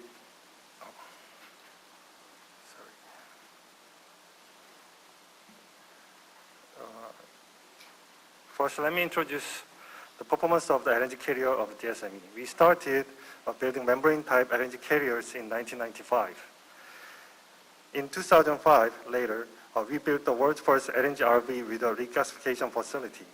In 2014, we delivered the world's first floating LNG FPSO to Petronas. Also in 2015, DSME delivered LNG fuel facilities to the world's first LNG fuel-powered container ship for Total Maritime. In 2016, we received orders for 15 Arctic LNG carriers, and we are planning to get additional Arctic 2 ice-breaking LNG carriers. It also shows constant innovation as the #1 LNG master by winning the world's first MEGI engine-applied LNG carrier and LNG-fueled shuttle tankers. DSME has delivered more than 150 LNG carriers and 12 FSRU so far. Next, I would like to mention DSME's corporate project with Indonesia. DSME, we delivered 3 1,400-ton submarines to the Indonesian Navy in collaboration with the PT PAR shipyard. It was a very successful project, and it was a good example of economic and military exchanges between two countries. We look forward to an additional project contract soon. I would like to introduce the eco-friendly technologies that DSME has been applied to LNG carriers, ensuring premium performance. Green technologies consist of two parts, decarbonization and digitalization. The first one, I will talk about decarbonization. As you know, global environmental regulations have been tightened since the Paris Climate Agreement has initiated. Based on the IMO greenhouse gas study, IMO aims to reduce the carbon intensity by 40% by 2030 and 70% by 2050, and to reduce the total annual greenhouse gas by 50% or more. To achieve a zero emission, at some point, there will be a need for an applicable eco-friendly technologies. The industry is discussing about alternative fuels such as hydrogen, ammonia, biofuel, and hybrid electric propulsion. However, more efforts are needed to secure economic feasibility due to lack of technology development, infrastructure, and supply chains. Therefore, LNG is currently the most likely eco-friendly fuel technology. And I think it will play a role as a bridge fuel until going to zero carbon. Just by replacing the fuel with LNG, 23% of CO2 savings can be achieved compared to the existing marine diesel oil. Therefore, additional CO2 reduction is required for LNG fueled ship to comply with global regulation in the future. First, let's talk about LNG burning engines. The early LNG carriers used steam turbine. The engine efficiency was only 20%. In the 2000s, the Qatar Gas project had a propulsion system combining two-stroke diesel engines and reliquefaction facilities, which was soon replaced by four-stroke DFD technology. Ship owners preferred the four-stroke DFD technology for a while for its ability to use dual fuel and its highly stable performance track record. Since then, the era of two-stroke DF was opened by DSME. DSME built the first MEGI LNG carrier in 2015. The two-stroke DF includes MAN's MEGI model, which requires high-pressure injection, and WinGD's XDF, or low-pressure engines. So far, there are 73 MEGI LNG carriers and 101 XDF LNG carriers in the market. The bottom left table shows that MEGI is slightly more efficient than XDF. On the other hand, I understand that preferences are divided considering over CAPEX and OPEX. These LNG fuel engines require a fuel gas supply system, which supplies boil-off gas to the engines at the required pressure. DSME developed high-bar FGSS for MEGI engines. This system is very efficient technology that consumes only 10 to 15% of energy to be used in the compressor mode. DSME has so far granted the license to the engine licensor or FGSS skid suppliers, providing technical support. If necessary, DSME can deliver a FGSS skid with a customized design for a customer's project. The LNG propulsion system, LNG fuel propulsion ship, has a reliquefaction system in addition to FGSS. DSME developed a partial reliquefaction system for MEGI called PRS in 2015. Also, we developed APRS and MRSF for XDF engine. These have been selected by many first-class shipping companies and shippers because of its cost and delivery and performance advantages. Recently, DSME developed a large capacity reliquefaction facility with nitrogen as a refrigerant, which is named NRS. NRS has been applied to 360K LNG FSU, which is in production now. The reliquefaction capacity for the project is 7.5 ton per hour, and a small version of NRS is available for conventional LNG carriers. DSME also grants a license for these reliquefaction technologies unless the project is directly in competition with DSME. As with FGSS, DSME can design the reliquefaction system customized to customer's project and even produce and deliver the reliquefaction skid if necessary. And next is LNG fuel tank. Today, I will introduce the MACTIV technology suitable for LNG fueled ships, LNG bunkering ships, and small-scale LNG ships. MACTIV is high manganese steel cargo tank IMO Independence Type B tank developed by POSCO, a material developer, and DSME. High manganese steel has been approved as a cryogenic tank, and it has cost competitive against the 9% nickel steel tank, which is currently used most. DSME has developed welding and production automation technologies, as well as the design of Type B tank. This slide shows only Type B tank, but high manganese steel can also be applied to Type C tank and equally cost competitive against 9% nickel steel. DSME grants a license for this technology or delivers custom-built tanks. So far, I have explained the engine, FGSS, and the reliquefaction system essential for LNG fuels. This chapter describes the energy-saving devices that can be applied for additional CO2 savings. First is pre-swirl stator and rudder bulbs are additional devices that improve propulsion efficiency. Also, hull optimization such as DS-bow helps to enhance energy saving. A rotor sail installed on the deck obtains an additional lift called Magnus effect, and air lubrication system that reduce the resistance by spraying air bubbles on the bottom of the ship. Each of these technologies has an energy savings effect of 3 to 8%. And by combination, you can achieve a total energy saving about 10 to 20% if you design them optimally. Next is shaft generator motor. The generator motor is installed on the propulsion shaft connected to the main engine to provide power takeoff and power take-in mode. We estimate that it will reduce CO2 emission about 1,550 tons per day. DSME developed a shaft generator motor through joint research investment with a Korean company.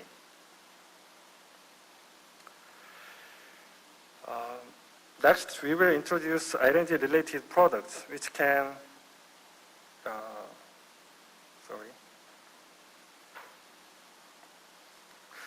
supply electricity and cold chains to remote areas.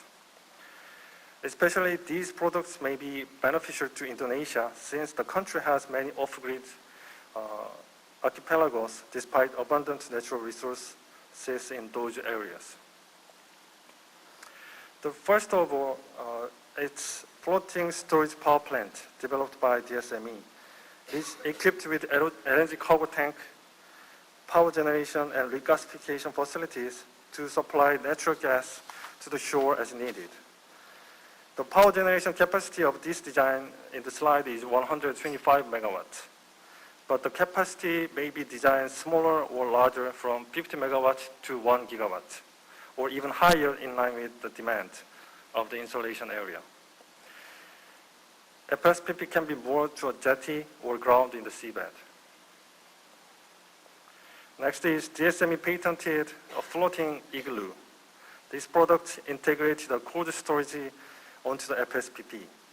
Many off-grid islands require refrigeration facilities. This product has a 10,000 to 20,000 ton refrigeration storage facilities, but the capacity may be larger to over 100,000 tons depending on demand. It is designed to allow trucks to enter and exit from the land and to send and drop cargo directly from fishing boats. Additional advantages can be obtained by integrating LNG power generation facilities and freezer storage. In order to use LNG for power generation, LNG must be vaporized. And during the vaporization, a large amount of cryogenic energy can be exchanged into the freezer so that the power consumption of the freezer can be greatly reduced. Also, it has the effect of improving quality of the frozen food due to rapid freezing. Next, I will explain about digitalization of ships. Digitalization can be divided into smart solutions that support ship operation and smart yard technology that supports shipyard production in line with fourth industrial revolution technology. First of all, the smart ship solution. DSME smart ship solution called DS4 has been released in last year. And there are 5 main features that DS4 has. Smart maintenance, smart navigation, onshore monitoring, safe navigation, and smart platform.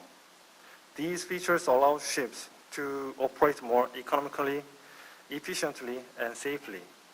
DS4 recently applied to the container ship, and we are gathering the data from the ship to analyze. And we will provide the consulting services based on the result. And this is the vision of DSME Smart Ship solution. From product to service, service to platform and ecosystem. The smart ship will become connected, and the smart ship will be sharing the information, and it will be enable the ships more efficient and safe operation. After that, as a shipyard, we will increase the quality of our technology and products based on the operation data. And it will be connected to optimize voyage service and operation and maintenance service at the end. And lastly, the smart shipyard. As machine learning and artificial intelligence technologies are more in common, we are looking for the way to increase the productivity and safety of the shipyard operation. As mentioned, LNG will take a role as a bridge fuel until a zero carbon emission solution is technically and economically feasible in the market. DSME has core LNG systems and energy-saving devices which have been proven by first-class shipping companies. And digitalization of shipping will further enhance the efficiency of shipping. For all of these areas, we are open to cooperate with the shipbuilding and maritime industries. Thank you. Thank you. Thank you very much for sharing with us your valuable information. Yes. Thank you once again. So now we'll invite Kim Sang-gun, Director of KIORCC. He will deliver us the presentation on the instruction of Aljahan, the commissioning project. Ladies and gentlemen, please welcome him. Okay, my name is Kozi Kim, who's from a company called KIORCC. Today's, as you can see, I will introduce one of our decommissioning project called the Aljana project. It was happening just a couple years ago. I personally wanted to introduce about my company, something detailed in here, but we have the limited times. So I will focusing on this current project things first. And also I will modify this PPT for more visualizing. So I just remove it something technical detail and many words I just remove it out. So you can easily just see through. Okay, the contents is you can see basically scope of work and what we went through about this project. And then project execution plan and which steps that we went through, and also the last page is our main references. The word is a bit small, so I will just skip it this one and showing on the next one. The Aljana field is located around 180 kilometers southwest from Abu Dhabi. So Aljana field is owned by the ADNOC. Our company mainly have a contract directly by all major companies such as BP, Chevron, the ADNOC, or even the tier one supplier like JGC or Technip, those things. So back then, the ADNOC field, the ADNOC Aljana field was built in 1994 until 1998. It's just operating around 4 or 5 years done. They mistakenly build up this field. They plan to the oil field, they must take out a lot of oil and gases for a long period, but for 5 years, actually the efficiency was totally wrong, so the ADNOC decided just shutting off. Each stage basically we did the survey and the site engineering and the well-integrated assessment.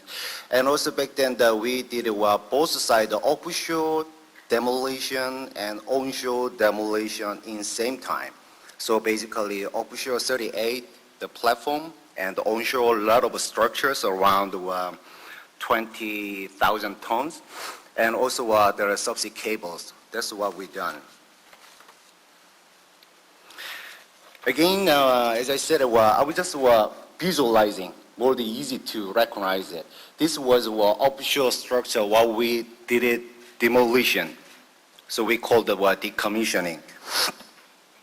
There is a freestanding single hull and also mosel single type and tripod single type. Actually, the tripod single well was around 14, if my memory is correct. So mainly tri-single type. And of course, there was the 4-leg jack type as well. And then this was one of the biggest main structure, the 6-leg production platform. As you can see, they have the heli deck and the living quarter and the bridge. It was one main one. So total around 1,850 tons, and from the sea was around 35 meters. There was also a flare tower and also 4-leg support jacket. So total 38 offshore platform was decommissioning by Khan, and as you can see, the one of the company called the Mark APMC, which is our one of the partnership company. But before I going through the details, something more, I would like to inform you that when we did this decommissioning work, there was no P&A scope. The plugging and abandonment was already performed by third-party company from the state. So when we did it, the P&A scope was not including. This was our Dajana project organization. It just pretty much standard, the commercial part, and also our project team. You know what the marine spread is, even I can tell there were more than 50%. The marine spread, like the handling barge and the crane barge and the accommodation barge, all those marine spread is mainly, I can tell, more than 50% the work of scopes taken.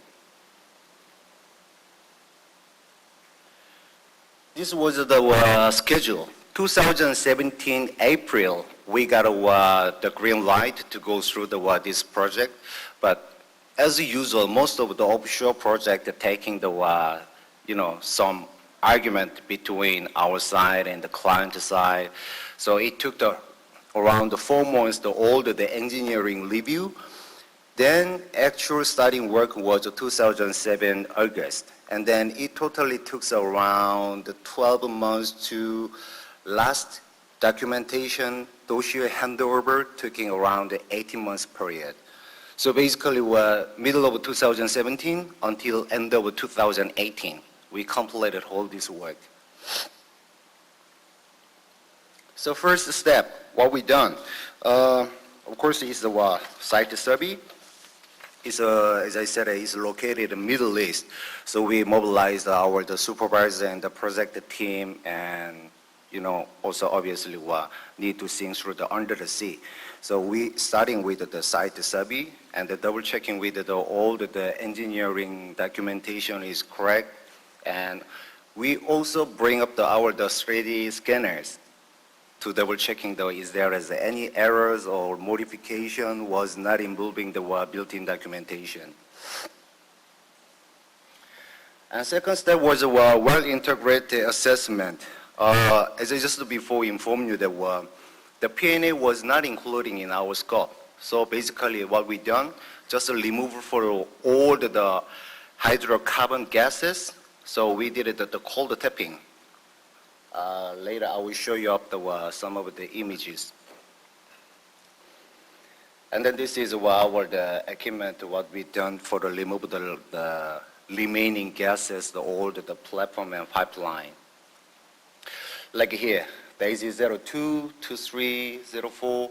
You cannot see clearly, but there is a gauges we put it on by the cold tapping and remove all the gases. So before we starting the firework, the cutting, the way the gas is booming. And then I'm pretty sure most of you, or even the Indonesia side, they are pretty much concerning about the KIORCC.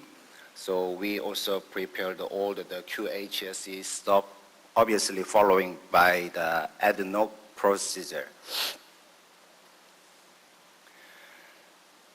And from now on, I will show you the onshore facilities. There is basically all the structures. You can see that all the towers, all the building, or even the cargo tank. That is all just a demolition. It's an onshore thing. So we use the bombing and the cutting and just the removing. It was a total 20,000 tons. Actually, it was a pretty much big volume. This one is what introduced about the main facility and the equipment what we're using. We just use the normal diamond Kirchhoff fiber cutter. So when we're cutting the subsea pipeline, we just use the diamond cutting. And also crane, blah, blah, blah, blah, blah, the tractor, all those things you can see easily. And onshore images, well, there are just some pictures I can find out. I will put in the before and after, but there is just some pictures that were still missing, so I put in the basically drawing. So like a flush stack, they was standing onshore. The after picture is like this. So basically, you can see the before images, after images, and the 5 leg John. And also those things are crude tower and stabilizer tower. Those are all onshore things. And storage tank. And then heat builders. And here's a list of the offshore platforms, as I informed you 2 times before.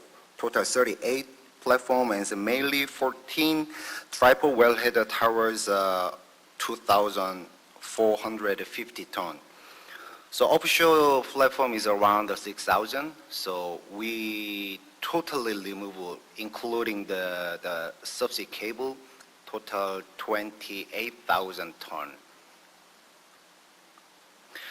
This is a mine spread what we're using.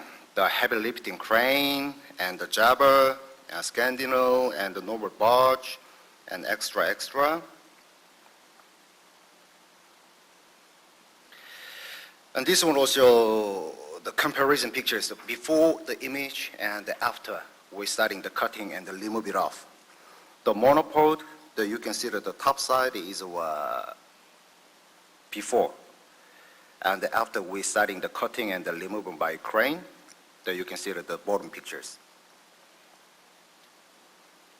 And this one is another monopod. I will give you just a few seconds to see through these comparison pictures. And then this one is a tripod.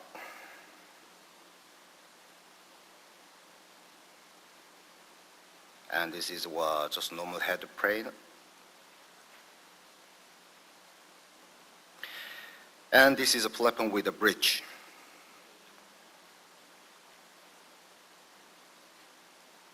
And the flat tower platform with a bridge.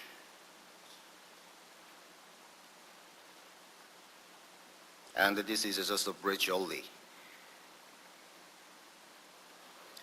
And then this one, one of the biggest was central power platform. And from now on, just seeing through the main reference. As I said before this PPT, I just remove all the technical detailed things. I just remove it. So one of you in here or the Indonesia side, if they are really interested in something details more about what COM did for this Aljana project about the decommissioning, obviously you can ask to the host to get my contact detail by email or phone number.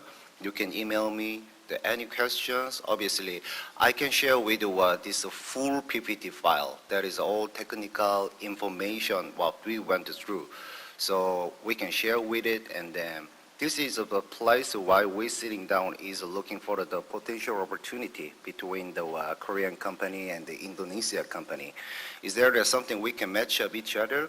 I believe, who knows, maybe we can see the good opportunity in future business. So these main references is actually I put on the main references, but only something relating with this topic, the Korea-Indonesia Offshore Congress, or something relating project I put it on. This one was a Trent one. It was completed earlier this year. So basically it was happening end of last year, so around 3 to 4 months. Dell ENC was the contractor, and the subcontractor was again the company called APMC, our one of the partner company. Basically, this was the subsea piping line install work in front of the Ulsan Sea. And this one is the LNG import terminal project. We're building up the small side of the LNG imported terminal. Again, this one also Abu Dhabi. Basically, we have many global project experiences in Middle East and then Nigeria and Angola and South Africa.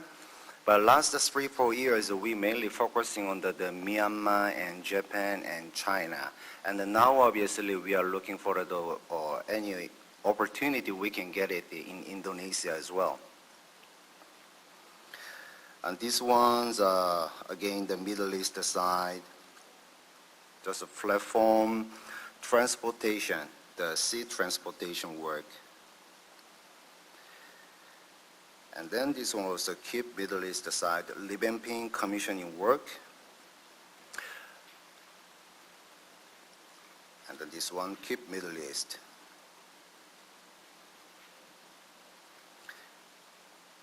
And installation engineering work and the mooring launch procurement and the Flux Life fiber, I think those things were many shipbuilders were mainly doing. Okay, to save time, I only finished around 11 minutes. So again, though, if you have anything you want to talk through, please contact the host to get my contact detail, and then I will give you something more details about what Khan can do and what Khan provided to our client side. Okay, thank you.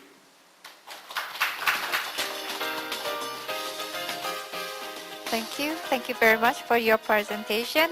And for the next, it is time to invite the Indonesian speaker from Indonesia's Radio Online. It's my pleasure to introduce Mr. Ibrando Silalahi, Business Development Manager. He will give us the presentation on maximizing Indonesian content on whale plugging and abandonment project. Hello, Mr. Silalahi. Thank you so much for joining today. Thank you. So I will share my presentation now. Thank you for your introduction. So may I ask you to give a presentation? Yeah. Okay, good afternoon, ladies and gentlemen. Can you hear me? Yes, Hello. sir, we can hear you. You can start your presentation. Okay, thank you. Good afternoon, everybody. So thanks for this chance. So we will, as you invite us, Apexindo will be presentation maximize how to maximizing Indonesian local content on oil and plugging and abandoned project. So let me introduce. My name is Ibrando Silalahi. I am representative of Apexindo. The first of all, I will introduce my company. This is Apex. Before I go to the main material about the maximizing, so let me introduce my company. What is Apexindo? On this presentation on this Congress, especially with the maximize local content, which is related how to maximize the local content on the project based on Indonesia regulation, government, especially on the SKK Migas Decree, especially revision 4. We call it PTK 007 revision 4. This is the update one. And as I mentioned earlier, Apexindo, this is our company. Who is Apexindo? Apexindo is Indonesian premier offshore and onshore drilling service provider.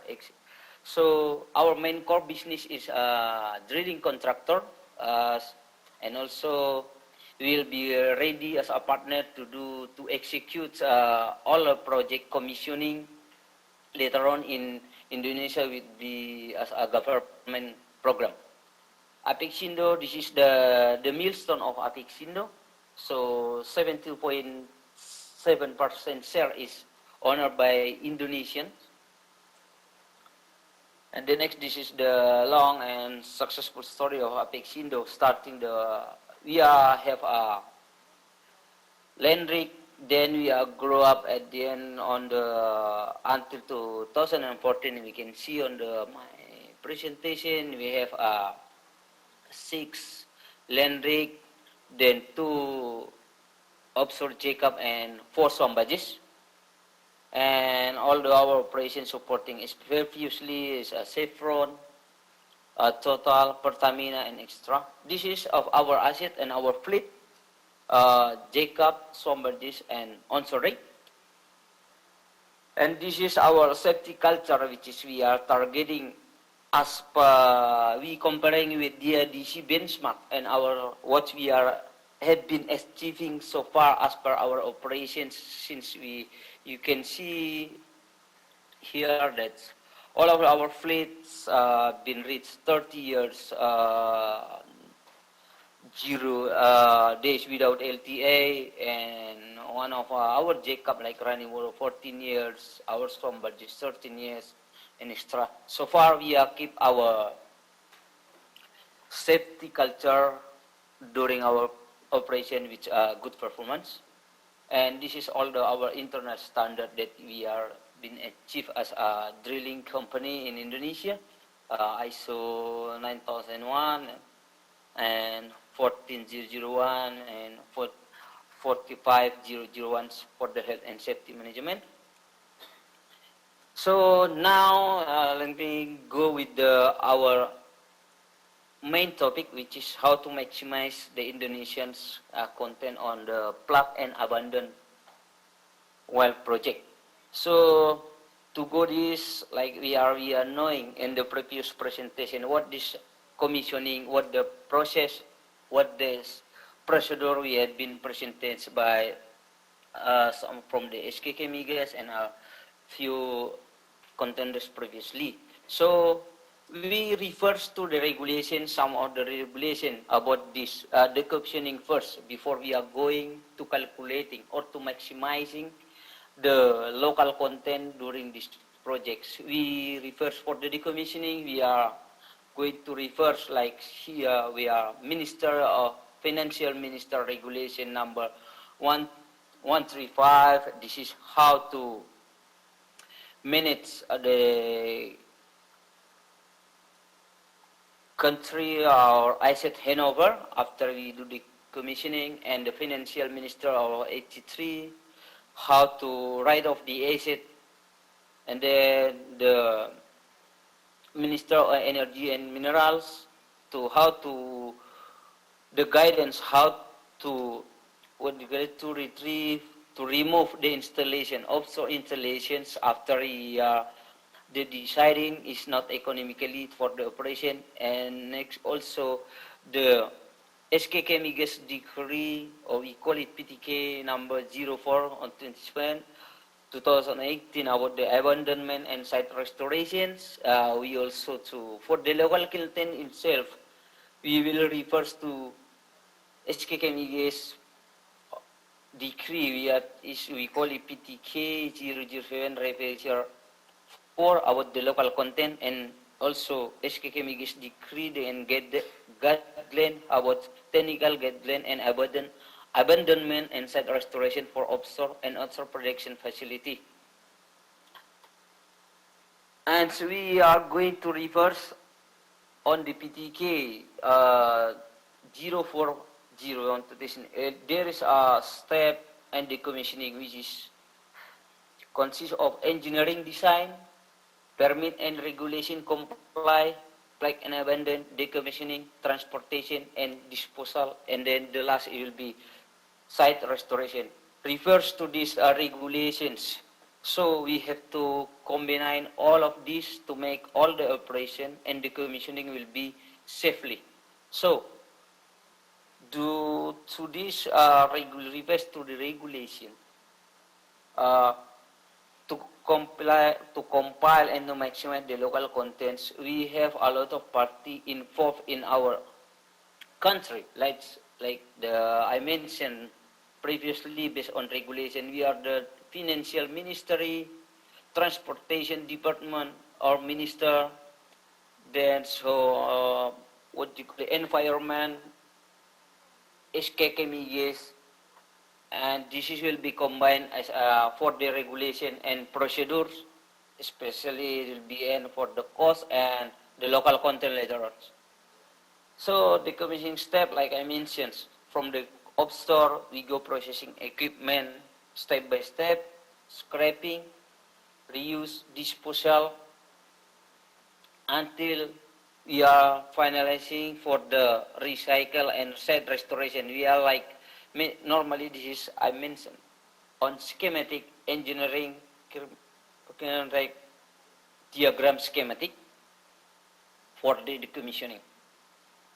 So we also, to maximize a local content, we are regulation of Minister of Mineral number 15 of 2018, which is will be presented, the presentation of the local content of the activity in oil and gas. Like here, I will show up and drilling for the 70% land, sea, 40% like offshore, and offshore like APC also 40% for the local content, and including like shipping services, they have to get 50%. So,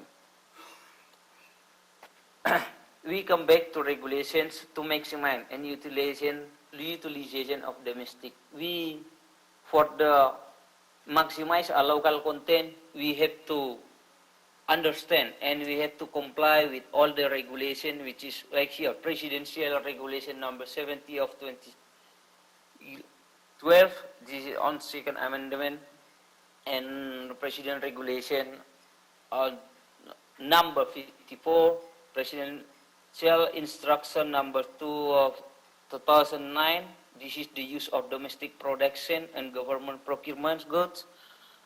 Also, these are regulation of the Minister of Industry, number 2, 2014.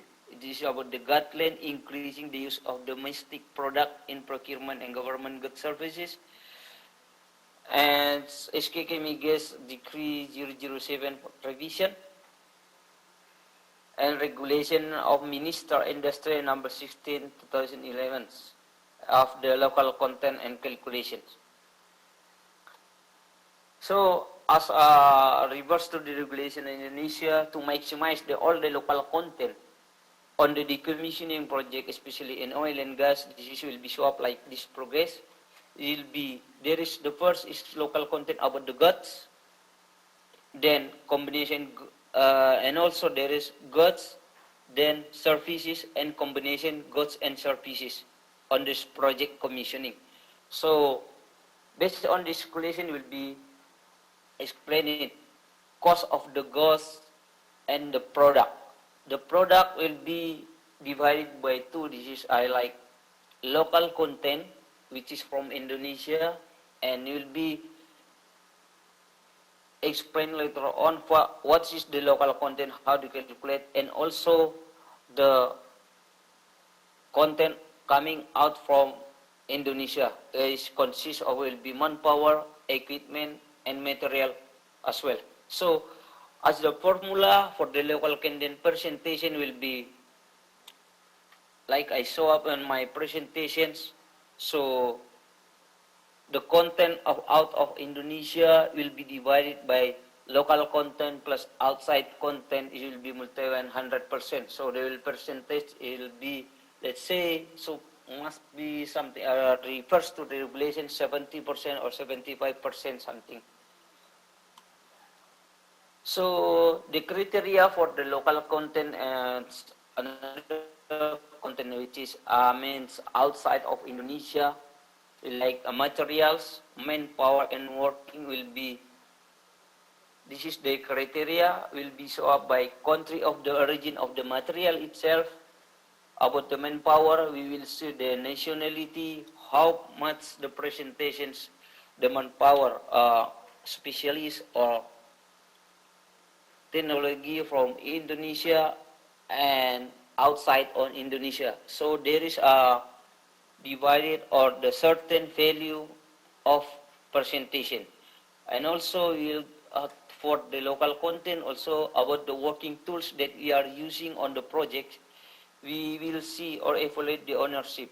This is originally 100% of Indonesia, or this is a partnership, or originally from out of Indonesia. The working tools, so we are talking about the working tools, the calculations, and the composition like this. We analyze first where it's made, by who, and the owner and the percentage of the TKDN. I will mention here DN is, this is like abbreviation for the in local content of Indonesia. Is DN here, and LN is outside, coming from out Indonesia. This is the percentage, it will be 75%, the combination domestic and outside Indonesia 75% plus 25% will be, this is about the share of the company for the owners of working, the tools that we will using during the commissioning project. Like I mentioned previously, for the decommissioning, for sure we are to identification, the technology, the material that we are using, even the transportation or shipping company. So we identification the goods, the product, the goods and equipment services. We will see also about the calculated, the delivery, and become to be user goods of the ownership. And also use a service, but still by service provider. It means only as a working tool, not this is like a rental, something like that. This is the same for the identification of product, single product, and the combination product. Based on this, we will calculate how much the percentage for the goods and how much the percentage of the local content of the combination between the goods and services, which is come up in one product. Same one. And yeah, this is for the local content. There is, we call it sale, use, utilize, and priorities. On the local contents, based on the regulation that you have mentioned in earlier, we have sale use, one of company with local content and partnership around equal to at least 40%, and in the divided will the TKDN will be certified more than 50%, and the company will be have to they call it SKAP, it is like certificate for biggest, and it has been registered in the book of the country. And the procurement process using limited auction method prevents of the calculation, meet the quantity, the minimum quality standard, and reasonable delivery time. And also there is the categories for the products that we have to maximize, which is the criteria is procurement value bigger than 1 billion. The second, a company with the TKDN or the local content must be at least bigger than 20%.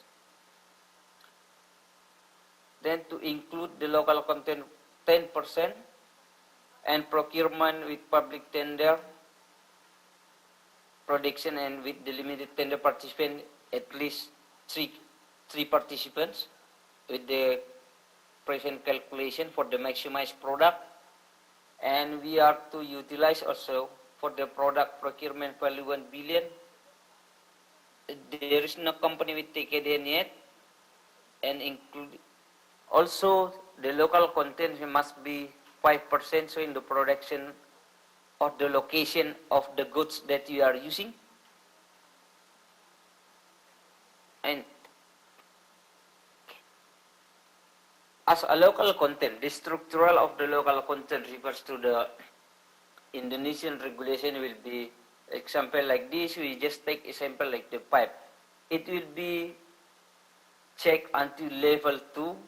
The example like this, I will show up on, like say, one material that we are using during project, like say pipe, they will checking until level 2 normally. This is the plate, the welding rod, the cat coating, thread protector.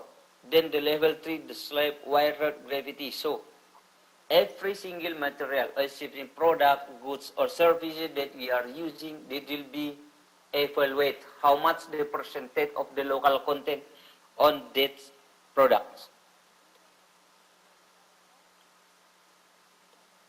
So this is developable for the examine the local content that you are using if you are going to participate in Indonesia's decommissioning later on. This is just a brief. Direct material cost, manpower, indirect material cost and production cost will be at the breakdown. Marketing expense, cost of goods, profit tax, selling, transportation, and POB prices. So, after we are calculating all the local content, all the material that we are using, or decommissioning project, including from the beginning, plug, barrier, transportation, and all the technologies will be categorized as local content with, and all the local content must be evaluated as the regulation that have been provided in our country, like the tools produced within Indonesia by local company or Indonesian national is value 100 local content. Second, the tools produced within Indonesia by national company is valued, the score or presentation is 70% of local content. If the tools produced within Indonesia by foreign company of foreign nationality, the value of local content is 50%. The tools produced outside Indonesia by local company and Indonesian national local company, the presentation is 50%. The tools produced outside Indonesia national company, that valued at 50% local content. Tool produced outside Indonesia by foreign company or foreign nationality, the local content percentage is 0% value. So, reverse to all what we are mentioning about the local contents. If we do the commissioning on regards of the technology on local content, how to maximize all the Indonesian local contents. So, based and the rank of the presentations, to maximize, we need the synergy between outside company, foreigner company outside Indonesia. Maybe this is in form of technology, the manpower, the goods, and etc. And also we need to collaboration with the local company, like some company in Indonesia to execute this, like Apixindo is my company, and some of the APCA company, like as I know here, Indonesia is Rekin, and also there is Atimas and etc. So to maximize the local company, we have to comply with the regulation, understand the Indonesian regulation, and do the synergy and collaboration with the Indonesian company. Thanks. At the end of my presentations, that's all. Thank you. Thank you. Thank you very much for sharing your valuable ideas and information with us today through the presentation. Thank you once again. And now for the next presentation, I'd like to give you the video clip by the Mr. Laenhat Tiranto Tamara, Operational Director of Perfume Perindo, who will give us the presentation through the video clip on offshore aquaculture in Indonesia. Please let us look at the video clip. Hi, good day, folks. My name is Renhat Barat, but you can call me Anto. I'm now leading the Indonesian Fishery State-owned company. Our company comprises of 3 business lines. The first one is the aquaculture. The second one is the trading company, and the last one is the port services. Our businesses separated in different cities in Indonesia, archipelago, with total of the 25 units below the branches. Our operation area separated in 5 big cities in Indonesia. First one is Belawan, second is Jakarta, the third one is Pekalongan, followed by Pemangkat and Brondong. As I said, Indonesia has a vast archipelagic country with a potential offshore area of around 179 kilometers. Therefore, the development of large scale of offshore aquaculture is quite promising in order to enhance our seafood production in the region. At the same time, we are looking also for demand which is increasing the scarce marine species such as barramundi and grouper in particular. This particular commodity or product are mainly found on the north part of Java and Bali area. In other hand, Indonesian government has opened offshore cage aquaculture site to test the technology. However, there is a major challenge related to site selection. Most of the offshore cages has undergone total failure of structure due to very strong wave in the side of the cage. There should be proper methodology to characterize wave climate in fish cage site selection in order to get information on the appropriate site for the offshore fish cage. From this slide we can see that there are 3 major offshore which is scattered on 3 different site area in Indonesia. The one is on the north part of Sumatra Island, which is located in Sabang.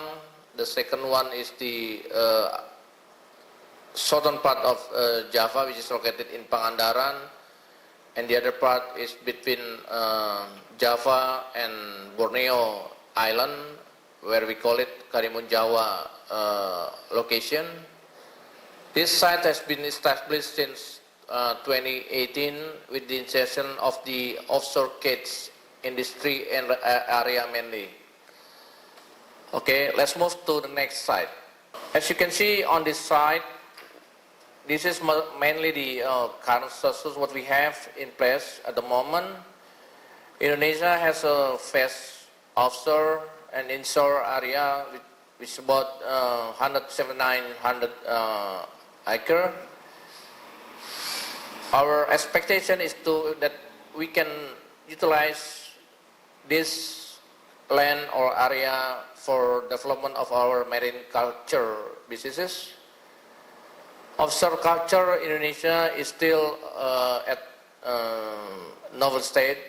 Pilot project of offshore fish cage in 3 regions underwent major structural damage, which was reported due to strong wave action.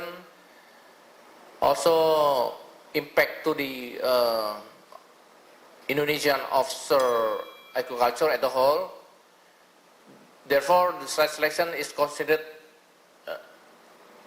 as a main problem of this project in addition to technology and the use of the fish cage. Government has expended large amount of fund amounting 130 billion to build those 3 offshore fish cage, mainly for barramundi growth in the facility, and it was expected to a total production of barramundi around 945 metric tons, or about 2,800 metric tons for all locations all around Indonesia. Let's move to the next slide. Now we are talking about issue. Major challenges for the fish gate security will be determining the future business of the fish gate. Therefore, we need to ensure that the development of the offshore aquaculture in a certain area will lead to the success story of the site selection. The first issue is related to the site selection. For appropriate cake system selection and setting sufficient wave, data should be available or should be in place prior to do or to conduct site selection. We need also to make sure that the wave climate will affect the floating cage structure. This also will create condition where all the failure are mostly occur. The second issue will related to the security.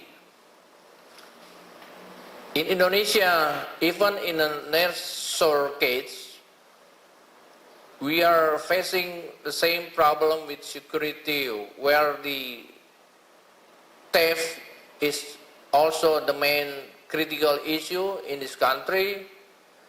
Therefore, in order to ensure that we are going to the right side, we need to have a proper security system in place so that all the offshore culture will be protected well against the theft issue. The last thing is about the rule and regulation. It is also important for us to check and to ensure that our local government in relation to zoning and licensing of production area is fits with all the activity that we are doing in this country. So the enforcement of the law will be determining all of this fish cake activity at the whole.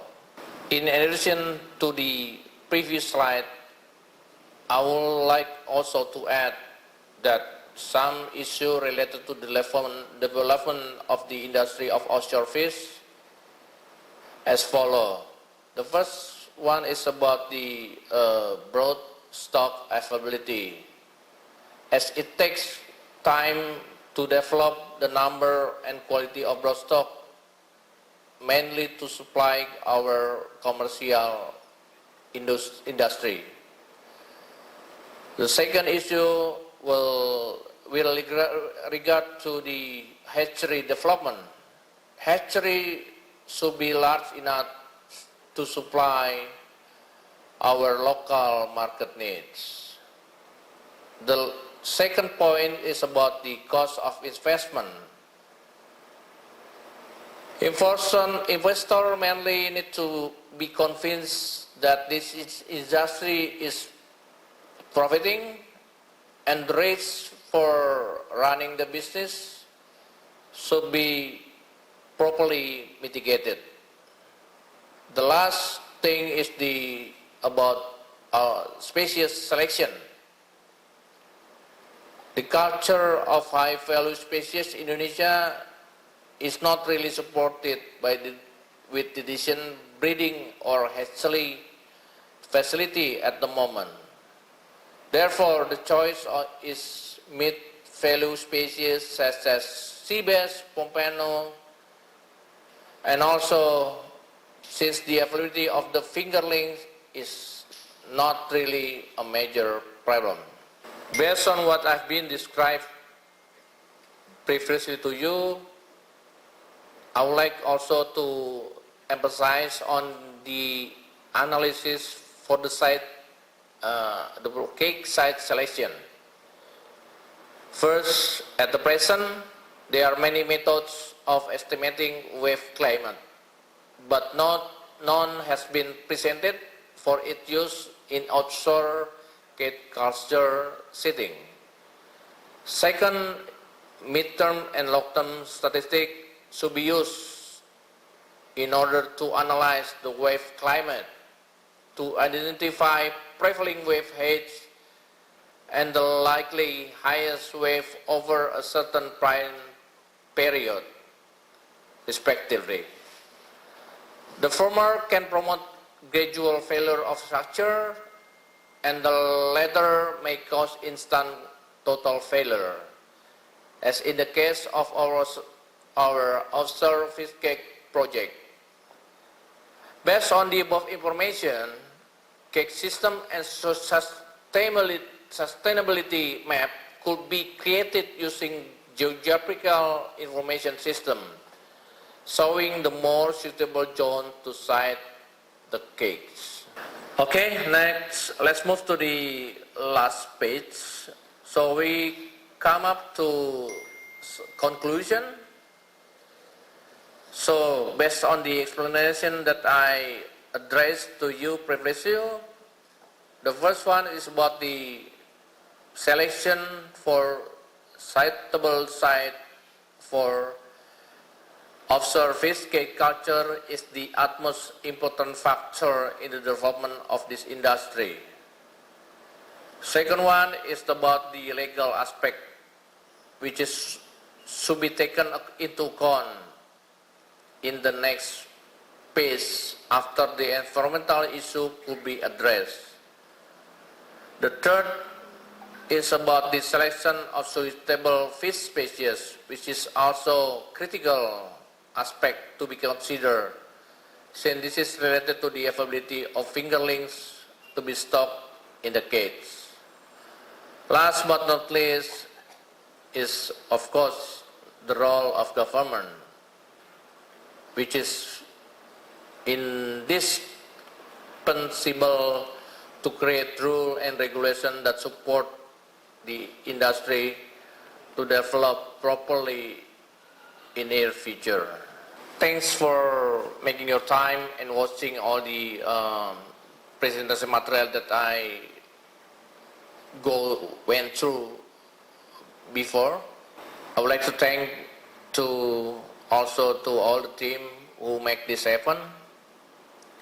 Just in case you need or might have any inquiry, you might go to our official website www.perumperundo.co.id.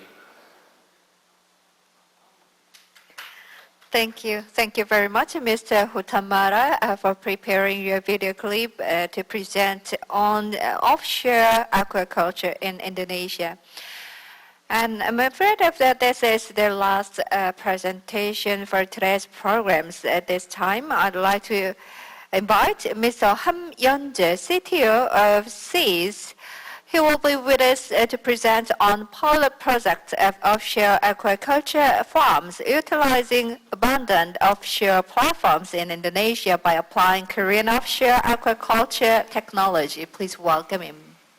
반갑습니다. 제가 마지막이네요. 7시간에 걸쳐서 장장 수고 많으셨습니다. 마지막으로 제가 발표할 내용은 인도네시아의 It was a long day, 7 hours of listening to the presentation. By taking advantage of the offshore platform, our company is coming up with the aquaculture project. This project is led by SEAS, which is my company. I am Ham Yeon-jae. This is my topic. Aquaculture farming business, economic feasibility analysis. This will be covered in my presentation.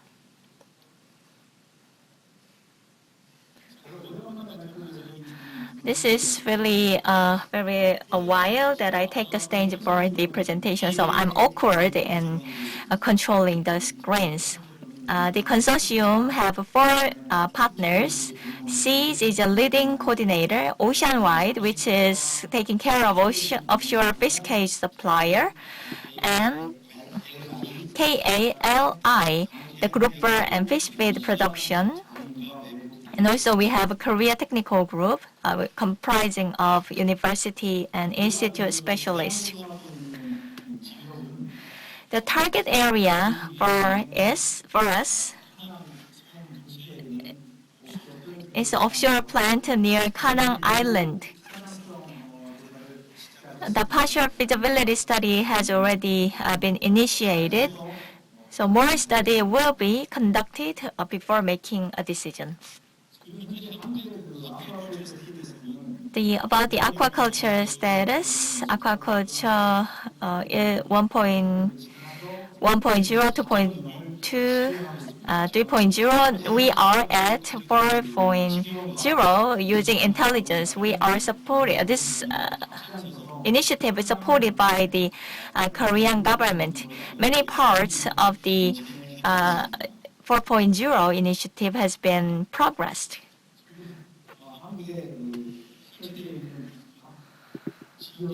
This is a Korean situation where aquaculture locations are positioned. The eastern coast of the Korean peninsula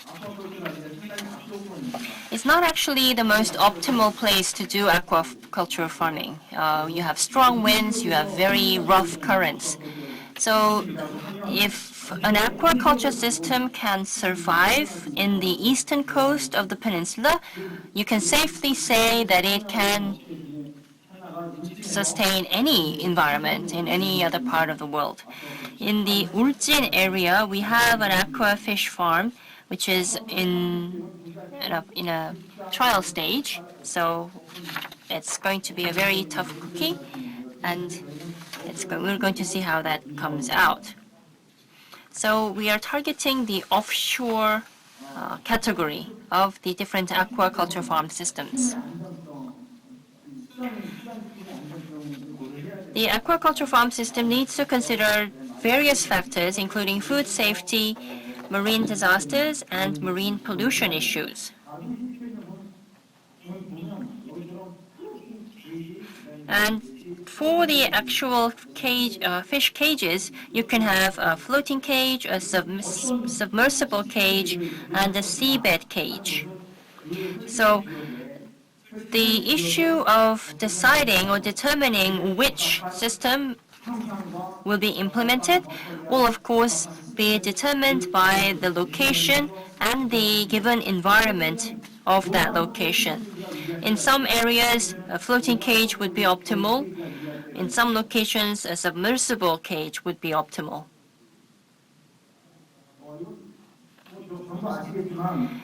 And this page basically shows you how the submersible fish cage functions, and we all can easily understand that as the depth of the water increases, the wave energy decreases, which means the cage in this environment would be more safer.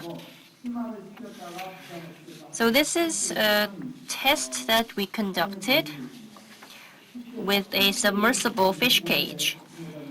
It's with a diameter of about 25 to 40 meters for these devices. When you are developing the fishing cages, you need to do a lot of simulation with the CFD simulation and the mooring simulation.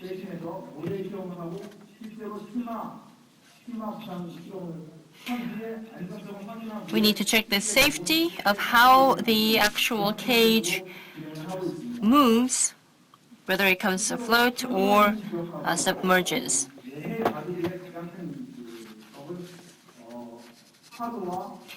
Waves and the ocean currents have a very big influence over the fishing cages. It could either help them stay on the right position, or because of the wave of the ocean currents, these fishing cages could easily be destroyed or lost. So, as our previous speaker mentioned, identifying the right location is critical, and understanding the environment is also important. Last year, we conducted a feasibility study in the Atacai region.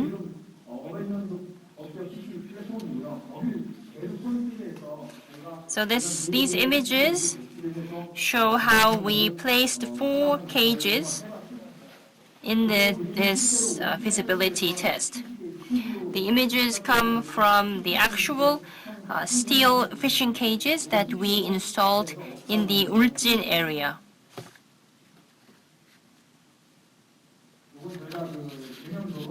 So this is a conceptual drawing of the actual platform and the related systems. We initially designed 8 fishing cages, as you can see in the blueprint. Now, budget needs to be considered. Site conditions need to be considered. The biggest difference between the inshore cages and the offshore cages is basically cost. The further out to sea you go, the further offshore you go, the cost tends to go up. So the fish cages for the offshore fish cage needs to be easily mass-produced, and you need to identify the optimal species that can be raised in these fish cages. So in the pilot test, we're thinking of setting in place 2 fish cages. We will be supplied with fish seeds, and they will be bred to approximately until they reach 500 grams in weight in the 2 separate cages. And when they become fingerlings, they will be moved to the offshore aquaculture farm. And these aquaculture farms in offshore will have auto-feeding systems, monitoring systems, and so forth.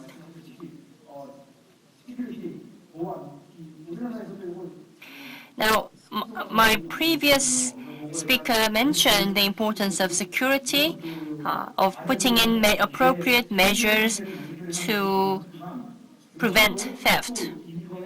So the operation of the aquaculture farms, one is you need to properly monitor the growth of the seed into the proper seedlings. And number 2, you need to make sure that the facility itself is protected from any theft.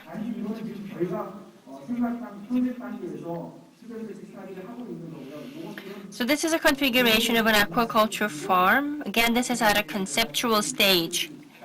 And based on the actual feasibility studies results, we will be re-engineering the actual fish cage to be implemented or to be installed in the offshore sites. So currently what we're thinking is to have a 4-slot, a square-shaped fish cage, 12 meters in the smaller square, comprising of 27 by 27 meters on the outskirt, the larger frame, the outer frame. In order for the aquaculture farms to succeed, we need help from all directions. In our pilot project, we were fortunate to have the full backing of the Ministry of Oceans and Fisheries from the Republic of Korea, as well as the Ministry of Marine Affairs and Fisheries from the Republic of Indonesia. So we are trying to set up a joint venture operating company comprising of the 4 different players. And this page shows you the business plan that we have in mind. Our ultimate goal is to have a global aqua business co-management between the 2 countries. So we have been working on this for more than a year. Actually, this is a master plan that goes for 12 months. And for each step or each stage, we have listed the activities that need to take place. We talked about how site selection is very, very important, and that I cannot emphasize enough, because having the right site will lead to the relevant decisions of what kind of species are we going to raise there.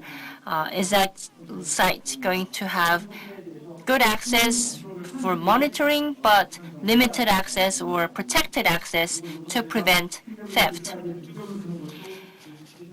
So we are putting in a lot of effort in the feasibility study right now because we agree, we understand that site selection is of utmost importance.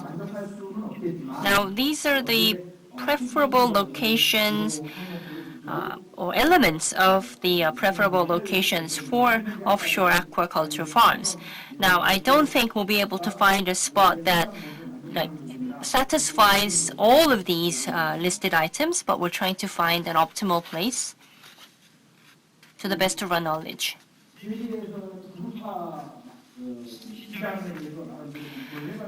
We looked at the global markets for groupers in the world.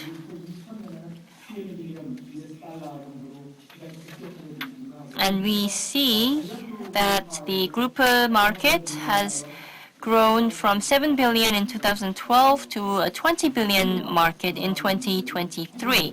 As for the giant groupers, the market will grow from 500 million in 2012 to 2,000 million in 2023.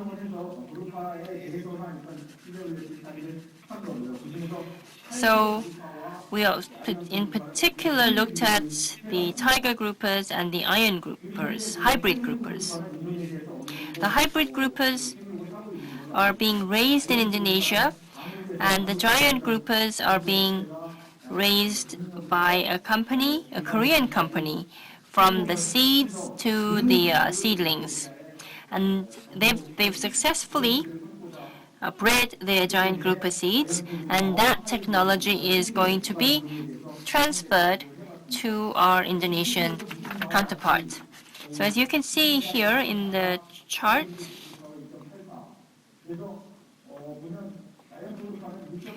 you see that the BC rate for the giant grouper is 2.44, and the hybrid grouper records 1.84. And of course, you'll understand that the benefit to cost ratio has been calculated with certain assumptions made, assuming that only good things will happen, and we understand that that might not be the case in reality, so we will be making adjustments as we go along. But still, you can see that the giant groupers have much higher benefit to cost ratios.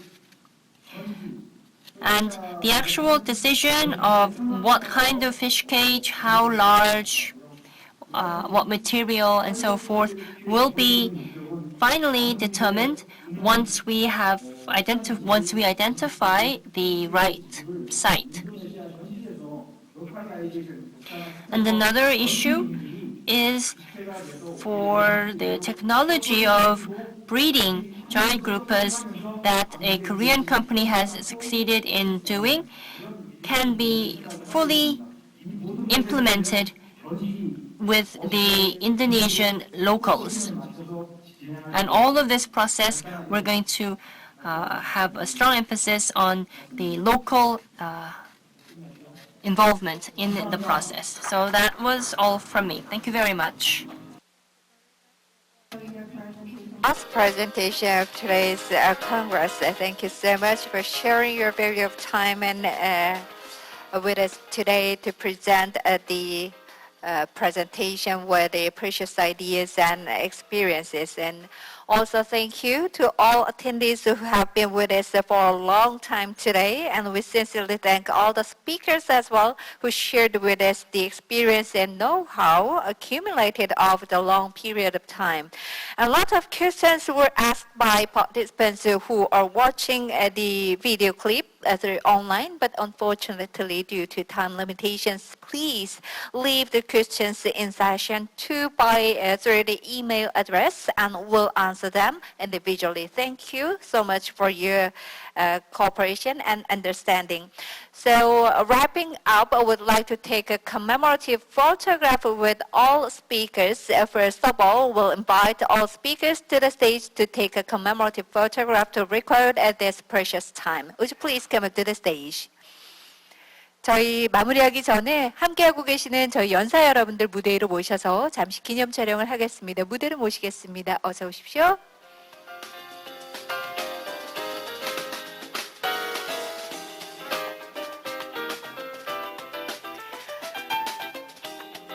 Once again, thank you so much for your endless effort for the development for the offshore service industry. And also through this conference and the stage, we'll have the big partner between Korea and Indonesia for the development of your business.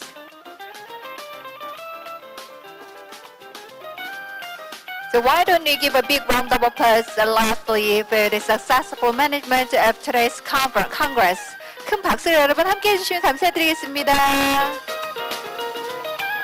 고맙습니다. Thank you.